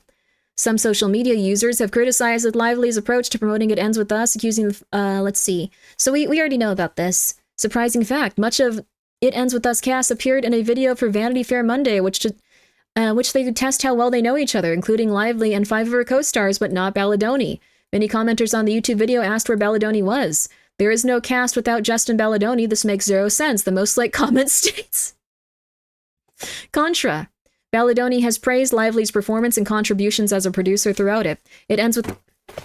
Hey, Joshua, I'm right here. Stop trying to eat that. Come on, buddy. You're not allowed to eat that, baby. No. Sorry, he's trying to tip over the garbage and eat garbage. Okay, come on, buddy. That's a weird thing to say about an actor-director didn't know about. I didn't know about this whole thing. It is a weird thing. It's weird to say that she missed the point of the movie so consistently, too. Balladoni has praised Lively's performance and contributions as a producer throughout. It Ends With Us on the press tour. Balladoni appeared on The Today Show on Thursday and called Lively a dynamic creature, stating everything she touches, she made better. Balladoni also told People on Thursday he was mesmerized by Lively, who checked all the boxes to be cast in the lead role. He told Cosmopolitan he just knew she was Lily, the film's main character, after their first meeting, and said Lively was very involved during the production and had amazing ideas. This is crazy. Tangent. Fans claim the cast of It Ends With Us has avoided discussing Balladoni on the press tour. Lively appears to have strayed from making comments about Balladoni in the interviews. She did not mention her co-star and director by name during her interviews with Capital FM, CBS Good Morning, etc., etc., asked Lively about how she navigated her chemistry with Balladoni, and Lively choreographed some intimate scenes, but in Lively's response, she did not address Balladoni and instead discussed the importance of intimacy coordinators and praised Hoover as a great filmmaker. It all makes sense with how it sounds like it went. An interview clip of Jenny Slate, who also acted in the movie, garnered attention on social media because Slate seemingly avoided a question about Balladoni. A Deadline report, so they were all being really polite to him, all things considered. A Deadline reporter asked Slate what it was like to be working with Balladoni as both her director and scene partner, and Slate said it must be difficult balancing two jobs without discussing Balladoni by name, and she herself would prefer just to act. This is so long! Big number, 50 million, that's how much It Ends With Us grossed in its opening weekend, ranking second at the box office just behind Lively's husband's Ryan Reynolds' film Deadpool and Wolverine, which grossed... Congratulations, by the way, that movie was cute. Grossed 54.2 million. The film debuted above expectations. Deadline previously projected it would gross about 30 million in its opening weekend, probably because there was so much drama associated with it, though. That sucks. Chief critics. The It Ends With Us receiving middling reviews from critics, has a 58 score on Rotten... Okay. Called disrespectfully by some survivors of domestic abuse. See, this is all evil. So that one was like very middle grounded, it seemed like. See, on that line right there, one day he praised her and wanted her on the cast, and literally the next day she's a nightmare is very sus. Yeah, it's very strange. It sounds like she just did not want to have intercourse with him at all. And he was really angry about that. That is, unfortunately, something it comes down to very often with this type of thing. It comes down to it very often. It sucks. It really does. It really does. I don't know. It's...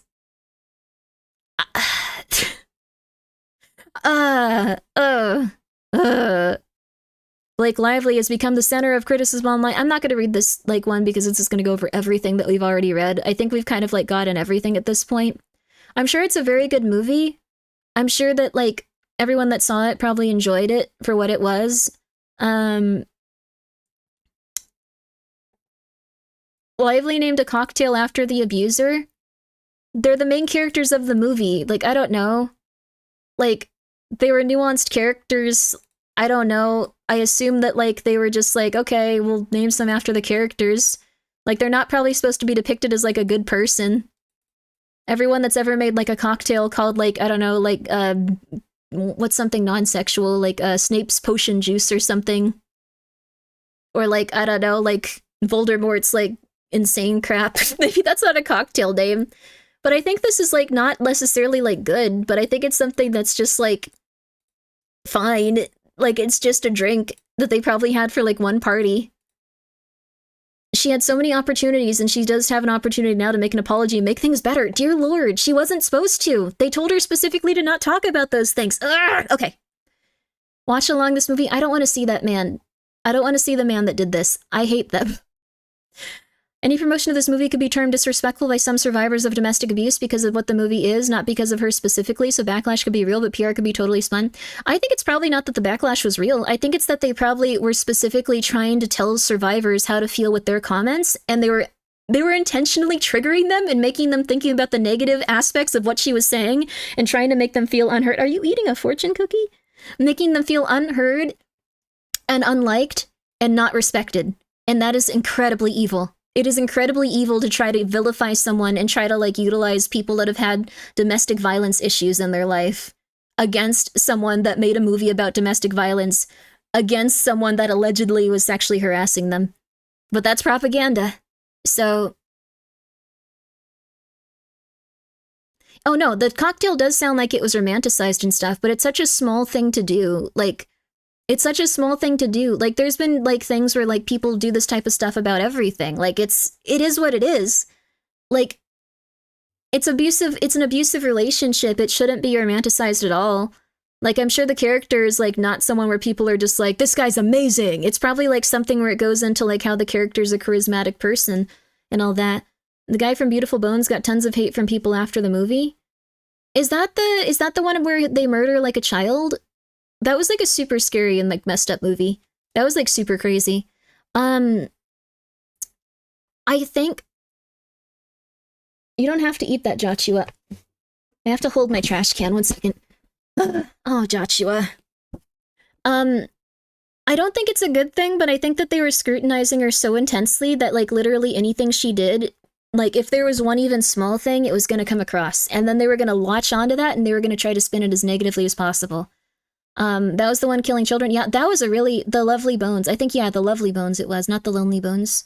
Great movie. Really intense. I read the book as well. Really intense. Maybe he's hungry. He has a lot of food. He just wants to be fat. Would be wild in a couple of months. I'm gonna watch a Grimmi stream talking about propaganda against Balladodi by Blake's TR team with receipts. If that happens, I would talk about it. I think it would be interesting, but I think it would be incredibly hard to get away from someone that said that they wanted to bury this woman and destroy her reputation beyond all measure. I think it's incredibly hard to get away from them having, like, texts and, like, records and things subpoenaed that were talking about trying to destroy her life while he was, meanwhile, accepting awards for, like, being a good person to, like, domestic abuse survivors. And trying to paint her as an evil person that hated him and, like... Okay, Joshua.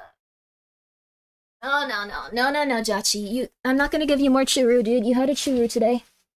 He had a full churu. He's just being greedy. He's just being a greedy boy. And I'm right here, Joshua. You're not eating this. I'm gonna put it outside. I'm gonna put it in the closet. 1 sec.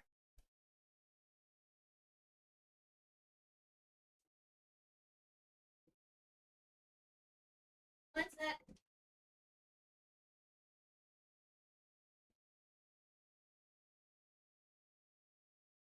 Alright, sorry about that. How do you spell Joshua? You got it. Joshua.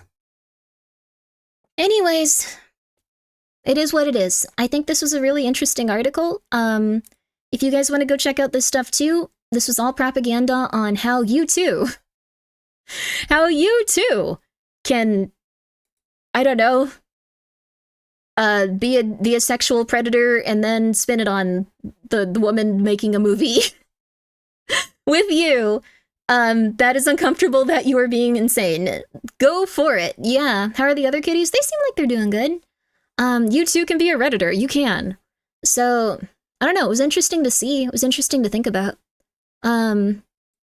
Given the release of the New York Times article in December 2024, we just read, I do legit think her PR team is trying to nuke him as well. I don't think that it's a PR move. Well, no, it's definitely a PR move, but I don't think it's like a PR move in the same sense that they've hired someone specifically to bury him. I think it's a PR move in the sense that they found out that someone was having a maniacal, crazy campaign against them after they found a bunch of material, and now they are publishing it. So they don't seem to have the Redditor plants behind them, but they are trying to influence public opinion. That is completely normal, though. If someone does something illegal, and if someone is trying to say that you are disrespecting domestic abuse survivors and that you don't understand what's happening, even though you are the main character in a movie, you are allowed to be upset and talk about it. You are allowed to just go like, okay, that's horrible. You are allowed to be upset that they're winning awards as they try to paint you as the worst person imaginable.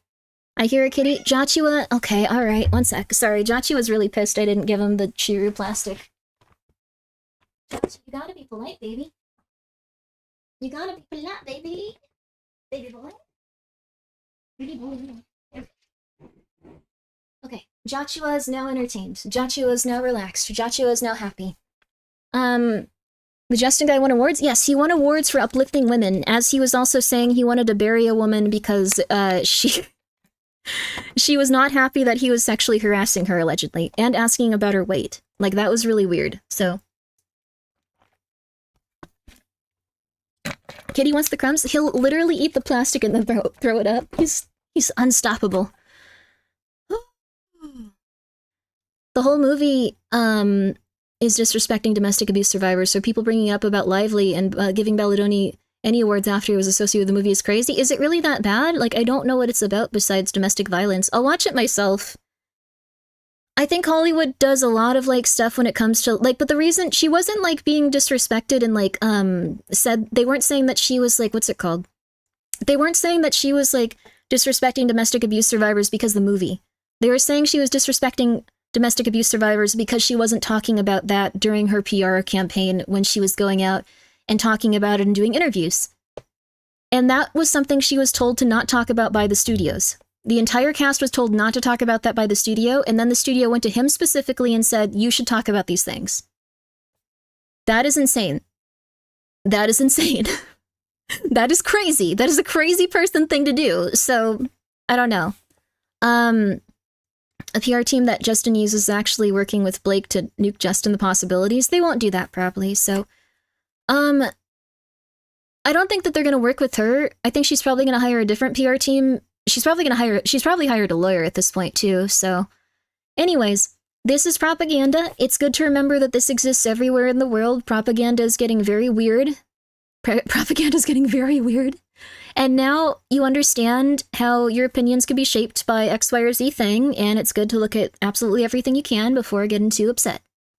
So if anyone comes out very intensely against X, Y, or Z person, or X, Y, or Z company, or X, Y, or Z thing, like, it might be good to just consider that and go, okay, what's going on here? Why is this being said? What's going on? Who, like, just, it's an interesting thing to think about. And then if you can get back to, like, where the sources for all those things are, you can start to figure them out. Is it someone that's just upset with the person? Are they trying to create rumors because it would benefit them? Are they trying to defend something related to like themselves or a company or like any sort of situation like that? It's something you should consider just because it happens now. It's interesting to think about. I'll just watch Grimbo propaganda and tell me what. No, don't. No. Grimmi encourages critical thinking. I don't know if you can have that much of critical thinking with this either without going completely insane because there's just so much information online. So I don't blame anyone that's just like, yeah, happens everywhere. Oh, there's a lot of propaganda.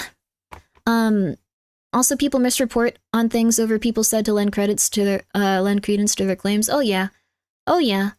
I'm sure there's also people like from pretty much like everywhere doing this, like everywhere, anywhere. Like, It probably doesn't end with entertainment. It probably, like, there's also an incredibly large amount of, like, fake Amazon reviews to the point you can't even find real ones. But he lost the award. He should have lost the award. It's insane what he did. Like, I don't know. Hi, Jachua. You can't have any more churu, dude. You're fat. I love you, but you're fat. Not gonna lie, I'm totally lost. Alright, to sum everything up, we 100% know. We 100% know that there are two people working on a movie, and then allegedly, one of the people working on that movie said, I'm uncomfortable with how you're treating me, you shouldn't be commenting on my weight, and you shouldn't be talking to me about your sex life, you shouldn't be talking to me about this, you shouldn't be doing that. And that was not taken as seriously as they needed, and this created tension between them and the person that was also starring in the movie. She unfollowed them on, I don't remember what it was, like Twitter or Instagram or one of those, and she wanted space from the person because she considered what they were doing sexual harassment. Regardless of how you feel about it, she considered it that way. On the other hand, in response to this, fearing that the person was trying to make things hard for them, they hired a PR team and said that they wanted to bury her and ruin her career. They wanted to bury her. They wanted something substantial to destroy her. And so they hired multiple people, one of which said that they were going to control social media. They were going to control social media with their skills and their ability, and they weren't going to do it using bots. We can now go back and see tons of comments where it was heavily implied that she was a bad person and that the guy was like a great person and doing all these amazing things and like he was perfect and yeah. So that's what we know. We know that a PR firm was intentionally trying to take down this woman based on her subpoenaed records that she got. And that's all we know. So you guys can come to whatever, I guess, place you want to. I'm just saying there was propaganda involved, and it's an interesting thing to think about because this is how a lot of propaganda is formed these days. I just think it's interesting. And as it gets more intense with AI, we're probably going to see more propaganda like firms like get caught and stuff, which is crazy to think about. We're going to see them like get caught in this like way more often. Instead they buried themselves. They're probably going to survive, but it's going to be really weird because they are a propaganda like, you know, place. So they're going to make a lot of stuff that goes like, no, she's crazy. She's crazy. No, what if this is like fake? And like, they're going to go nuts with it. So leave it to us to make an opinion. I like your style, Grimmi. Good luck. I know where I stand on it, but I do know that there was a lot of propaganda associated with it, and that ain't my style. I think it's good to just not be crazy. So eventually we may be the old people falling for scams. Yeah, I mean, we are falling for them here. My conclusion is corporate level business sucks because of stuff like this. Yes. So any publicly traded company, probably involved in this stuff. Not because they're like associated with bad people, but just because that's a way to grow their business and protect their interests. Long and the short of it. Anyone that probably makes over like $5 million a year and has a public persona probably also has some of this stuff going their way. In my opinion, I could be wrong, but that's the gut instinct I have. It's like err on the side of kindness when you don't have all the facts. Yeah, I guess so. Like you could just go like, how does this making sense? What's going on, etc., etc., etc. Grimmi, tell me what I should think, please. I think it's very important for you to think about how you're interacting with others, and when you read stuff like this, think, what does someone have to gain from this? What does someone have to gain from this? I think the takeaway is we have to be critical, even of what looks like normal humans commenting on social media because they might not be. Yes, very likely not. Social media, like pretty much anywhere. I gotta let Joshua out. Joshua, what are you doing, baby? Ready to rock it? You have food downstairs, honey. I love it. Good kitty. Good kitty. Good kitty. Alright, there we go. Alright. That was pretty close to Grimmi. Is this true? We do know that there is a propaganda firm, so we do know that some of it is true for certain. We do know they got caught. We do know that they worked on several high-profile cases. And that's all we know. Everything else you guys have to decide for yourself. You have to decide it for yourself. But I'm 100% sure in my heart and like my gut that those comments were from those guys, especially after how they talked about it.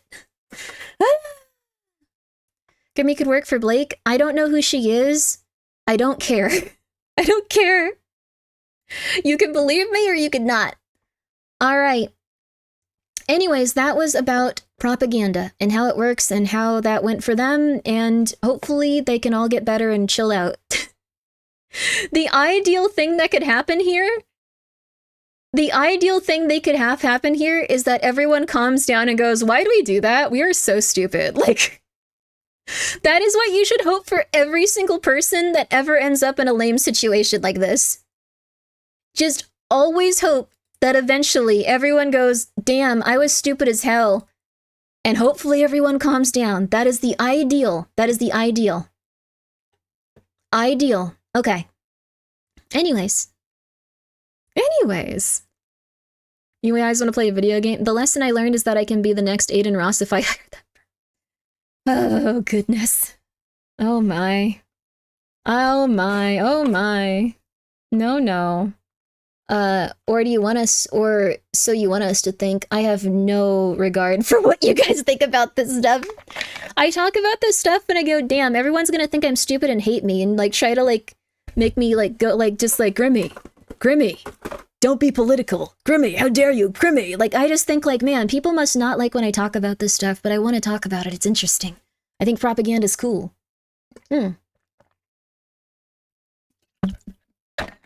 What can I say, baby? I was joking, I swear. Oh, no worries. No worries at all. It is good to, like, have some trust in, like, people, but, like, I don't know if you necessarily need to trust a streamer with, like, your opinions and stuff, so I don't take it personally. If good old Fuzzy Mod is gonna get some sleep, it's probably a good time for me to sleep as well. Good luck, everyone. Good luck! Sleep well, Mr. Frick! Sleep well.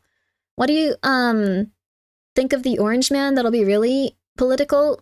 I don't eat Cheetos. I don't think Chester Cheeto is a bad man necessarily, but I just don't eat cheese. I'm allergic to it. I can't do it. And if you're referring to the other orange fella, like the one that's on boxes of macaroni, again, I can't eat cheese. I'm actually allergic to milk, not just lactose intolerant. Like I get a bad reaction to it, so sorry to say it, but let's do something relaxing. Let's watch some chilling scares.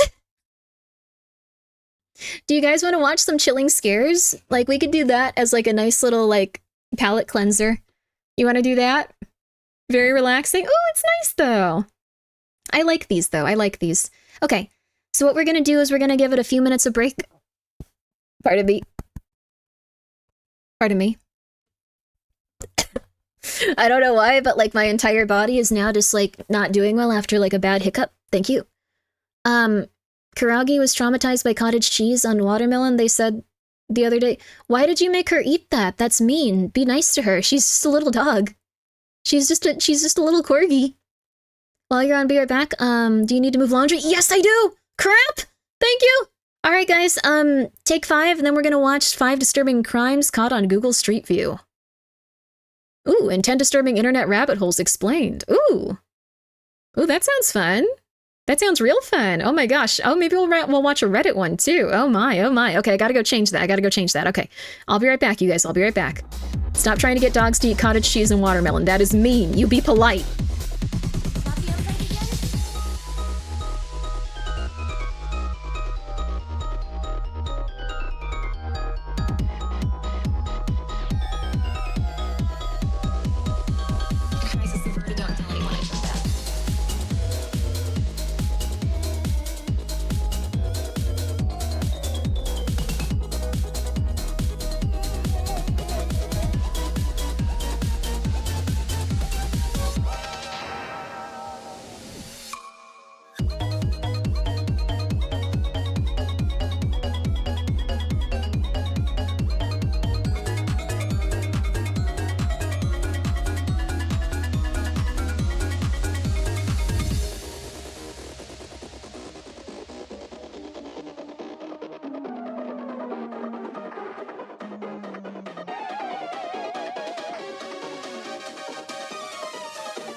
It's called Grimmi Penile Music. Not for the reason you think, but it's because it's the file name someone sent me. I'm sorry.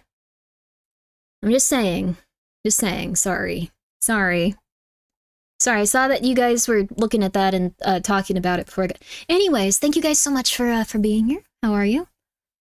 Let's see. No, it really was the name of the file. She wasn't happy I called it that. She was not happy. You want to know what's crazy? The lady that translated 7 stand user is the person that did that music. She's really talented.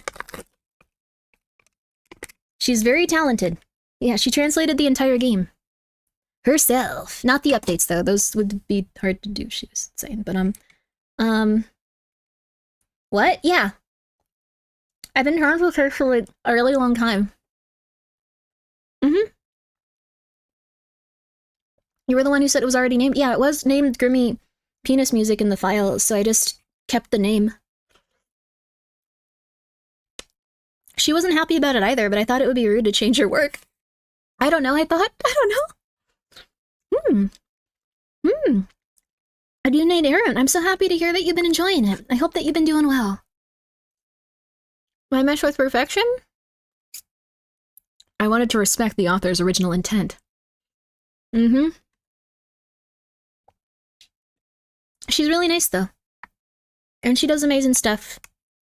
But yeah, she also translated 7 stand user. It's interesting to think about sometimes. It never even really occurred to me to say that. Or like... years of streaming. Eventually I was like, wait, why did I not think that this was interesting? Welcome back, thank you. I hope you guys are doing well. We're going to be watching some very interesting stuff right now. We're going to be watching 10 disturbing internet rabbit holes explained. Yeah. Imagine historians extract that file 500 years from now. I'd prefer not to. I'd prefer not to. Just saying. Yeah. Alright. I prefer not to. Alright. I don't know. I hope that historians have something better to look at. Like, they aren't just like, we've gotten this information of a Grimmi. VTuber. A virtual tuber. Some sort of root vegetable. Yes. Unsure why they refer to themselves this way. Interesting. There's gonna be a whole museum dedicated to Grimmi Eat Wait. Oh, God. Well, I'd be dead, so... wouldn't have to think about it too much, I guess. The ideal situation. Imagine there'll be any historians left in 500 years? Well, there might be in like 2,000 years. I guess we'll build back again. We have a long way to go, baby! We have a long way to go! 800 golf tip. Back in the early 90s, a mysterious phone number started popping up on billboards really and cool, by the newspaper way, you ads guys. across North America. It was a vanity number that spelled out 1-800-GOLF-TIP. Seeing this, most people assumed that it was an innocent thank you so golf much for tips subscribing, by the helpline way. or something of the sort. Appreciate it. However, that couldn't have been further from the truth. When someone did call the number, they were greeted by the sound of a person breathing into his microphone.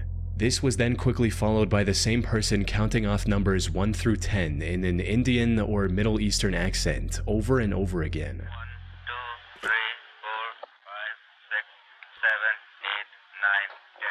1, 2, 3, 4, 5, 6, 7, 8, 9, 10. 1, 2. Okay. This sequence kept repeating for minutes on end, leaving many people confused and prompting them to hang up. However, this counting didn't last forever. People discovered that after about 10 to 12 minutes, the voice faded into silence and was replaced by static noise. 2, 3,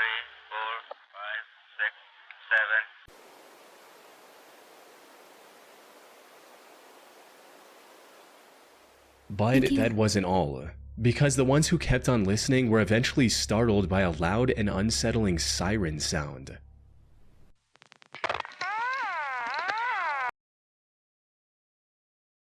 Suspicious deviled eggs, thank you so much for being here for 3 months in advance. It's very nice of you. I hope that you enjoy it here. This sounds like the kind of crap I would do for no reason. I'm really sorry, you guys. This seems like the type of thing that I would do and not tell anyone for like 20 years. So, think it's fun, though. I think it's fun. You want deviled eggs now? Me too. And I'm afraid to eat them.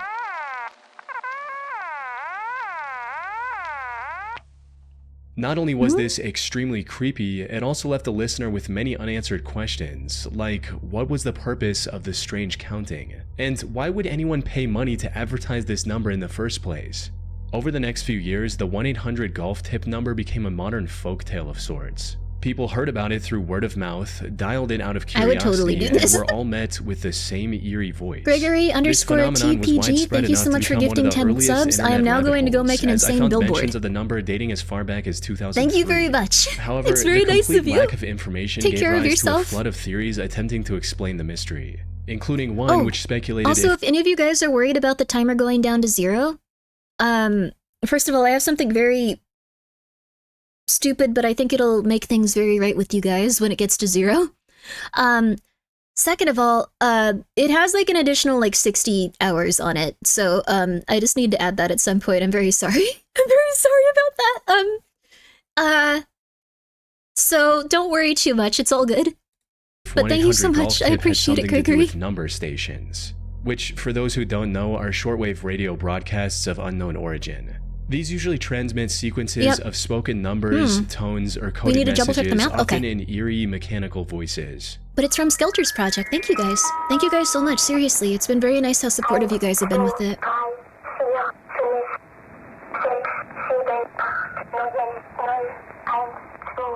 What is your timer for? That's when the world governments ends. to send encrypted instructions to spies in the field. So, according to this theory, the 1-800-GOLF tip number served a similar purpose.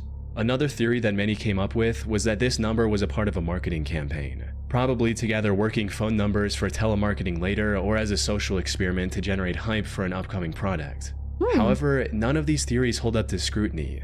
For starters, if number stations are indeed used to transmit instructions to spies, they're entirely You can just do things for no reason.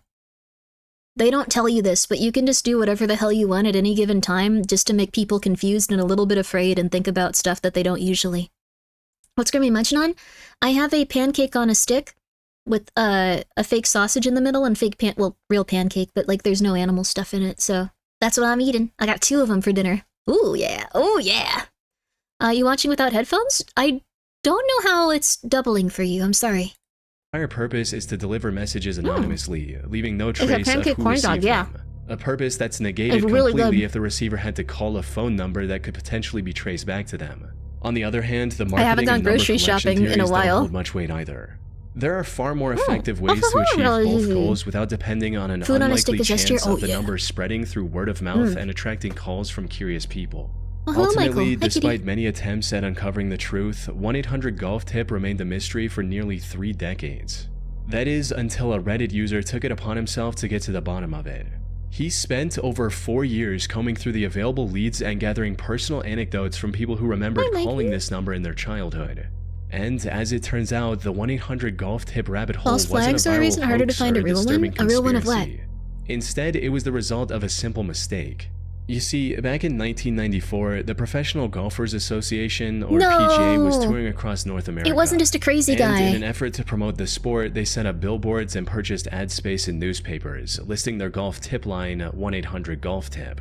However, this line was only meant to be active for 2 days, as evident from this 1994 ad in the Tampa Tribune, which reads, "Golfers nationwide can receive golf tips today and Sunday via a toll-free instruction hotline presented by the Man. PGA of America and USA Today. The hotline, featuring nearly 100 PGA members, is being offered in conjunction for the Tommy Armour PGA Teaching and Coaching Summit in New Orleans. Call 800-GOLF-TIP." It's just the Following cover-up people campaign, want you to believe, billboards let's go, in baby. low-traffic areas that Sorry if never I'm making received you a new guys all ad really ended nervous up about staying up propaganda far and the longer than concept of the world intended. and what's going on. However, by then, the tip line was replaced by a placeholder test message from the phone company. As for the disturbing siren sound at the end, it was just one of the many pre-recorded tones phone companies used to signal that the call hadn't reached its intended destination. In the end, 1-800-GOLF tip wasn't a covert spy line or a clever marketing ploy. It was simply the byproduct of a phone company forgetting to disconnect a test number. Man! And while the truth isn't as thrilling as some might have hoped, it brought closure to those who spent nearly 30 years chasing the mystery. Grimmi has opened her eyes. I'm sorry you guys User also have an 927. illness now. On August 4th, 2006, AOL, which was an early search engine like Google, released a text file on its website containing 20 million search queries from its users. These queries were Oh, you're a model on my monitor. Hello, kitty. Hello. Hope you're doing well, kitty. Am I eating enough? Am I moving enough? Hope they're doing good, though. Cats are such a little... I don't know. They're a nice little treat. The narrator having to explain what AOL is making me feel old? It's a search engine. I see. collected from over 650,000 users and spanned a period of about 3 months. Whether this AOL release was search. intentional or simply a private file mistakenly made public remains unclear. The users' actual names AOL were was replaced with Facebook before anonymous filler Facebook. numbers starting at 1, so like user 34 That's or user MySpace. 152. I wasn't around for but based MySpace. solely on each user's searches, But it seemed you cool. could usually still find out a lot about them. The company did apologize and remove the file 3 days later, but it was already too late. Thousands of people had already copied the file and began combing through it out of curiosity. And while most of the searches were exactly what you'd expect, like users looking for restaurant recommendations, planning vacations, or searching for medical symptoms, user 927's search history stood out from the rest for just how shockingly disturbing it was. It started off quite normal, with user 927 looking up songs from various artists. There were also some medical queries, such as the time it takes for a broken leg to heal and fungal infections, as well as numerous searches on different types of flowers. But it didn't take long for user 927 searches to shift into the realm of deeply inappropriate and not safe for work. Now, what? due to the explicit nature of these searches, I can't share them on YouTube, What? but just note that many of them were deeply unsettling and painted a troubling picture of the user behind them. Okay, like, I understand that a bit, but, we can't ascertain what was wrong. So, we can't ascertain what type of search this is. So, it could be literally anything. It could be murder. It could be, like, how to get ketamine. Like, it could be anything. However, this was only the beginning. As the They weeks must be went really on, intense. user 927 searches grew darker, more specific, and far more disturbing. It went from looking up questionable stuff to searching for straight-up illegal and harmful material. Oh my The god. unsettling nature of user 927's search history sparked widespread discussion and concern across the internet, even inspiring an off-Broadway play which delved into themes of cyberstalking, privacy, Wait, what? It inspired a play? Wait, what? User 927. This seems like it's a big thing.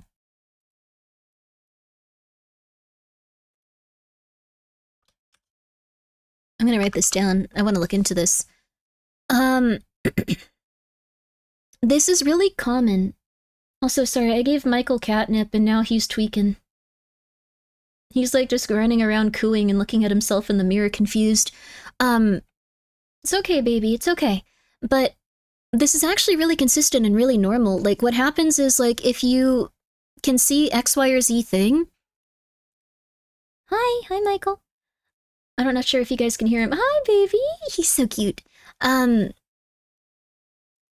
Essentially, like, your brain wants to seek out, like, more and more intense stuff. So it probably started out relatively messed up, and then it got to really, really, really bad. As, like, they were looking for, like, more of those feel-good chemicals and stuff.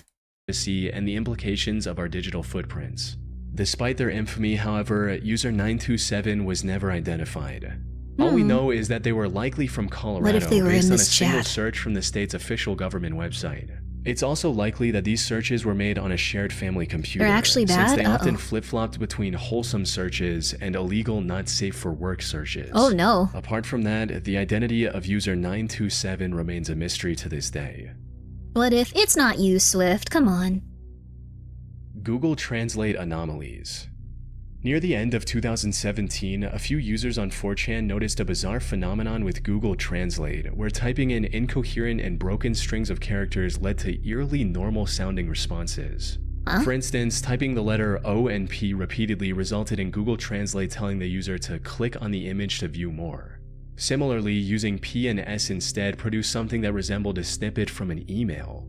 Now, it would have been easy to write it off as a coincidence, just random characters accidentally forming something familiar, but as more people tested it, the more weirdly consistent the outputs became. Like the Translate app telling the user to go ahead and ask any questions they might have. You remember or in this? some What was instances, telling them that they have a chronic disease, What? a tendency to be infected with the virus, and that they will have a lot of pain. How could a nonsensical mix of characters produce such specific and sometimes threatening translations? At this point, the most reasonable explanation was that this was simply a glitch, perhaps an obscure bug in Google's Translate system.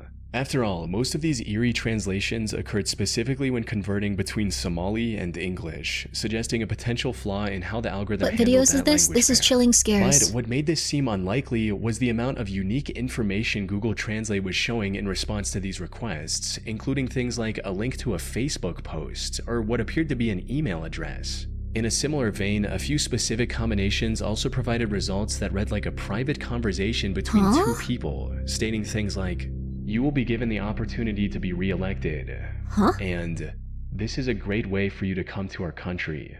So, what is going on here? Unfortunately, despite the online interest, Google never acknowledged the problem, so we can only speculate. And while I did come across some wild theories suggesting that Google Translate was somehow a sentient AI trying to communicate outside of its intended purpose, these theories are of course not true.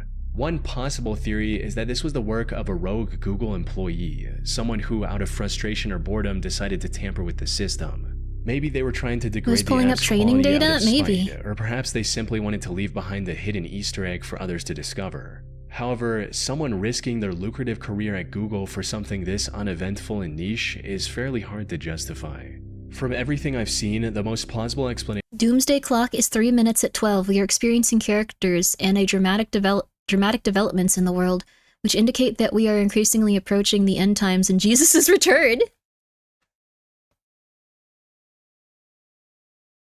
What do you think it could be? Also, Payton58, thank you so much for the 100 bits. Wouldn't it be a good time to tell us your own hotline number? I want to get one now. I want to get one now. Like, I want to get one. I want to get one. I want to get one. I want to get one. I want to get a hotline number. I want to get a hotline number. Come on. Oh my God. Like, it'll be so cool. It'll be like, oh my God, you're cursed. And it'll be like funny, you know. There are actual snippets on the internet. What is this pulling data from, though? It's interesting. But what is it pulling data from? Like, Google is preparing us for the rapture. Damn, interesting. Maybe they're, like, I don't know. What I want this to be... what I want this specifically to be, I really want this to be some sort of, like, I don't know, ghost that's just trying to communicate with us and, like, saying gibberish. It is most likely not that even a little bit, but it would be so cool, right? Sites used to throw all the repeated keyword spam at the bottom of the page back in prior version of S. Oh, interesting. So it might just be pulling from that. Is still the one mentioned earlier, that all of this was just a glitch or an overlooked bug in the system. As for the oddly specific bits of information, those could have come from any number of internal sources. Consider this, massive platforms like Gmail, Google Drive, and Search process billions of data points every day. So it's not hard to imagine a coding error causing Google Translate to inadvertently pull... This does actually make me wonder, like, how on earth do any of our computers work? How on earth are things functioning so well? Like, things have been functioning so well online that we kind of, like, just went like, oh my God, this website is down, this isn't working? Like, it's crazy that it actually functions. Zeros and ones, it is zeros and ones, but come on. We tricked rocks into thinking, okay, we did, but you know. Fragments from those interconnected services, which, if true, would be a real security and privacy threat. That said, I tried replicating the troubling prompts myself and came up empty. Whatever was causing the bizarre outputs seems to have been quietly no one knows patched how it out works, by it Google just since does? the story first broke out. Ted the Caver. On March 23, 2001, a man named Ted began sharing his caving experience in an online journal. The story started a few months earlier in December 30th, 2000, when Ted and his friend B were exploring a cave they thought they knew well. But on this particular trip, they found something unexpected, a small hole on a wall near the cave's lowest point. As Ted kneeled down to get a closer look inside, he felt a faint breeze coming from the hole, suggesting there might be an entire unexplored cave system lying just beyond the narrow opening. The excitement of being the first people to explore this new section of the cave outweighed the inherent danger of venturing into the unknown. After Never surveying do the it! area, Ted and B decided to widen the hole and carve out a passable corridor. About a month later, on the 27th of January, they began to chisel at the rock. But something felt strange. The two felt a suspiciously strong wind coming from the hole, followed by low, ominous rumbling from deep within the cave. They tried to rationalize these occurrences, thinking that the wind was just blowing a little stronger outside, and that the rumbling noise was coming from the trucks driving on the mountain road above the cave. So, despite the noise growing louder and more frequent, they pressed on. A decision they'd come to regret, as the sense of unease kept getting worse, fueled by a series of increasingly disturbing occurrences, like their dog becoming agitated as soon as it reached the cave and refused to go anywhere near the hole, or the two hearing what Ted described as the most terrible scream he has ever heard from the hole, lasting nearly 10 seconds. Once the hole was big enough, Ted crawled through to the other side. Why? Only to be met by a massive, unnaturally round boulder sitting in the center of a small chamber. There were also hieroglyph-like drawings on the walls depicting people standing around a strange symbol. He took photos on his disposable Polaroid camera and came back. But when he tried to develop those pictures later that day, every photo he took of the round rock and its surroundings came out completely blank. This is awesome. They then tried recruiting another experienced caver, Joe, hoping a fresh perspective might help. However, Joe returned minutes after he went in, visibly shaken by the experience. He refused to speak about what he saw on the other side, and just stated that he would never enter that hole again. Oh my Left with no god. other choice, Ted decided to explore the new area himself. Oh my god, But dude. as soon as he reached the other side, he began hearing the rock scraping sound again. He panicked and ran for the exit, only to see the round rock in a different position than it originally was. As he crawled through the hole, a nauseating stench began to fill the cave. Then, just as he and B reached the entrance, something tugged on their rope. In a panic, B slashed it with his knife, sending whatever was climbing up crashing back into the darkness. Yet, their story doesn't end there. In his May 19th, 2001 update, Ted talked about their plans to go back fully equipped, to solve the mystery and capture definitive proof of the insides with photos and video footage. Okay. This is what I never understood. When you get to this point, when there's this much crazy stuff happening, when you're this terrified, this is when you get every single person you know that's a weird military person that you know. And I'm one of them. You get every single person that you know that's a weird military person. You get every single person that you know with a gun.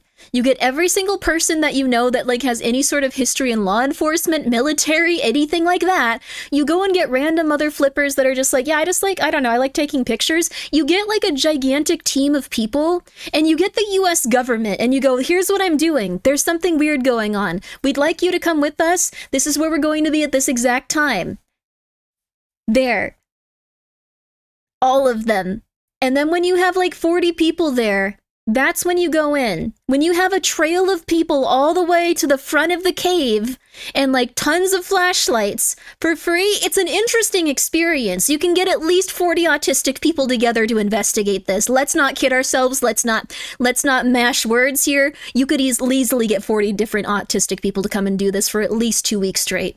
Like, let's not lie. Let's not lie to ourselves. This would be so interesting to so many people. You could find so many people down for it. I am one of them. You could find so many people down for this. So you could get that many people to go there, and then once you have everything completely lit up and it's beautiful and it's perfect and you have access to everything, you get your mining equipment, you get everything ready, you get the structural integrity, people would work on this. True, they did this with Area 51. They did it with Area 51. They did it with Area 51. However, the updates never came, leaving readers to wonder what happened to Ted and B. Now, I should Should've gotten mention those that 40 back people. then, many online communities were skeptical about the authenticity of this story and internet Should've rabbit got hole. him. However, the irregular updates and accompanying photos were convincing enough to make many believe the story was real. But the story was completely fake. No! Back then, internet creepypastas or fake horror stories presented No, it's never real. It's never real. It makes me so sad. These are never, ever, ever real. Imagine someone hitting you up in DMs and they're like, hey, you want to go check out a random freaking cave with me? I would do that. I legitimately would do that. I would contact someone I don't even know and do that. I'm not even kidding you. Like, there was like a point where I was like, man, I don't know who would want to go to this specific thing. This is the only person I know nearby. I don't think I can ask someone that I've barely talked to if they want to go to Alcatraz. Like, I was really thinking about that, though. I was just like, I barely have talked to this person, but I think they might generally live in this area, maybe. I could probably ask if they want to go to Alcatraz. I almost did it. Grimmi, be safe. Yeah, I didn't in the end, and I'm trying to find... Grimmi tricked us? I'm sorry, I want to go to Alcatraz. I want to go to Alcatraz. Oh, you mean this. Yeah, I didn't know this was fake either. I'm pissed about it. But I would absolutely, in a heartbeat, ask a bunch of people if they wanted to go see something haunted. Like, if I actually found a real cave, I would be contacting every VTuber I know. I would be contacting every VTuber I know. I could get at least 40. They would be so confused. They would be so confused. If I found a haunted cave, I would do it in a heartbeat, though. It's all real, but to keep people away, it's called a fake story. Yeah, let's go, baby. Yeah, it's real in our hearts, baby. That is true weren't really a thing, or at least weren't very common. Ted the Caver's OG creepypasta? No reason not to believe this story. Wendigoon and Nowadays, Nicanny the read on Ted their the Caver podcast. Oh, story interesting. is often referred to as the internet's first creepypasta. I think I have heard about this also a bit, but they phrased it so differently that I felt like it was new. I don't listen to Wendigoon's podcast because when two people are talking on a podcast, it makes me feel like I'm in the middle of a conversation with more than one person and I get scared. So Papa would be up for Papa probably would. That would be really cool. This just in, 40 VTubers missing an ill-advised cave trip. Yeah, that sounds right. I wouldn't want to go in a cave, but if it were haunted like this, I'd do it. I'd do it.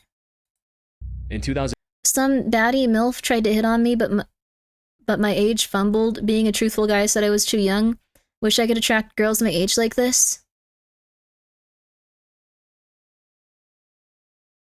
Why do you think we're able to talk to women based on what we're discussing here right now? Like, you're in a completely different world from us. I'm sorry. You have to leave and find someone that has more familiarity with your topic. I'm sorry. Good luck.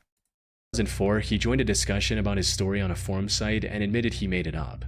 Apparently, they did explore the cave and actually took the pictures he posted on his journal, but everything about the round boulder, the drawings on the wall, and the chase at the end was completely fictional. However, none of this detracted from its position as the story that introduced the internet to creepypastas, a genre that's prevalent to this day. It's so cool. I was so excited for this too. The Glitter Conspiracy. What? On the 21st of December 2018, New York Times posted an article titled, "What is Glitter?" This was supposed to be nothing more than an educational article on what glitter is and where it's used in our day-to-day lives. However, what its author didn't realize at the time was that this would ignite one of the most heavily debated rabbit holes in internet history. What? It started with an odd conversation between the article's writer and a manager from GlitterX, which is one of the largest glitter manufacturers in the US.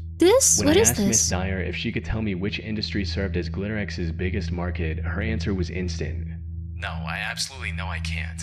I was taken aback. But you know what it is? Oh god, yes, she said and laughed. You would never guess it. Let's just leave it at that. I asked if she could tell me why she couldn't tell me. Because they don't want you to know that it's glitter. If I looked at it, I wouldn't know it was glitter? No, not really. Would I be able to see the glitter? Oh, you'd be able to see something, but yeah, I can. The writer then asked if she could tell the buyer's name off record. It's probably used for like some cereal or something. Like automotive paint? It's probably cereal or something. Like, I think it's something like that. Probably just like a specific type of dye or something like that. I would totally come because I'm crazy interested in this stuff. Ooh, 2 books on cryptozoology. Whoa, that's wonderful, dude. Thank you for the 300 bits also, Taru. They use glitter for their paint jobs? Interesting. Google debunked in T-minus 10 seconds. What? No, it has to be there has to be something scary. But she refused. I want things to be scary. Come Not long on. after the article went live, someone posted their strange conversation on the Unresolved Mysteries subreddit, sparking a wave of speculation about who this mysterious client could be. One of the top comments under this post pointed towards a potential use by law enforcement as an ID for explosives, reading, "Micro-taggins. Multi-layered micro-glitter added to all commercial explosives. Simple to batch trace on-site after the detonation using only a microscope. Use dynamite for illegal purposes and leave evidence as clear as a fingerprint. Law enforcement probably don't want this fact circulating." And while this made some logical sense, others lean toward crazier conspiracy-adjacent theories. Like, this one user claimed that the government spreads glitter on beaches to increase their sparkle and by extension attract more tourists. A few people also suggested that the mystery buyer could be the US military. since glitter's reflective properties might make it useful for camouflaging equipment by deflecting radar signals. One user proposed a more unsettling theory that GlitterX's biggest client could be a toothpaste company, using glitter to create the illusion of sparkling clean teeth. I don't think While that's the case. the idea sounds absurd at first, it's not entirely out of the realm of possibility given how common microplastics are in personal care products. However, none of these theories hold much merit. Microplastics and personal... There are little tiny bits of like stuff in toothpaste. Now I'm scared. I'm trying to like... Huh. Maybe. Huh. Huh. It was resolved on unresolved mysteries? Oh. Okay, we'll keep watching. We'll keep watching. Personal care products, including toothpastes, were banned back in July 2017, Wait, over a year before the New York Times interview. Wait, what? Not only was it true, it was just like, yeah, we took it out of them. Yeah, people were getting really angry at us for some reason. We don't know why. We were just, you know, making a nice product. I know. It just sucks. It is what it is. People always trying to keep the little guy down. Like, that's insane that was just like, yeah, 100%. Yes, 100%. Microplastics are everywhere at this point. It's scary. Yeah, even remote indigenous tribes have been found with microplastics in their blood. It's insane, dude. It's probably like in our rainwater and stuff, too. Get a really good water filter.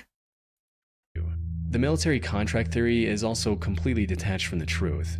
In reality, the radar-absorbing coating used for fighter jets is made from iron and ferrite, not shiny plastics. So, while these theories were fascinating to sift through, none of them actually answered the one question that started it all. But wait, male G G-Tells filtered microplastics? This remained a mystery for almost an entire year before someone managed to uncover the truth.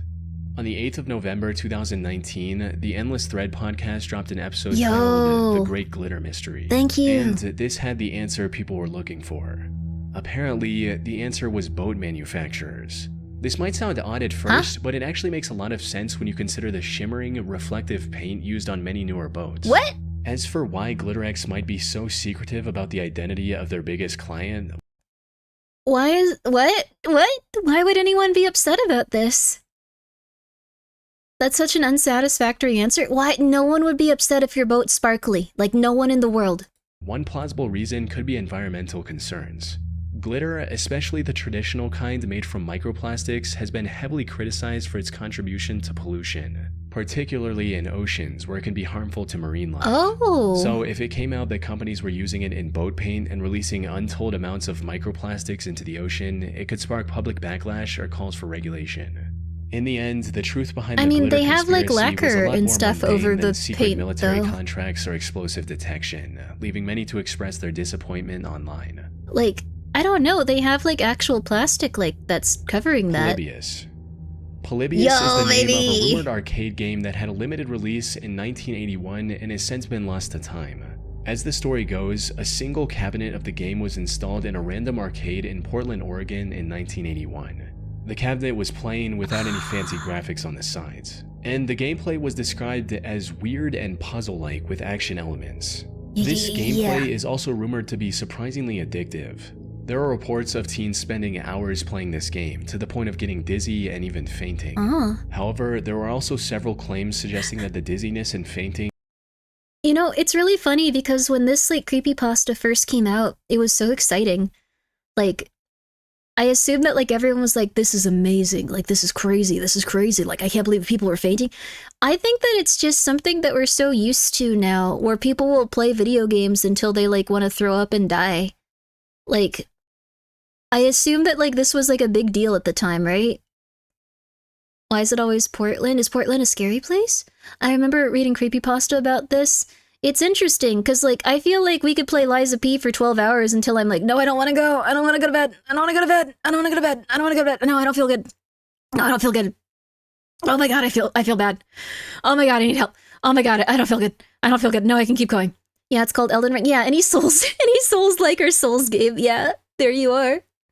I got my first migraine playing a new Virtual Boy at Blockbuster. Cool. Although I heard that those did really hurt people. You know it's a good game when you play long enough to hallucinate? Yeah. Rumors about governments creating games? Governments do help with, like, games and stuff. Like, they will fund them and all that. It's like they're getting brainwashed by the CIA game, not playing it for a long time. It's some MK Ultra crossover conspiracy theory. Hell yeah. That sounds cool. I also got a migraine from the Virtual Boy. I've never used a Virtual Boy, but they seem really interesting. How did we get from Amber Heard nonsense to Polybius? We weren't going for Amber Heard nonsense. We were going for PR firm is doing propaganda in order to color our opinions, and then looking back at the comments from before and then the comments after once they had all that subpoenaed information related to a different actress. But nice attempt. And now we're currently looking at a Chilling Scares video. These ones are really fun. Were actually side effects of government-led mind control experiments conducted through the game. You see, according to the myth, men dressed in black suits would regularly visit the arcade, not to play Polybius, but to collect data from the machine, like on behalf of the CIA or some other three-letter agency. I'm sorry, I just hated that PR firm so much.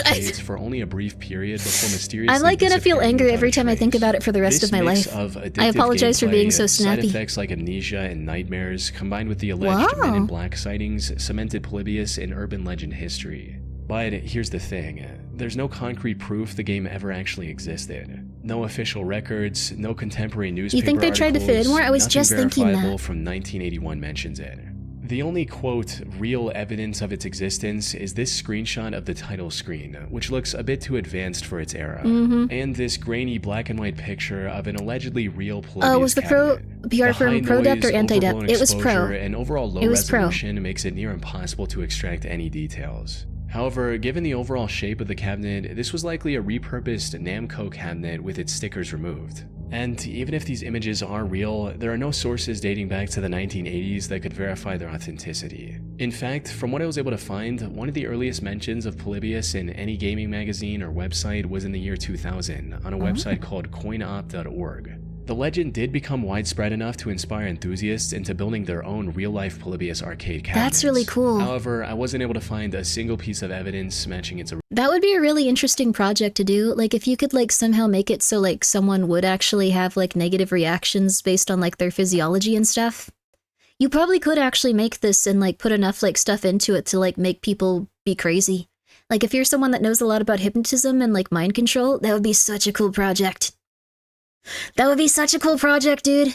Original description. So, where did the story come from? It's likely a fascinating case of collective memory blending fact and fiction. As a comment on Reddit noted, Polybius wasn't real, but it was inspired by stories of surreal 80s vector games, people playing arcade games for too long and getting sick, and teens doing shady things that resulted in authorities coming into arcades. Wow. Think of it this way, the early 80s saw visually intense vector graphic games like Tempest, which could be quite disorienting, especially in a dimly lit, smoke-filled arcade. Arcades were also rowdy places where teenagers pushed boundaries, sometimes prompting authorities to monitor them for reasons like truancy or gambling. It's plausible that these. Were arcades, like, amazing? Like, this seems like the coolest thing ever. Like, you go to a place and, like, you get to play video games. Yes, they were. Yeah, now everyone just has to play video games inside. We need arcades again. They still sort of are. I've never, like, seen an arcade that's, like, actually, like, active and has people there. I spent so many quarters. That's cool, though. Arcades were a thing that never should have died. Yeah, it's really sad. Round 1 is pretty good. Oh. From the supposed screenshot, the name of the company on the bottom is, the deleting of senses. Whoa, cool. Grimmi Cade opening went, that would be so neat. That would be so cool. Arcades still exist, but they're expensive, and too many of them are built around ticket prize games. Oh, interesting. Interesting indeed. Separate real occurrences, getting eye strain from a vector game, feeling ill after a marathon session, seeing officials in an arcade, morphed and merged over time into the singular, terrifying narrative of Polybius. They were fun but got expensive. Yeah, that's the thing too. Round 1 is really expensive. I've been there before. It's so expensive. One of the most talked about rabbit holes in the history of internet gaming. It's so expensive. I feel like just not going to, like, round 1, if you're someone that goes often, would probably, like, it could, like, pay your rent. I know some people that, like, would go play games there, like, twice a week. And it's like, dude, that has to be, like, at least $100 each time. That has to be insane. Like, that's way too much. That's way too much. There was one called the Powerhouse in the 90s, and I was at nearly daily. Wow, that sounds awesome. I want to go to Japan. Granted, the biggest one is the food. One of the reasons you want to go to Japan, they still have a number of video game arcades. That sounds really cool. I've heard Japan wants everyone going there to, like, die right now. I've heard that they're really pissed off about the tourism industry because everyone keeps going there and they're just like, oh my god, leave. It's interesting to think about. Can't say I've ever been to a pre-2000s arcade, so unfortunately nothing. The closest I stayed round one, which I think is good, but yeah, it's expensive. It's too expensive for me. Like, I feel like if it were half the price, I'd be down for it. Like, it seems like a nice place, but like, no matter... Like, even if I, like, were to become, like, a billionaire or something, like, I feel like it would be too expensive. I feel like there's just something in my brain that goes, I don't want to spend that much money at a place like this. I'm scared. GameWorks used to have $10 Tuesdays, unlimited games from 3 to 9. Oh, interesting. Sufferings from success, but also a lot of people have no respect for public spaces. That's true, too. Yeah. Around the turn of the millennium, there was a franchise of arcades called GameWorks. They're more or less vanished along with the fall of malls. That sucks. Wow. Japan trips became cheaper and attracted a lot of crappy people. Yeah, I saw some stuff of like, I don't know. We have to start doing something. There has to be laws related to streaming at this point. There has to be laws related to streaming at this point. It's getting really bad. It's getting really, really, really bad. I've been to Japan a few times. If you're respectful, a lot of nice Japanese people are nice, or they're afraid of a tall person. I'm not tall, so that would be okay. People need passport revokes. Only VTubers allowed, I agree. Unironically, I think that they need laws in place related to, like, people making, like, videos and stuff. They just need to do that, and they need to start, like, punching the people that go there. Like... I know that it's not nice to go, like, there should be violence. I don't usually approve of that in most situations. I think that it's always, like, it's gonna feel better to, like, go, like, yeah, this person sucks, punch him. Like, that's not a good thing. They are going way past, like, the normal, like, level of, like, human decency. Just because they can get away with it. It's insane. I don't know. I can count as a child at Chuck E. Cheese? No. Some people need a good punishment. Some people just need to understand that they are a guest somewhere and they should be polite. I think in some countries there's legal precedents about streaming there because of the fact you are earning money there, but I don't know exact specifics. Yeah, maybe there would be a way to, like, report people for, like, not being taxed or something so they stop. And they could get banned. Like, I have a relative that got banned from an entire country because she was annoying. You can ban people from countries. Like, you can get banned from a country if you have enough, like, paperwork there saying that you're being absolutely incredibly frustrating and annoying. They just need to just start banning people. If you go there and you're polite and you're friendly and you're doing your best, that's fine. Just start banning them. What's happening Johnny Somali and Vitally? I don't know who that is. There's probably going to be some new changes with streaming and less of these types of trash streamers. I really hope so. I think, like, people streaming outside and doing interesting stuff and walking around, it can be so cool. It can be really interesting, and I really enjoyed those types of streams. Like, I don't dislike them at all, and I like a lot of the people that do them. It's just there are so many people that are so inconsiderate and just, like, being so crazy. It sucks. Also, good night, Dr. Orpheus. Sleep well, sleep well! Good night! Being a public nuisance is already a crime in the USA. It's called disturbing the peace. Yeah, that's true. No one gets arrested for it, though, it feels like. You mean the real live streams? Yes, I think the real live streams are cool. I heard Thailand is having similar issues with nuisance streamers now, but they aren't as polite as Japanese people and will attack you. Oh, that makes sense. Oh dear lord. Oh dear lord. Tons of laws against streaming in Japan, but they aren't enforced at capacity. Makes a difference? Yeah, I think it needs to be something where everyone's extremely aggressive, but I know that they don't want to do that, so... It's very unfortunate. Everyone's ruining it for everyone else. Oh well. Oh well. Oh well. Say anything about the Thailand royal family and its jail time? Wow! Interesting. There's also issues with the sites that give that sort of content a platform in the first place. Yeah. Rage-focused content pulls a lot of numbers, unfortunately. Anytime someone gets a lot of money/attention from it, it's inevitable. Yeah, that's the thing, too. If you can get famous for doing something stupid, you'll see a lot of people getting famous for doing something stupid. Like, it's just something that's time-tested.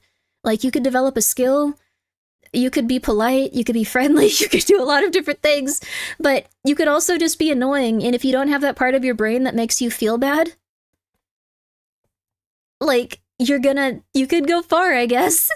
It's just like if you have that part of your brain that prevents you from, like, hiring a PR firm to, like, attack, like, a woman that slighted you, I guess, or something. It's scary, dude. Society reinforces it, unfortunately, yeah. We probably need more laws to protect against that stuff. And one thing that was really amazing was, I forgot who it was, I don't know their name, but I guess it's not good to, like, give them attention for that anyway. Someone kept doing stupid stuff, like they threw eggs and bacon in someone's, like, washer, like, well, I think dryer, actually, when they were, like, cleaning their clothes at, like, a laundromat that was just, like, a normal laundromat, like someone was just doing their laundry at a coin laundromat. They just went up and they did that. Hopefully it wasn't, like, their only set of clothes that they ruined. Like, can you imagine? That's terrible, it's horrible. But eventually, because he kept having to up the ante, he also, like, went and dumped a bunch of ice in, like, a fryer at, like, McDonald's. Like, he was just doing incredibly stupid stuff. But it's because it got him attention and it got him money. As long as there's an incentive, and as long as that's going to get people to the top, people will keep doing that. That guy got arrested, yep. So what happened is, one day, to up the ante, he actually went into a Walmart, and he got a can of Raid bug spray, and he started spraying all the produce with Raid bug spray.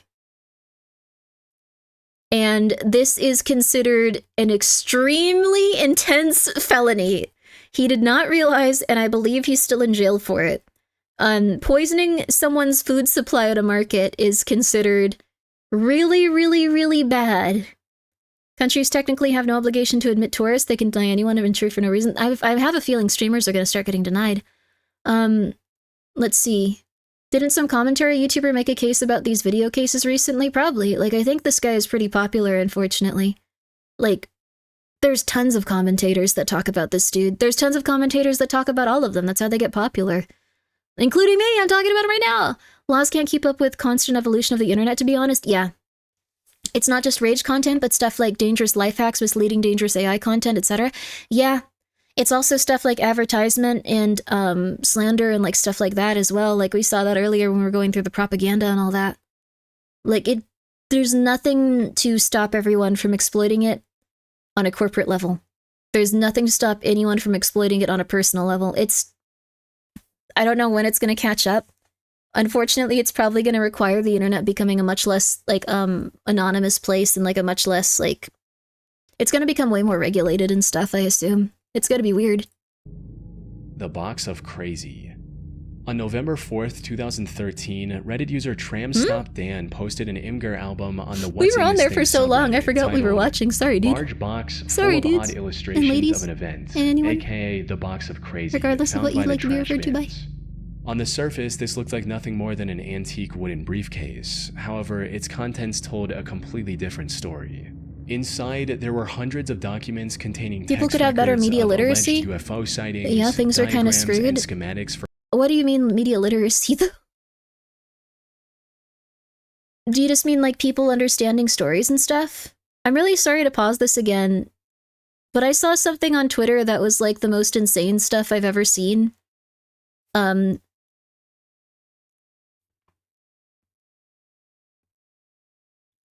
I won't go into, like, what it was, but people were arguing, like, the dude that wrote Dune didn't understand what his themes and message was. And that made me really concerned. It made me really concerned. They were just like, oh yeah, but we need, like, a hero. Like, we need, like, you know, people to stand up and for there to be, like, idols that we stand behind. Like, how could he not notice that about his own story? Like, when how it ends, it, like, has, like, someone, like, that's in charge of everything. And, like, I was like, oh, no. This is really, really not good. Oh my god. I'm not kidding. I don't want to spoil it by talking about too many specifics of that. But it was crazy. He sounds like a Luigi fan, maybe. Like, the thing is, I think you can be a fan of that type of stuff, but, I don't know. It scared the crap out of me, and they were like, people just don't have media literacy. How can they not assume this and that? And it's like, dude, that's your opinion. Dude, that's how you feel about something. What he presents in the book is completely different from what you're talking about. Oh no. Australia has a lot of new regulations online, like on Discord you have to age verify. Oh, you have to do age verification to receive anything. Oh my god, I didn't know that. It's probably gonna get more and more like that too. Huh. I know you wrote this, but actually I know the real intent. The thing is, the book was so... It was heavy-handed with, like, the theme of what it went for. It was not subtle. It was not subtle.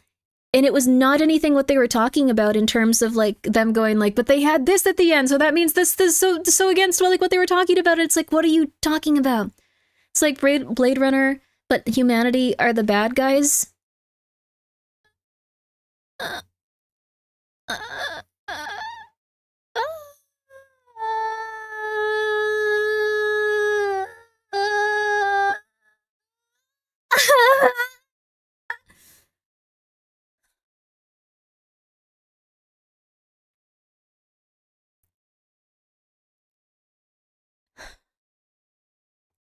For complex other... No one watches or reads anything or plays any video games anymore, you guys.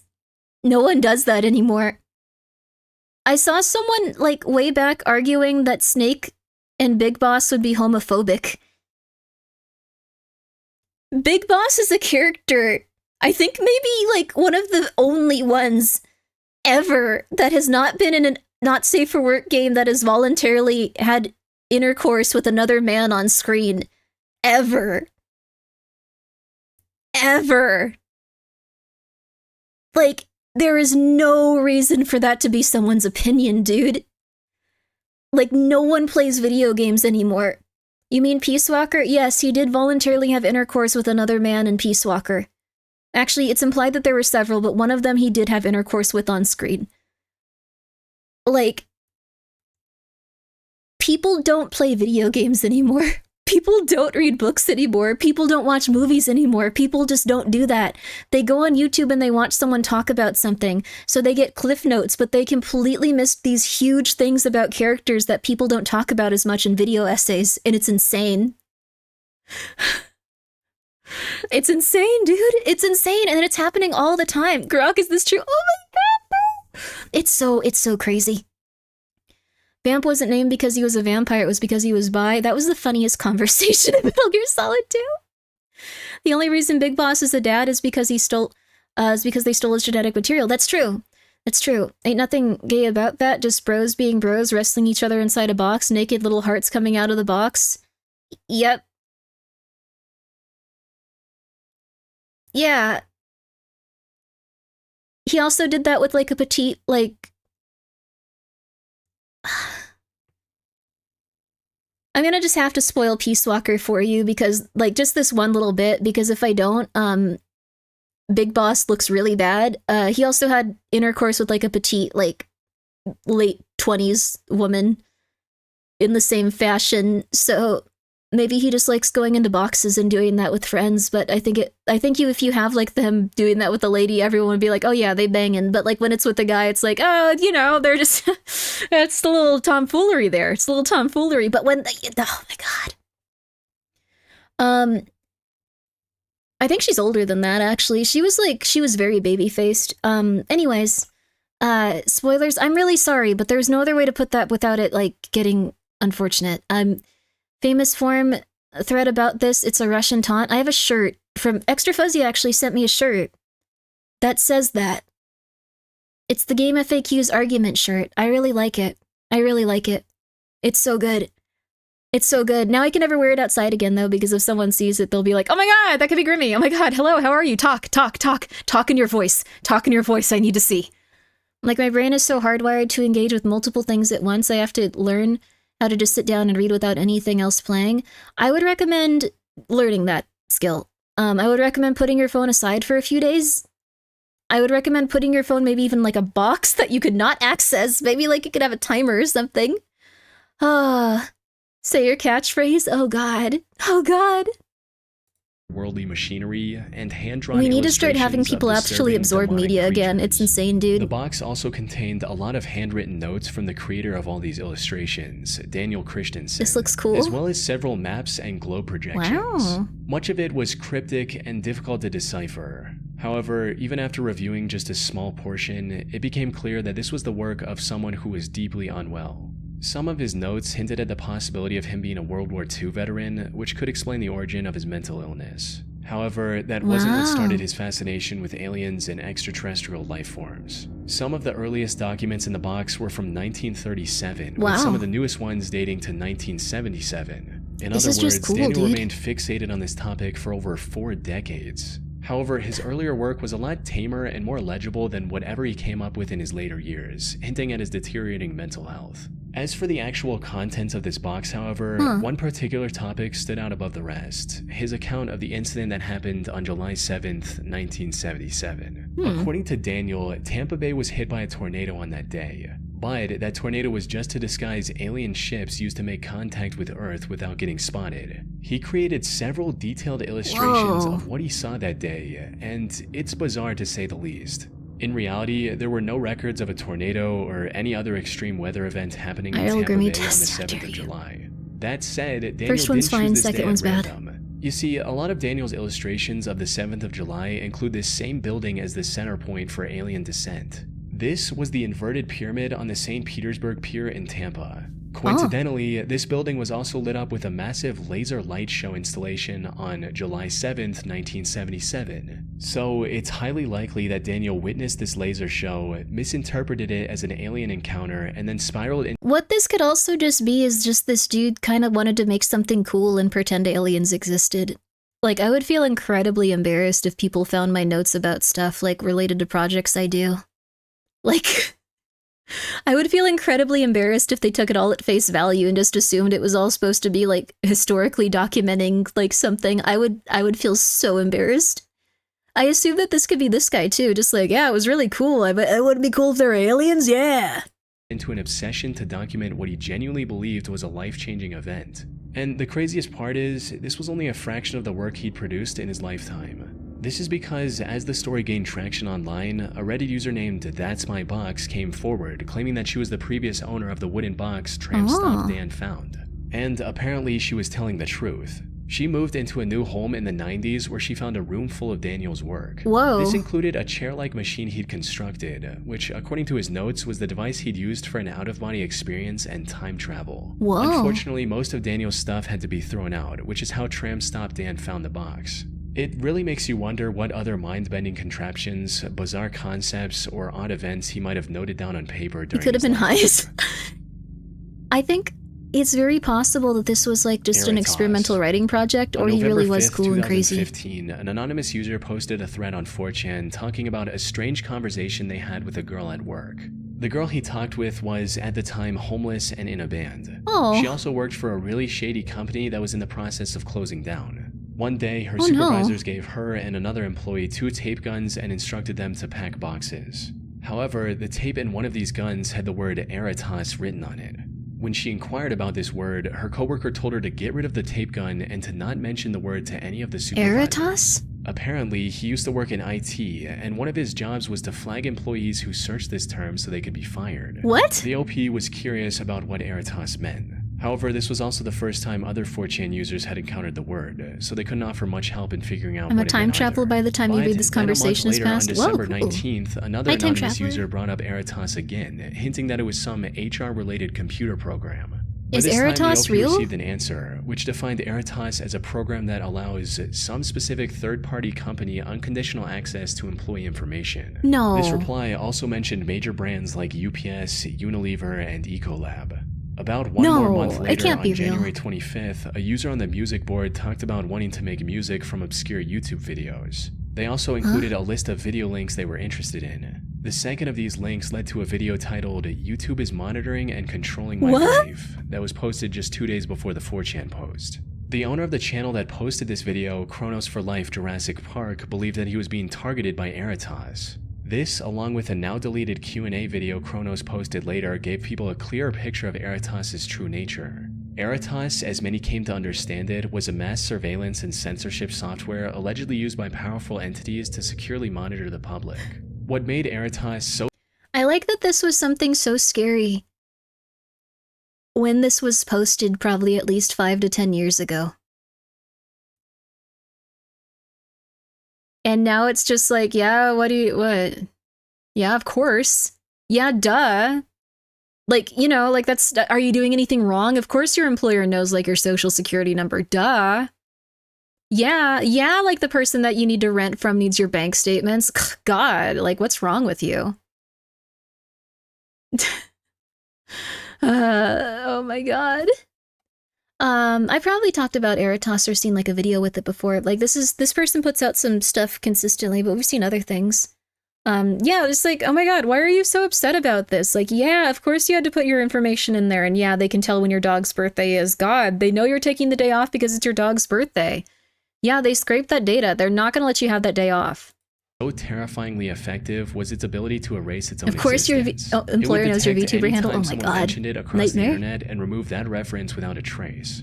Kronos even posted a video titled I "Here see, Goes Lynn. Thank you Nothing" for the as 100 bait bits. for Eritas, hoping the advanced algorithm would target and delete the video, thereby proving it was real. But that wasn't all. Turning on captions revealed that the video also had hidden messages at several points throughout its runtime. Decoding these messages led to a fake address that was listed on the profile of a band called KFC Murder Chicks. Huh? This band featured homeless girls, and Why are you surprisingly, care one so of much them you have something to reportedly hide? worked in a That's what it's warehouse, become, just though. like the mysterious girl who told the first 4chan user about Eritas. Looking further into this band revealed a YouTube upload of one of their songs which had the word Eritas in its description as well.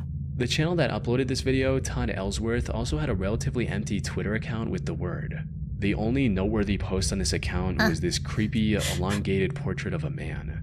By this point, many looks people like who were the following the Mandela mystery assumed catalog. that Todd and the KFC Chicks band had something to do with Eritas. Or at least they knew something about this advanced The algorithm connection is that no one insane. else It did. seems like an ARG But when kind of asked thing. about it, they denied having any knowledge about the term. Unfortunately, that's where the lead stopped. Users had so much information and connection points between various groups and people, but it led to nowhere. This left don't even know Eritas my as dog's just birthday. another I'm so unsolved sorry. mystery of the internet. That is until August 2020, when a YouTuber called Toxicologist managed to get an interview with a person named DJ Roswell. As it turned out, Roswell was behind everything from the very beginning. He was the leader of the KFC Murder Chicks band and wanted to promote his band with an ARG. So he was the one who created the lore surrounding Eritas and every puzzle piece connecting to it. As for this unsettling image, this turned out to just be a police sketch of a horrible criminal from Hawaii that had nothing to do with the band or the ARG. What? Roswell just used this picture because it was attention grabbing. Unfortunately for Roswell, people weren't able to progress through the storyline fast enough, and many lost interest over time, giving No. a tragically mundane ending to the mystery What? of Eritas. No! That was so cool, though. They were just like, you guys didn't Alan care about it Tutorial. enough. I'm gonna In stop. June Like, that's so 2011, sad. a YouTube channel called Alan Tutorial uploaded its first video called How to Leak on a Piece of Paper. This 1 minute and 15-second video didn't make any logical sense and was just a jumbled mess of random actions. You rip off a piece of paper, and you're gonna put the paper on the floor. Next thing you do is you gotta take the fork, and you're gonna have to ram a hole inside. The channel began producing videos of obscure tutorials, like teaching users how to make a windmill from household items, or how to fill a tiny bin with dirt. However, as time went on, users began to notice the mental health of the creator, Alan, begin to deteriorate. He went from gleefully explaining some illogical concept to crying during tutorials and getting accidentally hurt while trying to make the video. This marked a shifting point in the channel where it went from silly to often downright disturbing. Maybe And 5 minutes nobody craft for encapsulates this better than schizophrenics. the Oh, one goodness. titled Disc Tutorial. It shows the host, Alan, getting kidnapped in a truck and slipping over his own blood, all while trying to make his usual tutorial. Even in captivity, Alan continued creating content with whatever he had access to, at one point even resorting to reading the news on camera just to stay connected with his audience. All of this, of course, turned out to be nothing more than a fictional Yeah, I storyline created assume. by art student Alan Resnick. And while many of his longtime viewers understood this, newer viewers stumbling across his uploads out of context often couldn't make sense of what Oh, they were no. watching. With a concerned comment under the disc tutorial video reading, "Either this guy is a brilliant actor / art student." This actually has happened several times, too. So this YouTuber was pretending to be kidnapped. It sounded like it was really interesting. Also, Winston, the e-girl respecter, thank you so much for being here for 2 months. Yo! Is this Mr. Nightmare? This is, I think it's Chilling... How did I forget the name of the show? It's Chilling Nightmares or Chilling Thrills or something. Familiar with the Aerotest story? It was an ARG. Have you ever heard of the YouTuber Shrouded Hand? He makes really good videos surrounding... Ooh! Video artists who sold their souls to the devil. That sounds really cool. I'm gonna have to check it out. Shrouded Hand, thank you. Granted I'm biased, but I think it's really worth checking out. Thank you. The Grand Grimoire. Ah. I really appreciate it. Thank you for coming by. And thank you so much for your support. This is crazy, but this is like not... I don't know how to put this other than like several YouTubers have pretended to be kidnapped or doing something under duress. What is crazy is that the #1 YouTuber in South Korea was actually kidnapped. She was actually kidnapped. And she had been making content on her channel for years. She had been doing videos for years.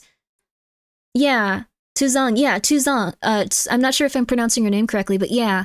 She was the #1 one, and she had actually been kidnapped by someone and was being forced to do videos. And they would just take all the money they made from them. It was a huge scandal and a huge crazy thing that happened. It was so interesting, though, and I'm so happy she's not being, like, exploited. It was her boyfriend, yes. But I consider it kidnapping because she was unable to leave the situation. She had no contact with, like, you know, the friends that she had before.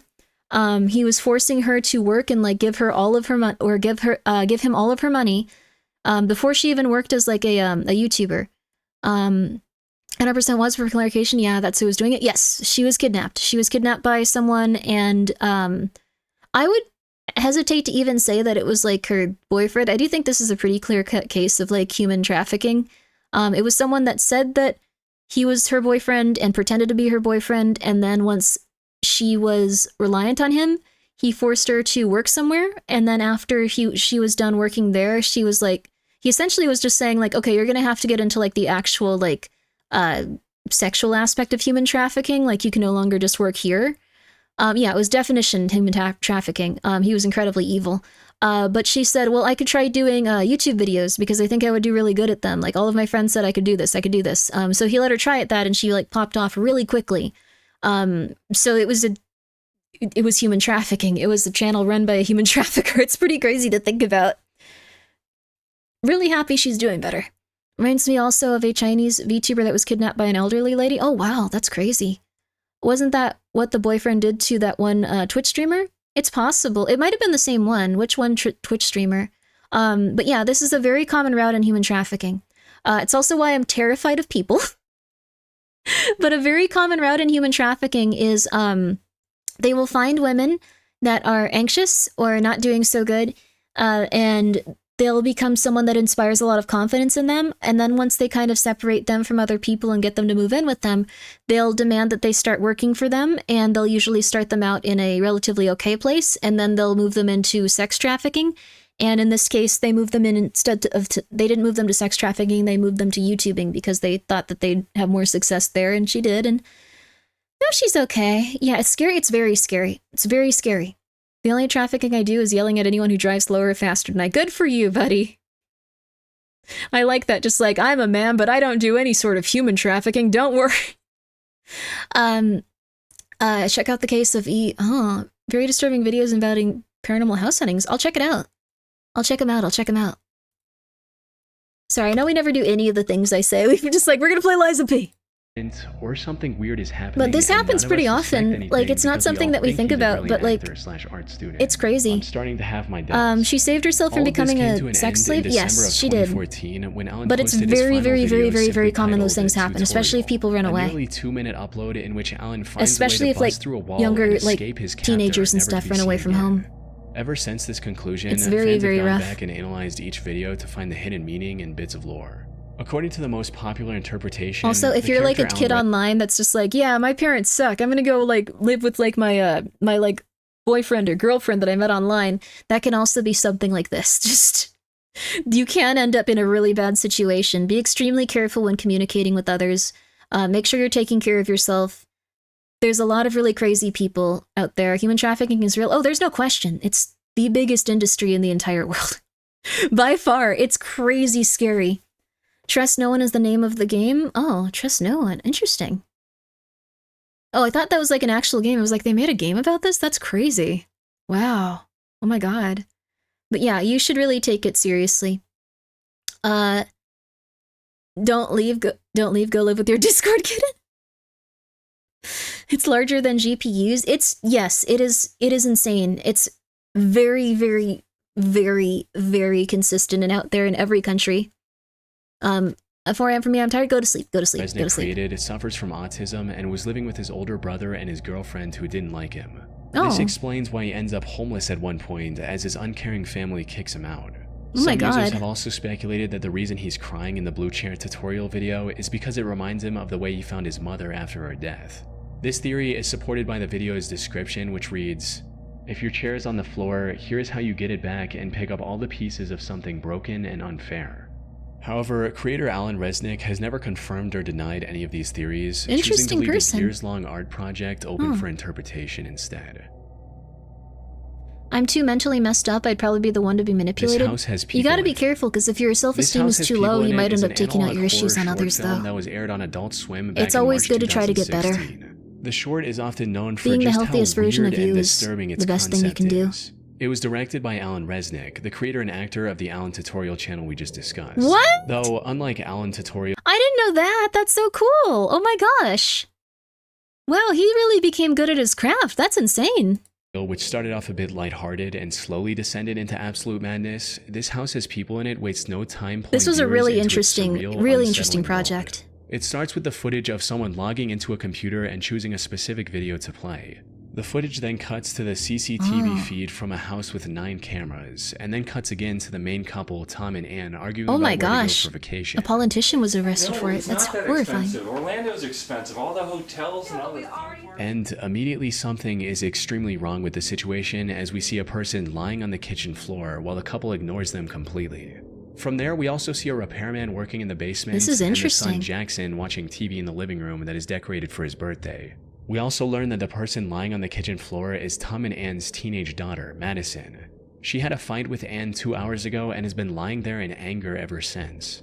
After a few This is gonna sound insane, but this is a video that you could watch like 3.5 hours of commentary on and still be getting interesting stuff out of it. This was a really interesting project.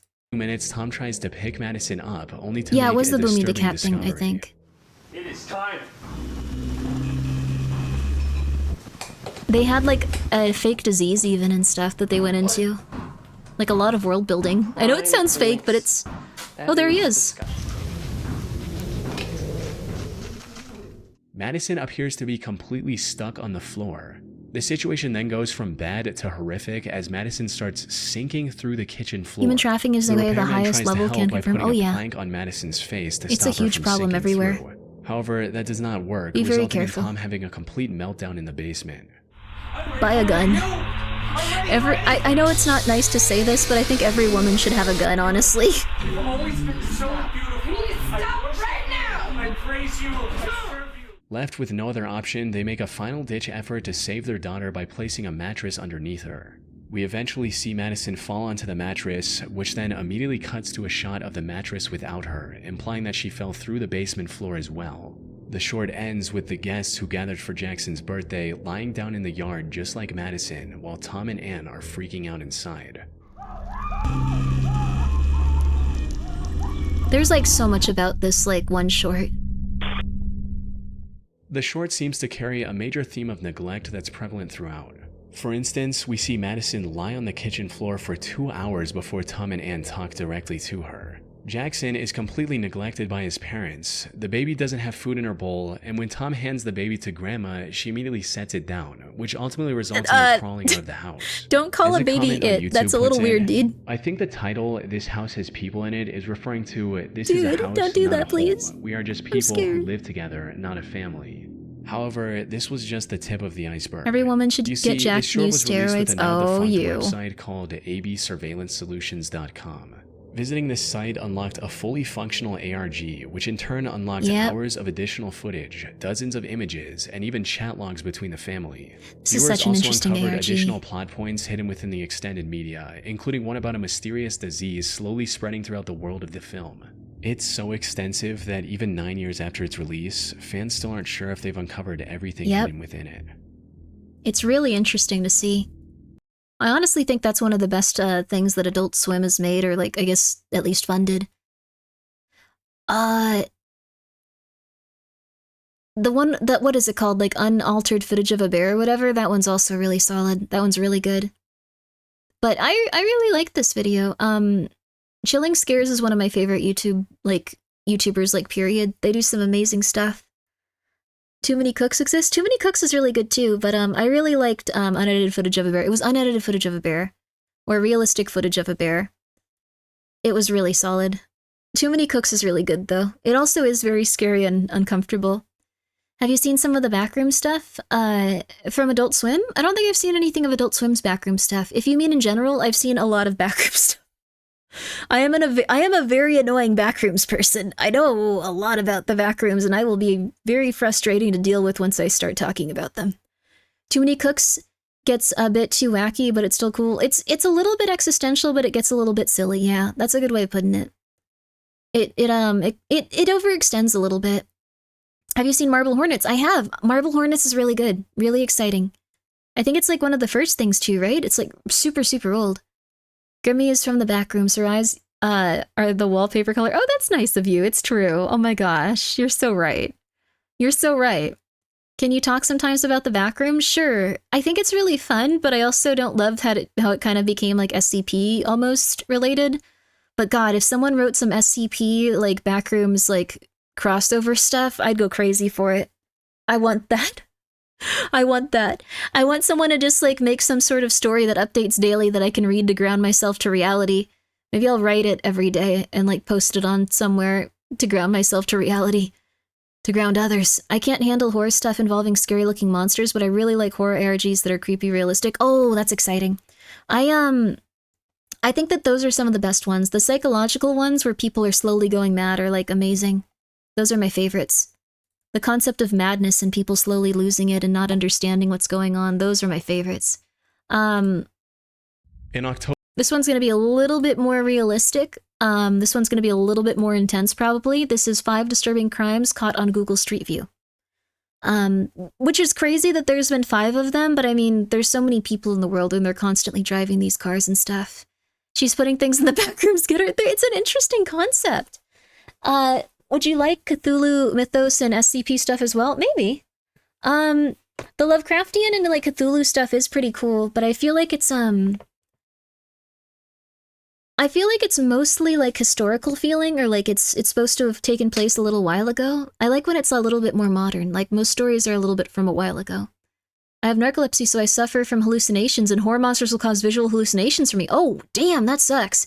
Anything scary involving a person I won't hallucinate. It sucks. I want to like horror. I'm really sorry. How do you do with the animatronics from Five Nights at Freddy's? Too much? That seems like it'd be too much, which is a shame. Those games are really good. Those games are really fun. October 2024, a Google Street View I feel car so bad for you captured though, what dude. looked That like sucks. the aftermath of a horrific crime in the small Spanish For town real. of Tahueco. It captured a man loading a large white bag into the trunk of his No. car. Now, this easily could have had an innocent explanation. However, many noted that the bag's shape looked a lot like a human body. And unfortunately, that is exactly what it turned out to be. The bag contained the remains of a 32-year-old Cuban man named Jorge Oh my Luis God. Perez. He had gone missing in November 2023 after sending a message to his family saying he was leaving Soria, the place. The odds of this happening, dear lord. FNAF is the worst one? I can understand it being the worst one, though, because they're so abrupt and, like, they're so in your face. I'm so sorry, dude. I can understand that, though, completely. It's a great game, though. I'm so sorry about it. But this is absurd. The Classrooms are a spin-off of the Backrooms, a pretty good game. I'll check it out. I'll check it out. But, this is absurd. Like, just imagine, like, you manage to, like, pull off every aspect of a crime almost, and then it's just, like, someone happens to drive by at that exact second. Oh my god. They're also around on the internet a lot, so a lot of exposure means frequent reminders they exist. Oh, so you can't see any of the FNAFs. Oh crap, you're like in danger here. Like it's like all we play. Like all we do is play like FNAF, Silent Hill, like Resident Evil, like Lies of P has a bunch of monsters in it too. They're really cool though. I'm so sorry. That must suck. Dude, when I was younger, I would see redheads. Oh, redeads, not redheads. Redeads from The Legend of Zelda stand in my doorway. Oh my god, that sucks. Don't let them know about Dead by Daylight. You're missing out on Dead by Daylight. One of the funniest things about Dead by Daylight is everyone thought that Springtrap was gonna be like a hot, like, goth dude that like went like, I miss you, Rebecca, or something like that. Like, instead he's just like, ha ha ha ha, I'm an idiot. I'm gonna kill you. Like, seeing people's reaction to that has been hilarious. I'm really happy that I always come back. Here I am. I'm coming back. See? It's funny, right? He's just having a good time. He's just an evil fellow. They thought he'd be a Twitter sexy man. Funny that you updated it to that. But yeah, they did think so. They thought he was going to be like very quiet and like very like weird and like kind of like strange. Instead, he's just annoying, crazy, and wants to murder children, which is kind of like how he's been depicted this far. Tumblr sexy man? No, I thought it was actually really funny that you did that. I wasn't joking. Mostly little shadow critters that skitter around the corners of my vision. See, a lot of you guys are not doing so hot. I hope you're okay. You guys sleeping enough? Sorry, I don't mean to be like your mom, just like, I'm sure a million people have asked you about this. Do you sleeping enough? Yeah, you probably do have sleep apnea, Nyano. If you're seeing like things out of the like little corners of your eyes, like you might have sleep apnea and it might be preventing your brain from getting enough sleep. And if your brain is not getting enough sleep, it can make you die like a lot earlier or get dementia. You should probably get a sleep study. You really should. And then from there, like it's a matter of like figuring out if you have any allergies and like losing weight if you need to and stuff like that. Yes, and you might be dehydrated. I only sleep like 5 hours a day. You need to sleep 8 hours a day. You are in extreme sleep deprivation. You thought you were schizophrenic before I did a sleep study to tell me you had narcolepsy. It's so much better to get a sleep study. Yes, that is fair. If you don't sleep 8 hours a day, your brain is not recovering from what it's going through every day. And it sucks, but you have to sleep 8 hours a day. Also, as like you start to get back into like your normal sleep schedule, you're probably going to have to sleep more like 15 some days. I'm built different, y'all. No. You're seeing demons because your brain is developing new chemicals to put in there because you're dying quicker. I gotta go. Thanks so much for touching me. Have a good one. Thank you so much for making sure that Nyanamancer's not gonna die. Bye-bye. Have a good night. Have a good night. Bye-bye. Thanks for coming by. Hope the monsters don't get you. I'm so sorry that you can't play video games. It's so sad. You're just super depressed. Please sleep, you guys. He had lived with a girl. There are people that only need 5 hours, though. It's probably not you. One of his cousins found this highly suspicious and reported his disappearance to the police. However, I'm at work right now. I can't sleep. Best efforts, then go to sleep once you get back. You need 8 hours. Find Jorge. There were no witnesses it should be your number or one any priority in life, footage honestly. that could point them in the right direction. Number one, it'll increase every other aspect of your life. You'll feel so much better, for real. One of the investigators came across the Google Street View images in November 2024. Coincidentally, the Street View car had also captured the same man carrying the white plastic bag and a wheelbarrow on the way to his car. These images proved to be the final piece in solving the mystery of Jorge's disappearance. This dude was like so just like, it'll be fine. It'll be fine. I'm not gonna drive. What were you doing? Like, he could have came and gotten his car and driven it back to where he was. Instead, he was like, no, it'll be fine. It'll be fine. It'll be fine. It'll be fine. It'll be fine. It'll be fine. I might have sleep apnea or narcolepsy. Doing an investigation with the ITM with the doctor. I hope it goes well. 14 hours left in the subathon. No, it's not. It's like more like probably like there's probably like an additional like 50 bare minimum. From like all the Skelter sales and stuff. You don't have to worry. I have some insomnia. If you have insomnia, you should probably try to look up how to develop sleep hygiene. But yeah. And also, like, once it reaches 0, I have an idea of what I want to do with it, so don't worry. Don't worry. There's going to be something very interesting that happens. I think it's going to be very, very fun for everyone, yeah. I think it's going to be an enjoyable time, yeah. Yeah. Yeah. 8 hours of sleep makes me feel like crap? Oh, no, Sophie, you don't need to do that. No. I really appreciate it. Thank you so much for for gifting 20 subs, but we are A-okay. We are A-okay. We are A-okay. We are A-okay. We are A-okay. We are A-okay. We are A-okay. We are A-okay. We are A-okay. We are A-okay. We are A-okay. And Revan, thank you for being here for 10 months. Thank you. Thank you so much, though, Silpha. Still take them subs? Well, thank you. Just make sure you're taking care of yourself, too. I appreciate it. If you feel bad when you wake up from sleeping 8 hours, you probably have sleep apnea. If you have a headache after you wake up, you probably have sleep apnea. If you have sleep apnea, listen to Sleep Token. It gives you some sleep. Oh my god. I did not start getting quality sleep until I started taking a sleep medication. I don't have sleep apnea, but I do have another, like, sleep thing going on. Like, when I started taking sleep medication, I wake up feeling so different. So different. Completely different on every level. Completely different. I never have headaches, too. That's really good. That's really good. I can stay up for 72 hours and just sleep for 20 hours a day. That's totally fine. Make sure that you're just taking care of yourself. Different, good or bad, I feel much better when I take sleep medication. Like, I don't take it every day, but it helps an immense amount. An immense amount. Possibly a humidifier in your room, wake up with dry eyes, nose, throat. Yes. Part of taking care of yourself that you may not realize, because a lot of us were either, like, ignored as children or have various mental things going on, etc. Like, you have to start to pay attention to how your body feels, and you have to try to do things that'll make it feel better. So if you have a problem, you might need to get a air purifier, or you might need to get a humidifier, or you might need to get a dehumidifier, depending on like whether or not your sinuses feel dry or they feel too moist or like something like that. You might need to even like get like a glass of water that you keep near your bed if you're getting consistently dehydrated. You might need to make sure that you're drinking water throughout the day because dehydration can also affect it. You might need to start sleeping on your side intentionally if you do better like that. If you have sleep apnea and stuff, you might need to lose weight if you have sleep apnea. And I know it can be very hard, but it might be good to go and like figure out why you're having issues with that if like you have a bad relationship with food currently. And if you don't feel comfortable with yourself in that respect, it might be good to start eating foods that are not agitating you or like creating an overabundance of mucus or anything like that. I'm a lizard and basically need proper hydration and climate. Yes, most people do. I nap, works great. Good for you, good for you. But yeah, neck support as well, sleeping. Yes. So there's a bunch of different things that are going to make you feel better or worse. I realize so crazy in weird specific ways. If I don't have the right type of sheet on my bed, I cannot feel good. Like, I go crazy. I need to have a very specific type of sheet on my bed, or I start to get really depressed and anxious, and I won't know what it is. And then when I have it back on the bed, it's like, oh, okay, I guess that was it.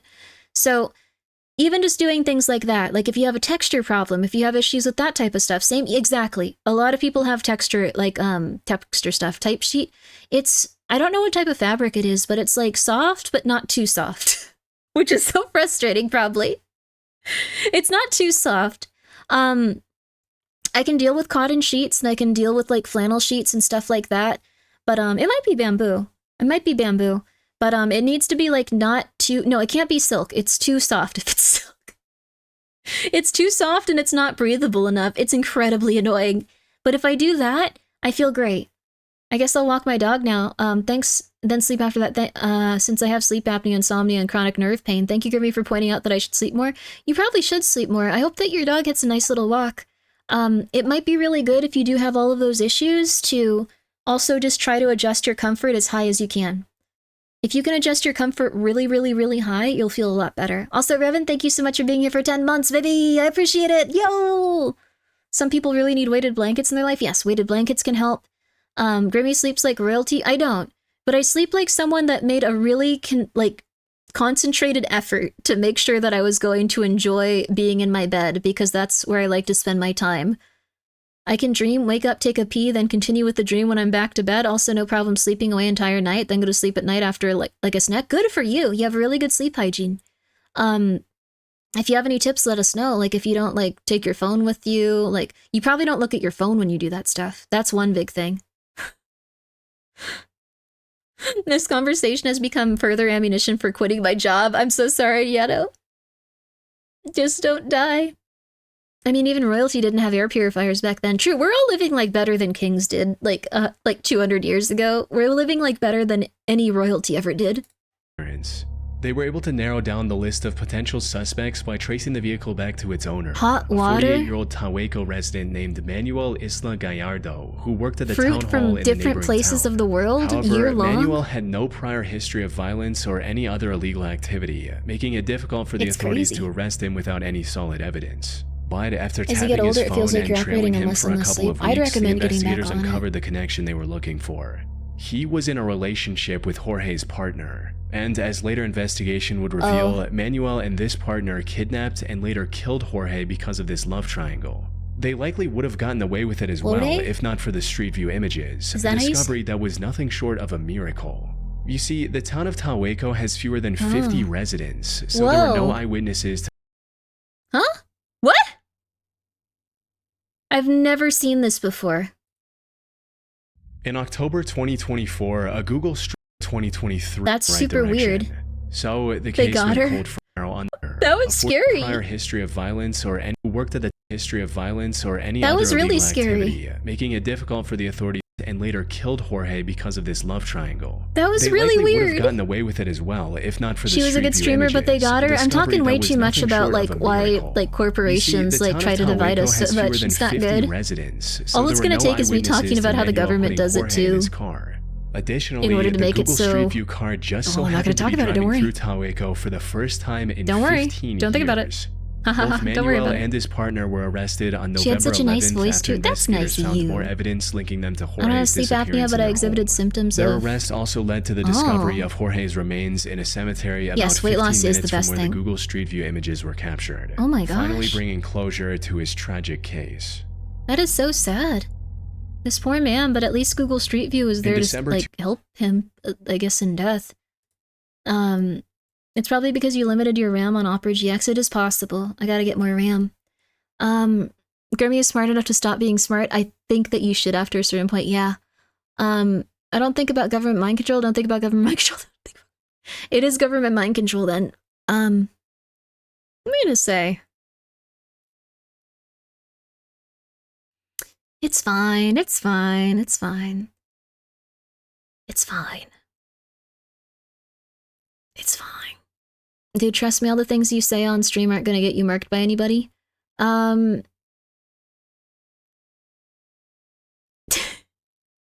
This might, though.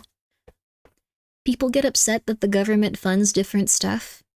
Like, what they consider DEI programs and all that. I think they legitimately fund those so there's more opposition, and then they'll fund other ones so there's more opposition to that. And that'll keep everyone fighting, and it'll keep them from wanting to execute billionaires. That is legitimately the reason that there's so many of these programs and so many people, like, people got really upset that, like, X, Y, or Z game got funding from, like, US government or, like, other governments. It's 100% that. It's a distraction so we don't want to murder billionaires. So, don't tell anyone. Shh. Shh. Democratic stuff, Republican stuff, 100% a distraction so we don't want to murder billionaires. Shh. Don't tell anyone, though. Don't tell anyone. Thank you so much, Axel, for the 50 bits. Anyone from the Deep Web or CIOs watching, me can take her. I haven't seen... What? No, I don't know anything. Shh, it's okay. Shh. How do you Grimmi? Just want to wish you a good stream. Thank you. Shh. Thank you. I appreciate it. Yeah, I appreciate it. Yeah. But yeah, government funded a psyop in Cuba to make the younger generation rebel, but you didn't hear that from me. There's a lot of stuff like that, but it's mostly just to fascinating time for an ad. Yeah. Say something about a distraction, then an ad played and interrupted her. Yeah, don't worry about it. It happens. But yeah, that's why I don't get too involved in like either side of stuff and just kind of approach things from like the actual problem occurring. I don't know. If any feds are watching, I'm not sorry I slept with your wife. What the hell, dude? Thank you for the 100 bits, though. You were gonna get McMurdered and like cut up and put in a barrel, dude. Anyway, don't ask what foreign state always receives funding from the US government. You know, no matter who's in power, there's a reason for that. It's not political, like, really. It's all based on geography. Like, it's not because, like, anyone's controlling anyone. It's just because if that, like, specific piece of geography was gone, there would be another, like, really big unified, like, place that had, like, a lot of, like, power and could challenge, like, different, like, larger powers in, like, countries and stuff. Shh. We weren't talking about anything. We aren't talking about anything. So, anyways, all of these other things are just distraction. It's a military reason. It's entirely a military reason. Yes, it's geopolitical stability. It is entirely geopolitical, well, lack of stability. It's geopolitical destability. Shh. Don't worry about it. Shh. Don't worry about it. It's okay. It's okay. We're not, Anyways, hope you guys enjoyed this. There will be no VOD. 2018, the Brisbane Police Department in Australia received a missing person report regarding 46-year-old Priscilla Bruton. She was an American beauty queen who moved to Australia with her daughter back Average in Grimmi 2013 stream, I'm to start tired a of new being life. Things were going well for Priscilla. less crazy. I'm just gonna However, be real during the with latter you. half of 2018, she stopped posting on social media and completely cut off communication with her friends and family back in the US. Guys, After stop talking months about of banging like the silence, feds' one of her wives. friends contacted the police, sparking an investigation into her disappearance. But she was nowhere to be found. She was don't think last the seen feds at will the care house I of her talk about boyfriend, this. Mark Waden, who she met during a Also, Zumba class in 2017. However, when questioned, Mark claimed that they had actually broken up back in June 2018. He also suggested that she went missing on purpose to avoid immigration, since she was apparently overstaying her visa by that point. But this For me wasn't going for enough that to cameo in convince the the next Kojima investigators game, of I his don't think innocence, any- as they also found Priscilla's car just 11 miles I don't think from his anyone home. wants this crazy With no person. other leads, police began to consider the possibility of a potential homicide. And that's where they made a grim discovery.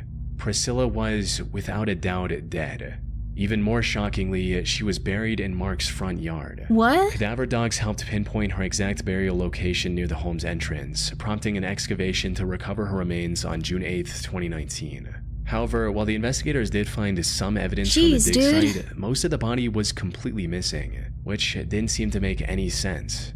As it turned out, Mark caught wind of the upcoming excavation in May, hired a construction crew to dig up the area with Priscilla's remains, and transported it to an unknown location with a trailer. What he didn't know, however, was that his crime had been captured on camera long before the investigation ever began. In August 2018, a Google Street View car mapped the Bracken Ridge area around Mark's Dude. home. And as it passed in front of his property, it captured what appears to be the very grave he dug for Priscilla, right where she was eventually buried. Just It even go to showed the trailer therapy. he would later use to hide the evidence. This, combined with testimonies from neighbors who saw him digging in the yard at unusual hours, made it impossible for him to play dumb and get away with his crime. Grimmi's mansion is gonna be the next He was finally arrested on Waco. the I'm just 13th gonna of go June and relax is in a currently nice awaiting place and be quiet. sentencing while under house arrest. How do you get rid of a body, Grimmi? Theoretically? Or hypothetically? Do you want to actually know the truth? Best place to go, from what I've heard, graveyard. Look for a grave that hasn't been, what's the word? Like, fully, like, filled in. What you do is you just keep digging down in that grave, like one that, like, you know, is gonna have, like, a coffin put into it in the next few days. Dig down in the grave until you're far enough down that, like, nothing will, like, mess with it. Throw the body in there, cover it up, and then they're gonna put a coffin on top of it. The cadaver dogs and stuff won't ever smell it. Those damn dogs will find the body if they have a scent. The thing is, they won't find them in a graveyard. They'll smell a bunch of other ones. I've heard that's a good idea. I've heard dissolving bodies in acids can help, but you'll have a layer of fat that you need to get rid of. What's other stuff? Like, I don't know. Like, I don't plan to murder anyone, and I genuinely want to just relax and, like, be happy. Oh my god. I know better, but it's Grimmi's chat. Like, there's quite a few ways that you can do that. Kind of smart, yes. So, if you plan to... The pigs are not a good idea for that. Pigs are not a good idea for that. I've heard that, like, you can just, like, feed dead bodies to pigs, but it's really not a good idea. You can also drive them out to sea and attach them to something heavy and then, like, throw them out. Like, that's apparently something that won't work. That is just so messed up, though. I remember the stream, Grimmi. Did you ever do another one after this? Chilling Scares? I like Chilling Scares. That one? They got the guy who tried pigs. Yeah, pigs leave remains. I don't think it's a good idea. I think acid and, just like, that is pretty much the only thing. You could also go to a construction site where you know they're going to put down concrete. That might help. Yo, Mary, what's up? Yo, Mary! Guys, go check out Mary. Very talented fella. So, I don't know. I know a few ways that you could probably get away with murder, but, like, I don't really want to. I think I have it in my system where I think it's interesting, but I have no desire to harm another person or a creature. Like, I would feel bad, and I'm glad that I have those things in my brain that go, that is a bad idea, that makes me feel bad. Also, thank you, Base Tuxedo Mask, for gifting a sub to Mary. That's very nice of you. Just to say, if you feed a body to pigs, you also have to take, out the teeth beforehand. Oh god, ew. From what I've heard, one case, a guy just ditched the bodies in the desert and broke his, odometer. Oh, interesting. So they can never find them. That's actually very fair too. We're talking about how to get away with murder. Yeah. Manure pit on a farm. All the bacteria will eat through the body in days. Would that actually work? I feel like that's not 100% accurate. I feel like whoever gave you that information was not being real with you. Piranha solution? Piranhas will leave a dead body. Like, though, they'll have, like, there'll still be, like, bones and sinew. So, let's see. I don't plan on hurting anybody, so hopefully this will never be applicable to my life. Good on you. Good on you. I think that it's a lot easier to get away with murder than most people realize. If you pick a completely random person, yes, and you have no connection to them, as long as you aren't stupid, there's very little the police can really do. Yes. So if you go to like a random town and decide you want to murder someone and then leave, you're very unlikely to get caught. You're very, very, very, very, very unlikely. It's extremely unlikely. Especially if, like, you leave your phone and stuff. I don't know, I'm just gonna tell you the truth. I don't think anyone here wants to hurt anyone, though. I'm gonna assume that you guys are all nice people and stuff. This isn't a guarantee, though. This isn't a guarantee. Also, as things, like, start to get even, like, more insane, like, in terms of, like, tracking people and, like, forensics and stuff like that, crimes can be solved decades later. Like, we're more and more observable than ever. There's more and more cameras, there's more and more regulations, there's more and more tracking of people's license plates and their cars and what you're doing at every second. It's way more likely you're going to get caught for it every single day. What did I walk into? We're talking about murder. Sometime in 2018, Google updated the Street View in Thank the you, Hyperstar, for the Ecatepec bit. de Morelos municipality in Mexico. Among the many new snapshots were the pictures of this rather unassuming empty lot with bags of trash scattered around the overgrown plants. However, those trash bags concealed a horror beyond what anyone in that neighborhood could have imagined. The truth came to light when the local police investigated a string of disappearances in the area and noticed a few similarities. All of the missing individuals were women, they were all young, and most importantly, they had all received calls and messages from the same woman before their disappearance, 28-year-old Patricia Martinez. She lived in a house just 100 meters away from that empty lot with her 33-year-old husband, Juan Carlos Hernandez, and their 4 children. The two made a living by selling clothes, food, jewelry, anything they could right outside their home. On the surface, they appeared to be a perfectly normal couple, but despite their seemingly ordinary lives, authorities kept an eye on them for weeks, suspecting that there was much more going on behind closed doors. Then, on the 4th of October, investigators saw the two walking outside with a stroller.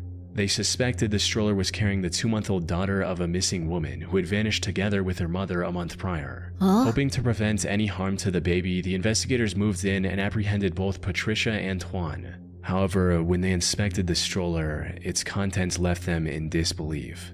Instead of a live child, it contained the dismembered remains of a woman. The couple was headed to the empty lot near their home to dispose of the evidence of their horrific crime. But this was only the tip of the iceberg. As the cops searched their home, they discovered dozens of dismembered human remains stored in their fridge, wrapped in plastic bags, and some encased in cement. The cement bags in their home also matched the ones that were— People can be so evil. These are completely random people that just had 4 kids. Your conscience would kill me if you ever— Yeah, I think that's the thing. Most people have like a sense of like feeling other people's pain when they think about them hurting, which is normal. If you don't, then you might have numbed yourself out to being a human. You should probably fix that. But that's why most people don't murder. It's really scary to think that these just two, like, completely random people were just like, haha, that'd be cool, right? Scattered throughout the empty lot seen on Google Street View. Soon after their arrest, Juan admitted to everything and revealed the true extent of their gruesome crimes. According to his statements, the two had killed almost 28 women since 2012, including their neighbor's 13-year-old daughter. What? They would lure poor, vulnerable women with the promise of cheap or free clothes and high-paying employment before ending their lives in the most unspeakable ways and discarding their remains in plastic bags Why? of cement.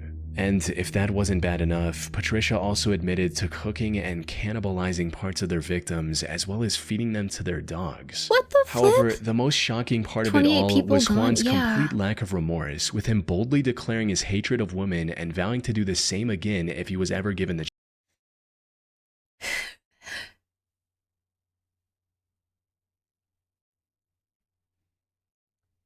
I think that everyone involved in that one thing we looked at earlier from the PR thing, where they were intentionally trying to, like, make people hate women more, should probably be arrested. Like, not in the future, like, immediately. Oh my god.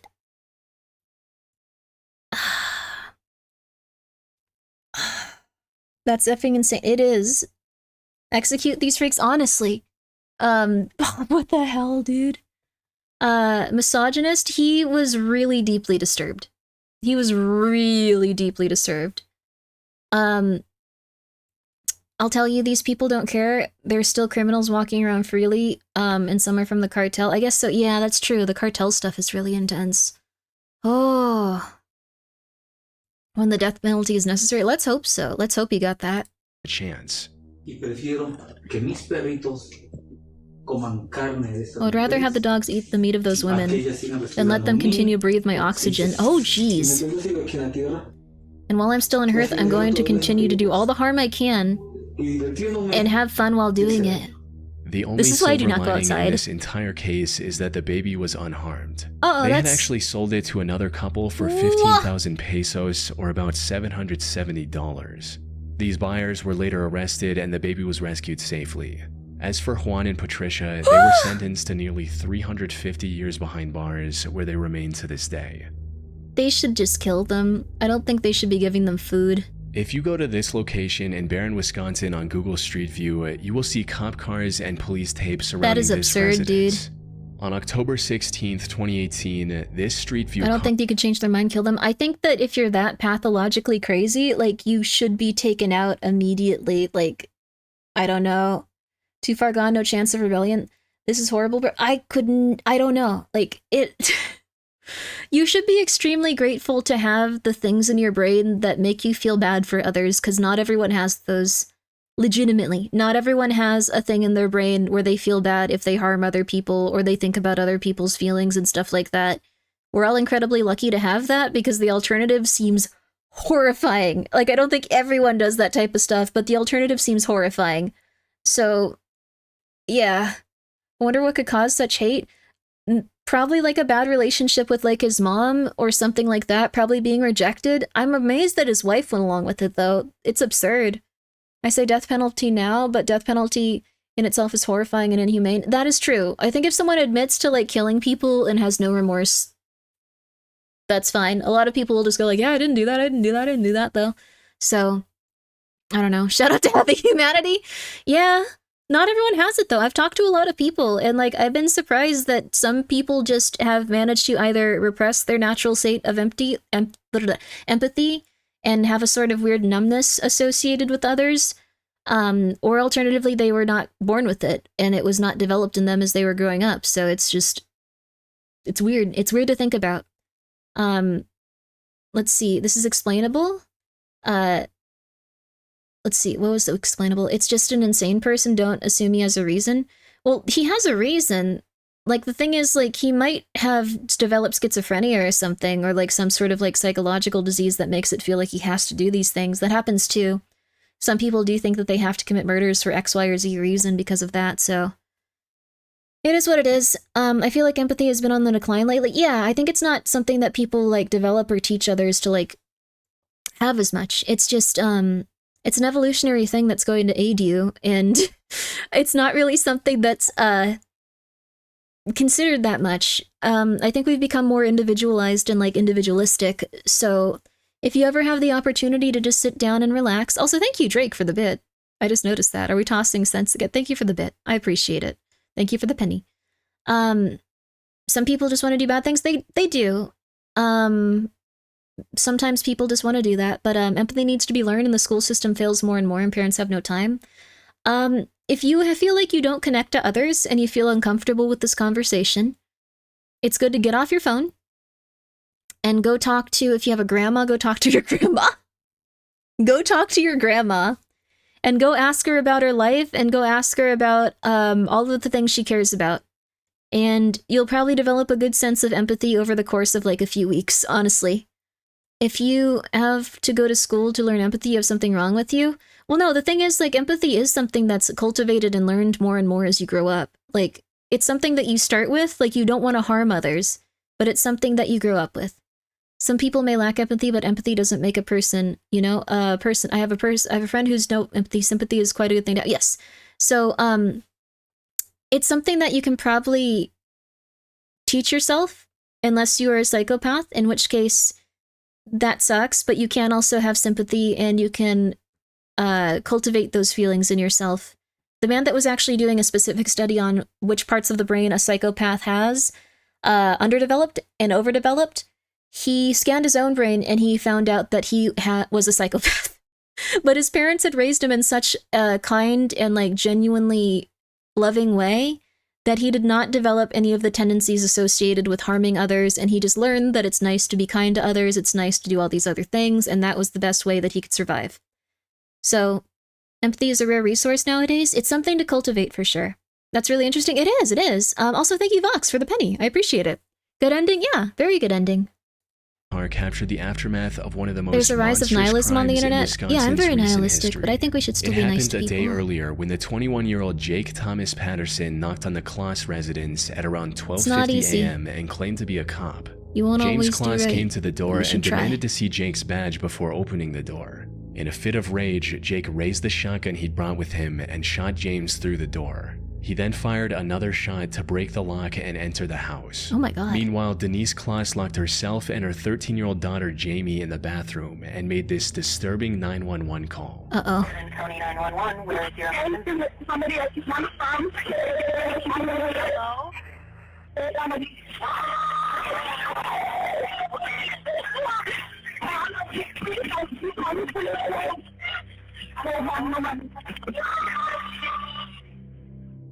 Officers rushed to the scene, but unfortunately it was already too late. Oh my god, Not dude. long after the 911 call, Jake shot down the bathroom door as well and opened fire on Denise.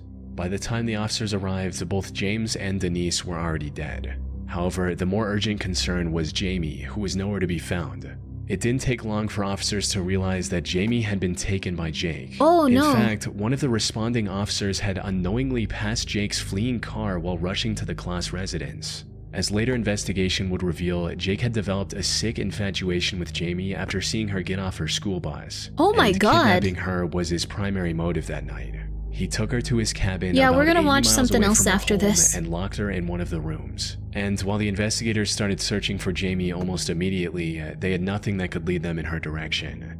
The FBI even put out a nationwide missing person report and offered a $25,000 reward for any information that could lead to Jamie's rescue.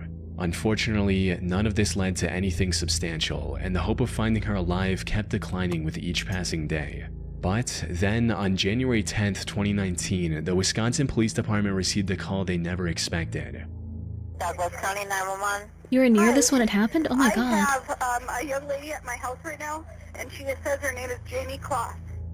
As it turned out, Jamie escaped Jake's cabin 88 days after her disappearance and asked for help from one of his elderly neighbors. So how did she come up upon your cabin?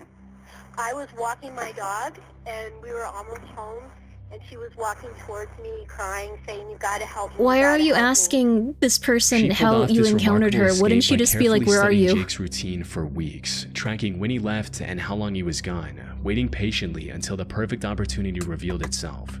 After getting in contact with the Very police, she told them smart. everything she knew about her kidnapper, resulting in Jake getting identified and arrested following a traffic stop. Jake stood trial on May 24, 2019. He pleaded guilty to all charges and was given 2 life sentences without the possibility of parole, plus 40 additional years in prison. Just kill that dude. Sorry, I'm getting like way too intense about In this. February 2011, a Google Street View car captured Just what kill looked people like in those an abduction situations. in progress in Sao Paulo, Brazil. It shows a burly man saying something to a woman while she's trying to get away, while a car with an open trunk is parked nearby. The next slide shows the man restraining the woman, while we can also see another man strangely sitting in the car's trunk. And the next slide provides a clear view of the scene, showing the man in the white shirt seemingly trying to force the woman while she bites his hand in what looks like an attempt to break free. However, the final slide is even more unsettling as it shows the parked car driving away with neither the woman nor the man in the white shirt visible anywhere. Unfortunately, despite the alarming circumstances shown in these snapshots, I couldn't find any additional information about the alleged kidnapping. No news articles, missing person reports, or criminal investigation records. It's almost as if the crime never happened. Oh my god. Which, given the situation, isn't entirely out of the realm of possibility. 1 second, I'm letting Judge There's a good in. chance that this disturbing scene has a perfectly innocent explanation. Maybe the white shirt man and the woman know each other, and instead of an attempted abduction, he's simply trying to tickle her. This would explain why he has a cheerful, almost smug grin in one of the snapshots, and why she's holding onto her cigarette while trying to free herself from a presumably dangerous situation. But even with all that in mind, the possibility that this was a real crime that just flew under the authorities' radar is also just as possible. The lack of reports and news articles doesn't necessarily mean nothing it's possible happened. they just went It could just inside, as yeah. easily point to a bigger systemic issue with bribery, corruption, and cover-ups that allow serious crimes to It stay does look like hidden in she's plain laughing. sight. Curiously, Google has since removed the most ominous snapshot from Street View for some unknown reason. Unfortunately, it's been over 14 years since these images were captured, and without any— I don't think that one's a crime, because you can see her smiling in one of them. I think that dude was just sitting in his trunk, like, talking to them, and they were talking, possibly. That's why would someone stage it? I don't think they were staging it. I think it just happened to look like the worst possible thing ever, but it was probably not that bad. Because, like, the thing is, like, he's smiling. She's, like, not running or anything. Like, I don't think she was... Yeah, she's not really biting his hand. That guy looks like he's maybe just, like, sitting, like, on his trunk and stuff, too. Like, I don't know. There's a bunch of other cars in the street. That's also fair. Although people do get abducted in broad daylight and stuff. Like, a lot of people get abducted. But yeah, I think she's just bent over laughing. She's just having a cigarette and stuff. Like, they probably walked outside to talk for a bit. Google Satellite. Hey, it's Google Satellite passing by. Let's make sure some sus footage. Sure, like, best idea, but that could honestly be it. Like, it might have just been, like, a cosmic coincidence. I mean, it's possible it's rough, but, maybe drugged? I don't know why she'd have a cigarette then, though. This is so seriously messed up. I think it's probably just a chill thing. That's my gut feeling on it. But, a lot of people do go missing in these situations. Kidnapping sounds more exciting, I know, but, like, it's probably not this in this case. Did you see the Google Street View with the 3 girls that posed for it? Wait, they posed for it? How did it go? Drugs make me want cigarettes more? Really? Huh.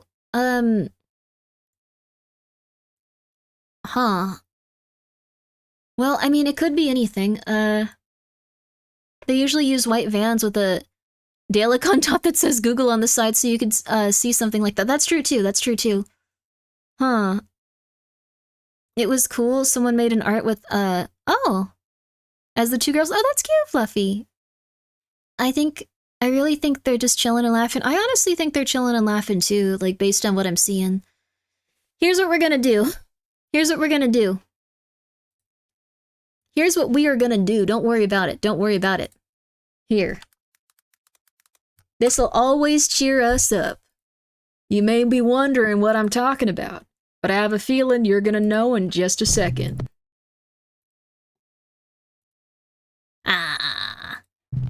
Nuke's Top 5. This next video was sent in by a Nuke's Top 5 viewer, but unfortunately it was posted to the internet without a source. So the story goes that a woman claimed to have a doll that was haunted, and she said that she would often catch it moving all on its own. After being asked repeatedly by viewers, she decided to point a camera at the doll and live stream the entire thing. Around an hour in, with skeptical viewers watching closely, there was a bit of movement. Watch closely.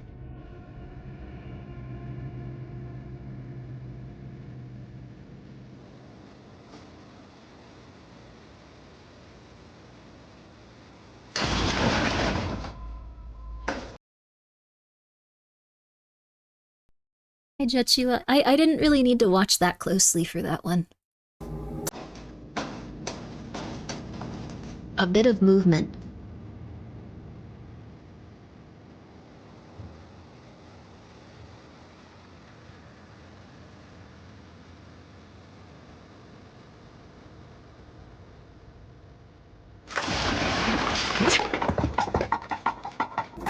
Okay, alright, alright. We have to go back, I didn't see it.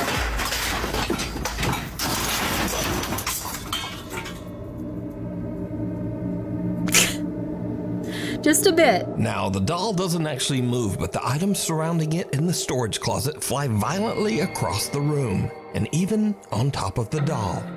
Viewers have speculated that because the doll was buried in the debris, that the woman's doll isn't even actually haunted.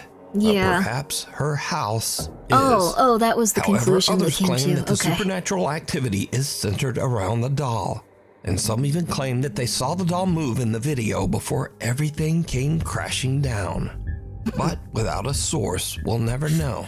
So, what do you think? I really wish he would have said, "Did you see it?" like after that big giant like cascade of stuff coming around. Oh my god. Or is it fake reviews? I am 100% sure this is fake. I watch these every single week hoping that one is gonna be real. None of them ever are. Ever. Ever. Ever. A hug goodbye. A woman who calls herself Sissy says that her husband passed away 8 months ago under very sudden Aw, and that's unexpected very sad, circumstances. One day, as Sissy and her son Clarence are walking out of their front door, their Ring camera records something very Hi, Joshua. strange. Hi, Joshua.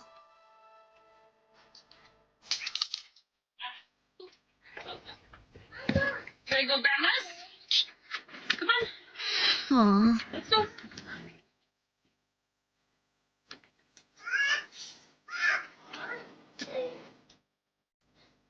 I love what you. She's not gonna go that day.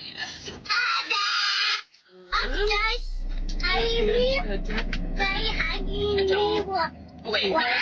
Okay. Oh, come on, Clarence. I think that was just a child. It's very sad, but I don't... Oh, Joshua, don't pull the monitor down! Joshua, come on! He's super pissed he's not getting Shuru. Come on, Joshua. You can't have Shuru, baby. Say bye, Daddy. Oh, okay. Now, Sissy posted the video Okay, because she thought it.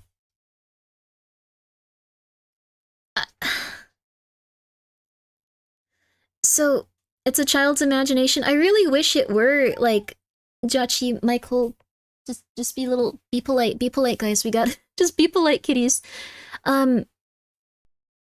That's a real kid ghost vision? I mean, we'd like to all think so. It'd be really nice if he was seeing his father still.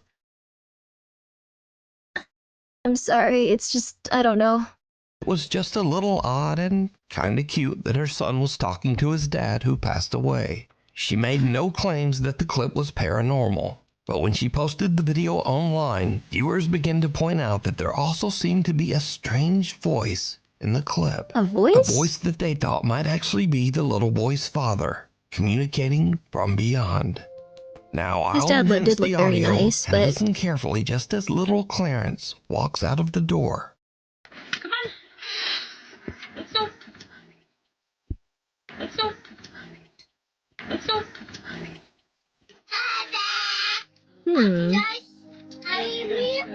A quiet voice seems to whisper, "Honey," and the boy seems to look around as if searching for who said it. Even stranger, he seems to think that it's the voice of his deceased father and actually walks over as if his dad is standing nearby on I want the to give this porch. one the benefit of the The doubt. little boy but says, "Daddy hugging me." And again, a strange, quiet voice seems to whisper back.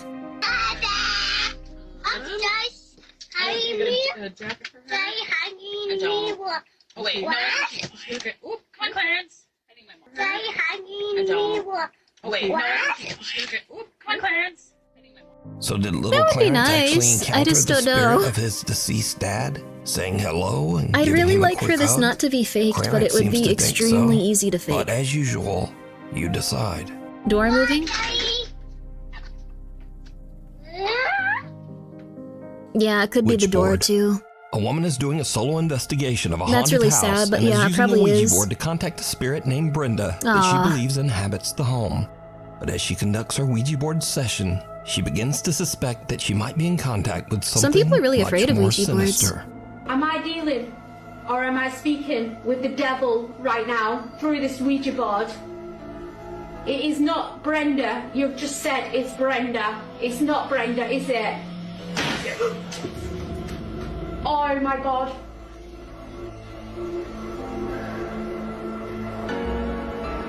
Okay. Try to take deep breaths. Who am I communicating? I'm losing my. Who am I communicating with through this board? Bloody nose?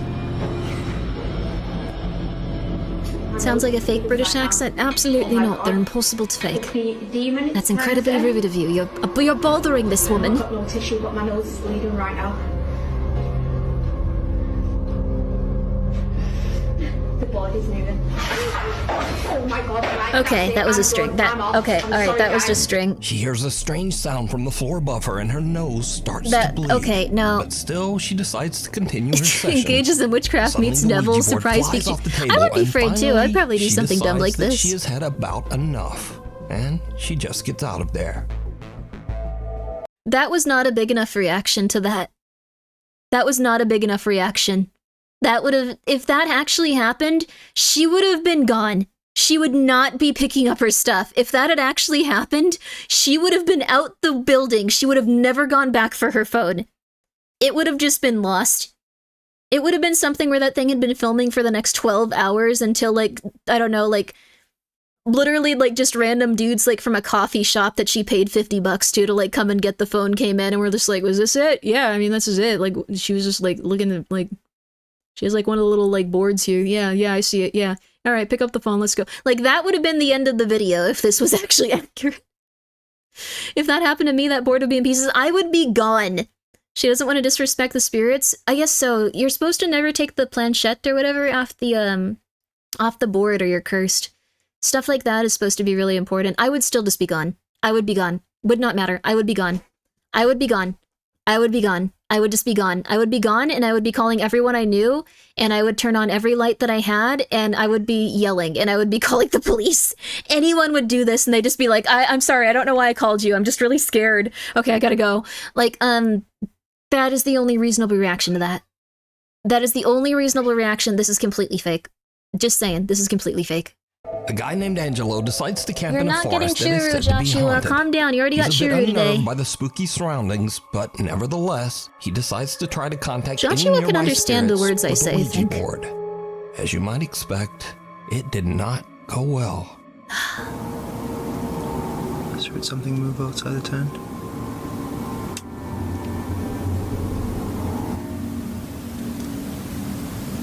Okay, I'm gonna end the session for a second, okay? I'm closing You off have to the session. wonder why people... It's supposed to have specific, like, symbolism and stuff. That's cursed. No. You're an idiot. Come on. Sorry, I shouldn't be so angry, but that's supposed... You'd be cursed. You'd be cursed.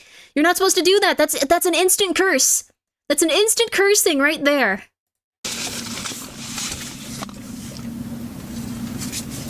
YouTube's getting really intense about stuff lately, huh? I don't see anything. Well, that was weird. It literally walked as it walked. It literally sounded as if... Stacy. What the f*** was that?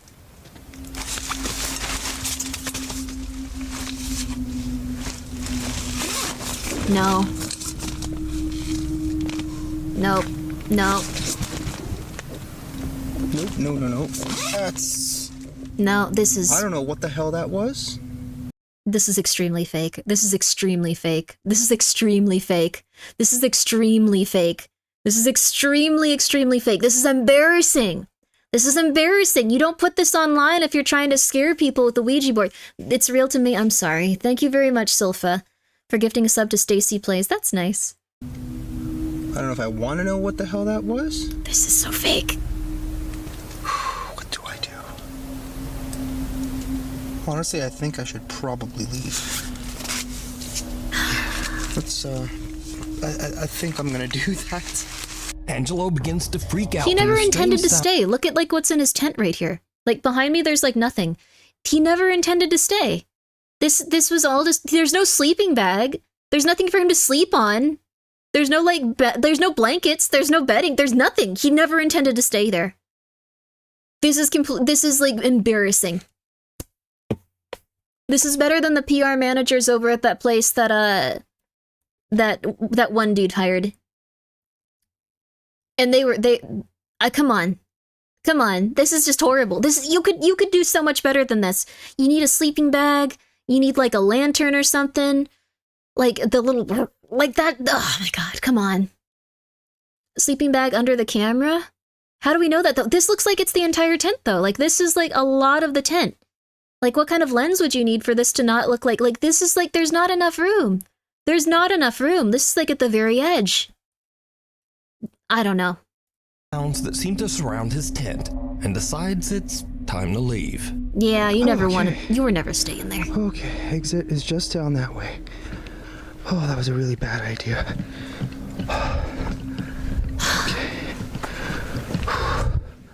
Okay. I just heard something. I hate this. This is just so off. This is making me so angry. Like, if that happened to you, if that actually happened to you, you would not just be like, oh my God, it's really scary out here. You would call someone and go like, I need your help. You need to come pick me up. I know we haven't talked in 2 years, but you need to come pick me up. I'm scared. Like, that's how it would go. Like, that's how it would go as you walked back. There would be none of this like, oh yeah, I'm filming. I was definitely a bad idea. Who would you call? Anyone that maybe even had access to a car, maybe.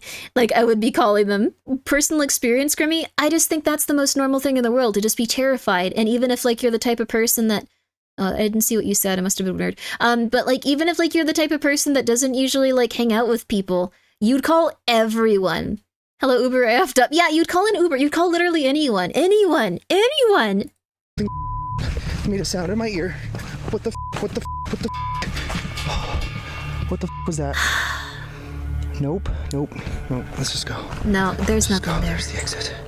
A guy named Brendan Castagnon says that he used a Ouija board in his house, but didn't sign off properly at the end of the session. You have to. He claims that after this, he began to experience strange paranormal incidents in his home.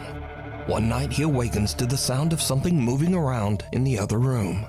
He grabs his phone and starts to record.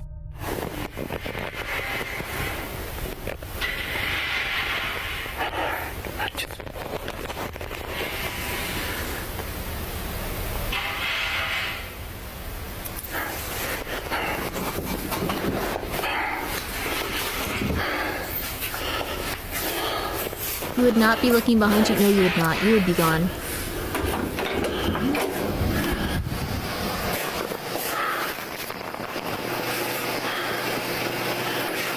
Ay, cabrón. No manches. ¿Qué era eso? No.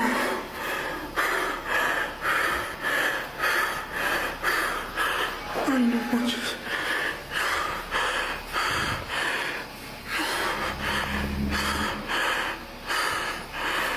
No.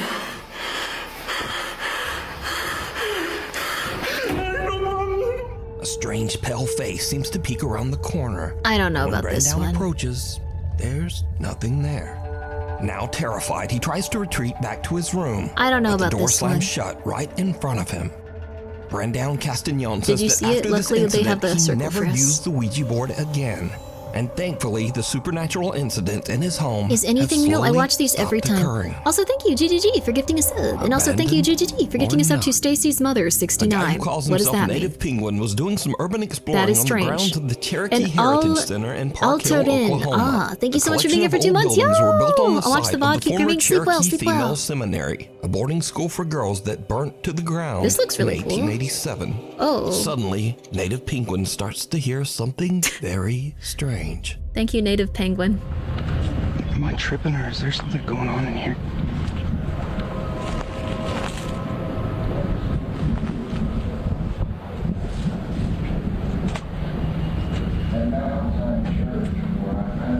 What the?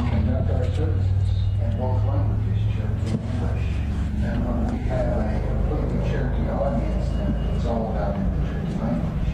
They all need the hymns that were sung years ago. Is he getting upset that there's like a recording in a building he can't access? This isn't like a haunting. This is just like a radio or a television set. Dude is acting like a church sounds like it's just a television or like a radio or something. Like it's completely normal. It's even just talking just like, hello tour guide people, we usually do this when this occurs. And like, what are you doing? He hates people who watch videos with their speakers instead of headphones. I do too. We all do. And Seth Knox, thank you so much for being here for 7 months, baby! For a while by the looks of it.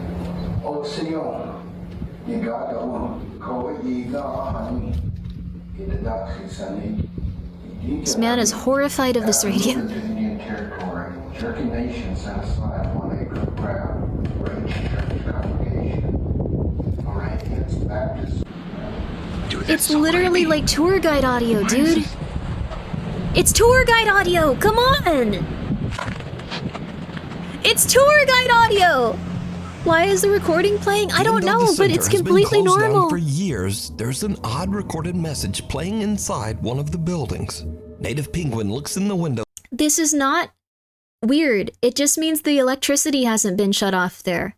Yeah, it's probably a waste of power. It probably just goes continuously during certain parts of the day.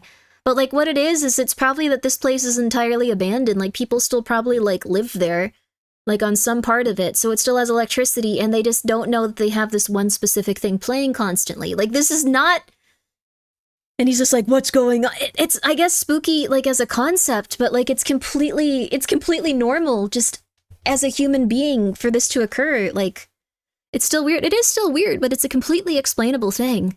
To try to figure out sound can keep rats out? That makes sense, too. He captures something on camera that is truly bizarre. Okay. Dude, that scared me. I was like, there's someone in there.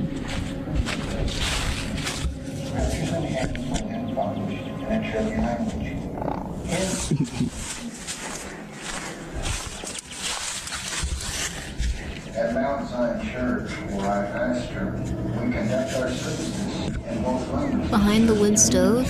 And when we have a completely Cherokee audience, some strange white apparition seems to glide by just behind the building's old wood stove and disappears. What? Now, some viewers say it looks like a girl in a white gown, but what do you see? Did Native Penguin capture the... Nuke, you're killing me. Nuke, you're killing me. Nuke, you're killing me. Nuke! It is a reflection. It's just the man's, like, he's, like, kind of hunched over, and you can see that, like, there's, like, a little gap with, like, his fingers there. Like, it's just a reflection from, like, his weird goggles or anything. Ghost in broad daylight, literally nothing. Literally nothing. Literally nothing. The spirit of one of the girls from the old burned school that once stood here? You decide. Literally nothing. He's like moving his head around. It's just a reflection. Martin is on his daily walk around his neighborhood when he notices that a car has crashed. Feels like people go, how does this mirror know something's there? I get confused by that too, honestly. People try to explain it to me. I won't give up. Absolutely unnerving. I'm glad that this is calming. The last video was pretty intense with what happened to that poor little girl. We can at least have a nice little Nukes top 5 video. People gotta learn to slow down.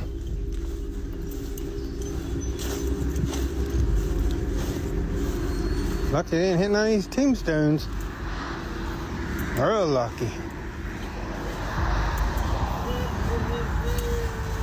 Hello?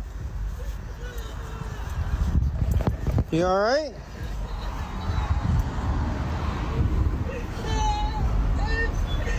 You okay?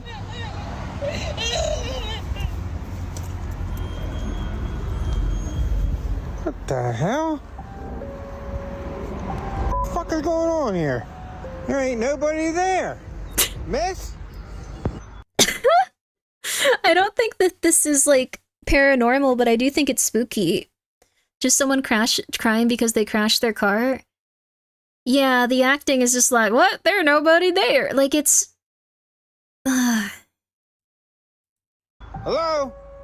Mark hears creepy, unexplained sobbing as he approaches the car. But then, it suddenly seems to just stop as he reaches the car. Honestly, this could have Now, just Mark been received someone going like, multiple oh crap, requests for a someone's here, follow-up this video to sucks. explain the situation. But Mark says that he didn't really understand what happened himself. But he did provide a pretty simple update.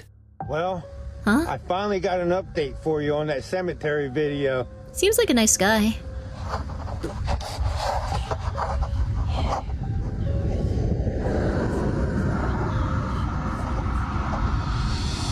What's the update?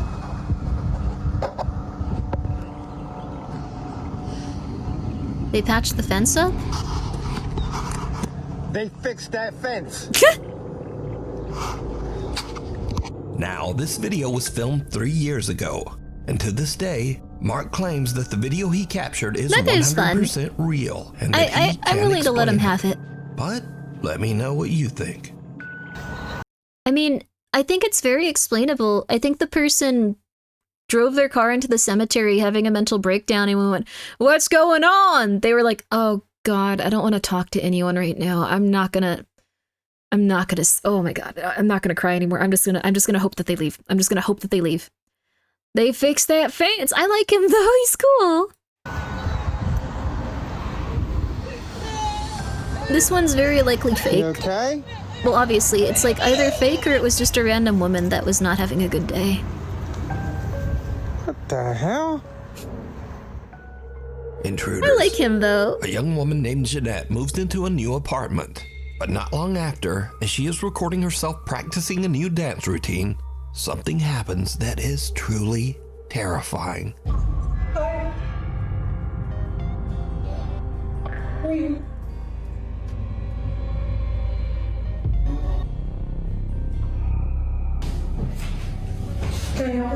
Remember? We're friends. Oh, that's not a ghost.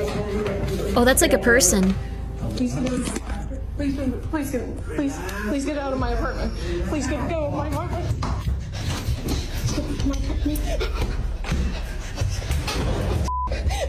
Oh! Luckily, Jeanette escapes unharmed. She calls the police and they check her apartment. Holy but the crap! intruder is no. That is actually horrifying. That was a legitimate, like, holy dear God. Oh my God. That's just home invasion. Door open on its own? What? It's not a ghost, that's just an intruder? Yeah, that was horrifying. I don't think there's anything paranormal. That's just Raymond. Having like a random dude in your house is probably the scariest thing that can happen. That's effed. Yeah, that person could have intended to murder her. Like, she was very smart to just run at top speed. No longer there. The old Jeanette IRL says ghost. that the man was never caught. A very young ghost, hadn't even died yet. Weirder, because after Jeanette uploaded the video of her frightening experience, observant viewers noticed something very strange. As Jeanette is fleeing her apartment, something seems to open the door right in front of her, as if clearing her path so that she can get away. Thank you so much for subscribing. Please get out of my apartment. For 2 months. Jeanette says that she has no idea how this could have happened. I don't know. The door I'm opened? just as confused as you guys. Probably like the apartment, like maybe if like people probably don't usually run around that door, so like maybe like it jostled, like it has tape on it, so it probably makes it like super easy to open.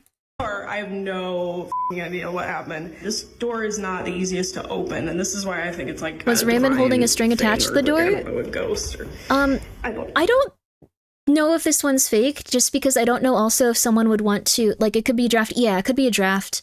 I don't know if someone would want to be known as like a home intruder on a viral video. Like, I don't think people would sign up for that as easily. This one looks like it's probably just like a random person that wandered into their home and scared the like, this would scare the crap out of someone. Like, was I supposed to be looking, with the light? This is, it's just like the door opened for some reason. Yeah. It's not easy. That looked pretty easy. One sec. Thing, or like, I don't know, a ghost, or I don't. Yeah. I don't know. Pretending it wasn't easy. There wasn't tape before. There wasn't tape before? She also has a ton of painter's tape on there, making it harder to open. Like, I feel like painter's tape would usually make it easier to open, though. There was not? Ah. The tape suggests the door just do that? Interesting. There was tape originally? Okay, so there was tape. Kicked in? It wasn't kicked in because no one was on the other side. Maybe, you know what probably it was? The person that came in probably didn't close it fully. The person that came in probably hadn't closed it fully, and as she started to run, since it was just on like the very, very edge of it, it swung open. Like with the weight of the door. That's what I think it is. Tape will block the bolt on the door, but enough will jam the doorway. I think what it was is they walked in by itself. They walked in by themselves, if this is to be believed. So, during latching during paint jobs? Oh, interesting. So yeah, I think it's that. And even if it was hard to open, like if we're taking it at face value, I think what happened was he didn't fully close the door. Like it was probably just like a little, like maybe like a half a centimeter closed. And so when she started running towards it, like the wobbling of like the house probably like kind of like, or the apartment like floor probably like forced it open. That's my guess, at least. That's my guess. It's not easy. Oh, it was. You know what? Look at the wall. Look at the wall. Look at the wall. Look, it's a heavy door. So once it does get open, it swings by itself because you can actually see in the wall there's an indent. Huh. Uh-huh. Mm-hmm. There you go. Mm-hmm. Midichlorian count, I wonder? I don't know if she has the midichlorian or a midichlorian count. I don't think she can use the force. I think she just happened to have the door already be mostly open, and then as you start to run, heavy door slams open itself. Slams open itself. See? Right there. Easy. Right there. So See? it's not like just like the wind pushed it or anything. I think someone actually, or something. No. No. It's nice to assume you have a guardian angel, a few but days later, Jeanette and her friend are notice it's not unboxing closing. some of her Yeah. belongings as she continues to move into It her can new swing apartment. open. But her friend sees something that gives her the chills. Wait, is this the same woman? Gives her as she continues a few days later. Or something. I don't know. So now let's cut ahead to a few days later.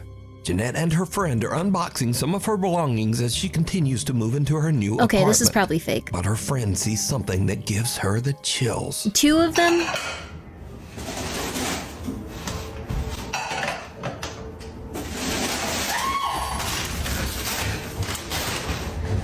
What?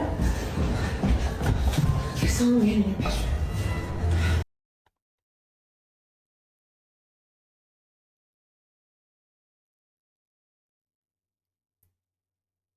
Why is she filming this? I know, right? Just like, yeah, I'm just gonna film myself unpacking plates and like relaxing. What? What is it?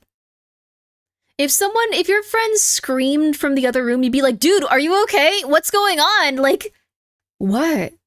Oh my god, Rebecca, you were so overdramatic. Oh my god, this is like the 4th time you've screamed today. This better be good. I was finally filming my plate unboxing video. God, you are so annoying. Like, that's the energy she had. You saw a man in my bedroom? You just had this happen last week. The first part was not real. Never mind. Raymond was an actor. Never mind. You saw a man in my bedroom? If that had happened to you at any point in time of your life, you would have been like, we are leaving now, and break a plate in half and be ready to kill them with it. They would answer just as calmly. You've never had a dude twice your size in your home at complete random while you were doing yoga. Like, If you had, you would have been having a mental breakdown. If you would have been having a complete mental breakdown, that would have stuck with you forever. You would have constantly thought, if I didn't leave, would someone have killed me? Like, no. No, this is stupid. This is stupid. It was right there between the green table and the bed. This is stupid. This is stupid. The green table and the bed. Come on. Come on, come on, come on, come on. This is making me angry. But now, the man is gone. This is making me angry. A few days later, and again, Jeanette hears some strange noises from somewhere in her I believed apartment. you on the first one. I was What willing to. happens next is pure Kitty. nightmare Never fuel. mind. Oh, never mind.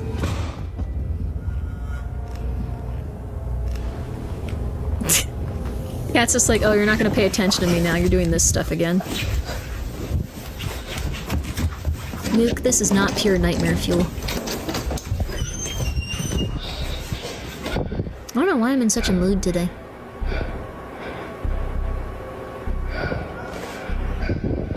Ah, the cat just getting up quietly and leaving. No, that cat would have been terrified.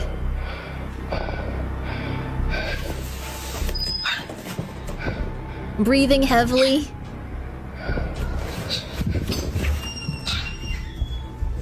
Leaving your cat out there? Leaving your cat in another room while this occurs? No. Cowardice I cannot forgive.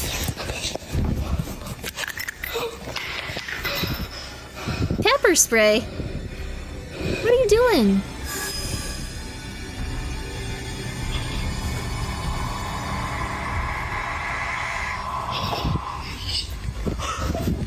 What?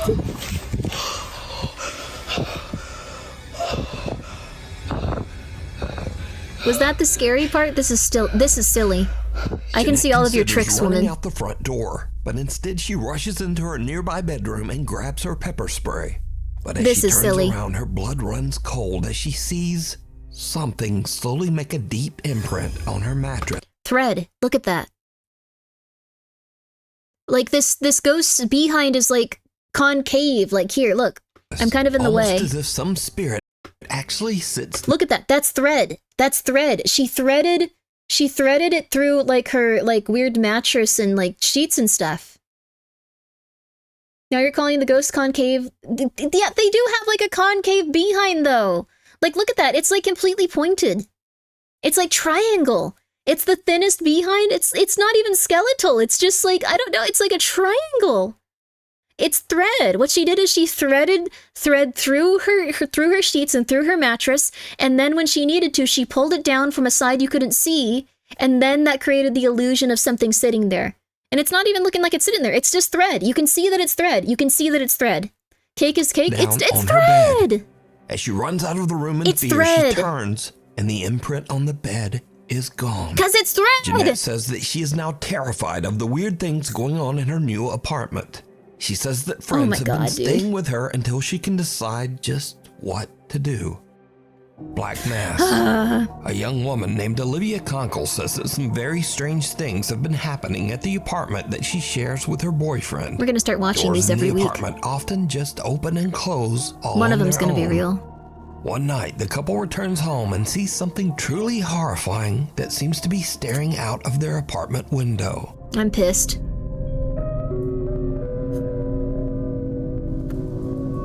Chair.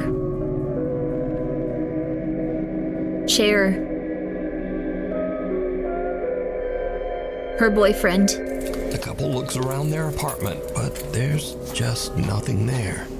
We're about to go in. I don't think I've ever been more scared of my life.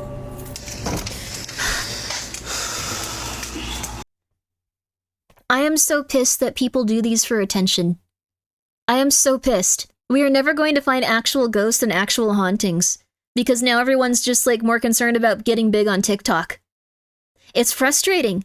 There's no more paranormal investigation for the sake of paranormal investigation. We are never going to have an interesting weird video. She sounds scared. Yeah, I've never been more scared in my entire life.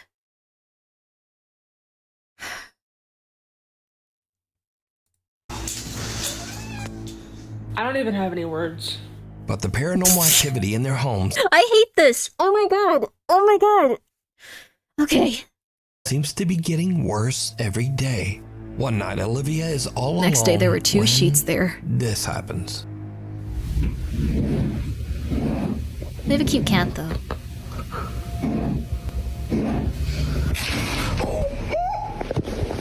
So, are Olivia and her boyfriend being haunted Not by... even the cat cares! I was home all alone. I was home all alone. My boyfriend was not there. My boyfriend was not there. I was home all alone. I was home all alone. It was very scary. My boyfriend was not doing anything in this video. He was not there.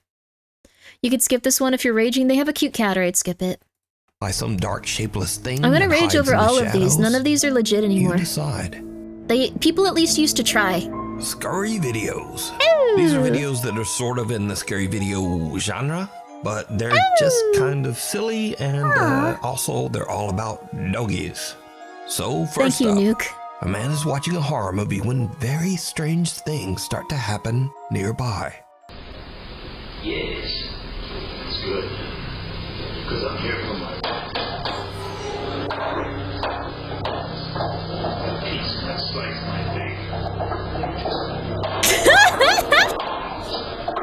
Let's go, baby.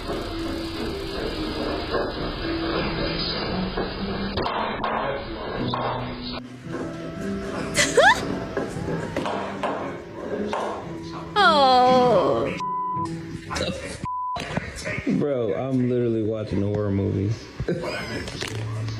Oh. What the hell? That's cute. Alright, so it was just an old dog trying to remove his diaper, but even that's a little bit scary. Poor doggy.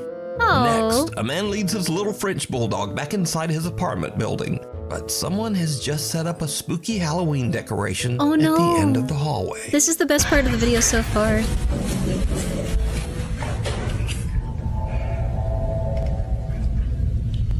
The dog looks back kind of like, nope, maybe you should go check that out alone. What a human expression. And this one, the caption says it all. If your dog is scared, you should be scared. That's really fun. Corgi.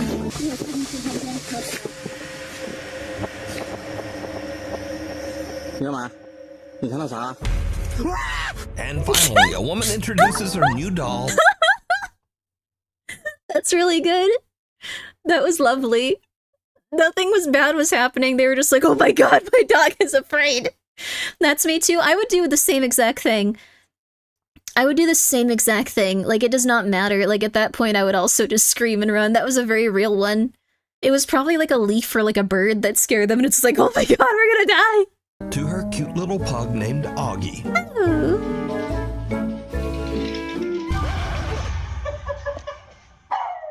Oh.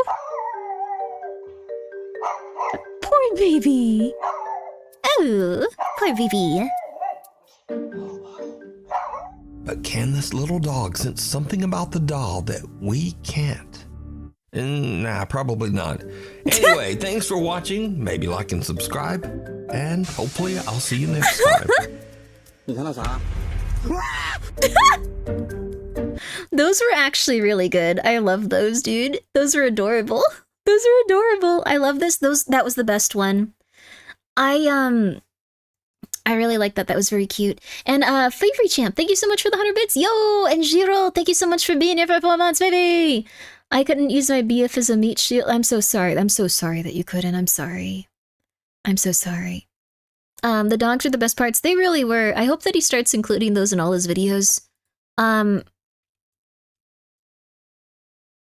also really like this, like, weird, like, I have to move myself for this, but, I really like that, like, this one particular video has, like, the original, like, Japanese horror movie version of the thumbnail, and then, like, the American remake version of the thumbnail.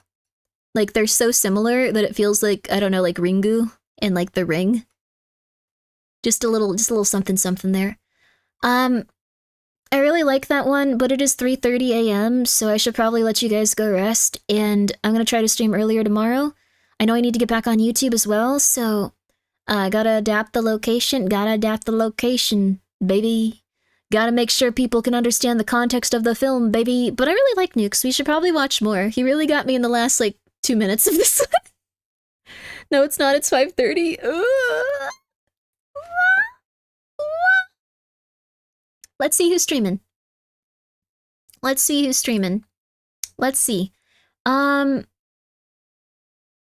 I would have loved to play some Lives of P, but, I think we're gonna have to save that for tomorrow.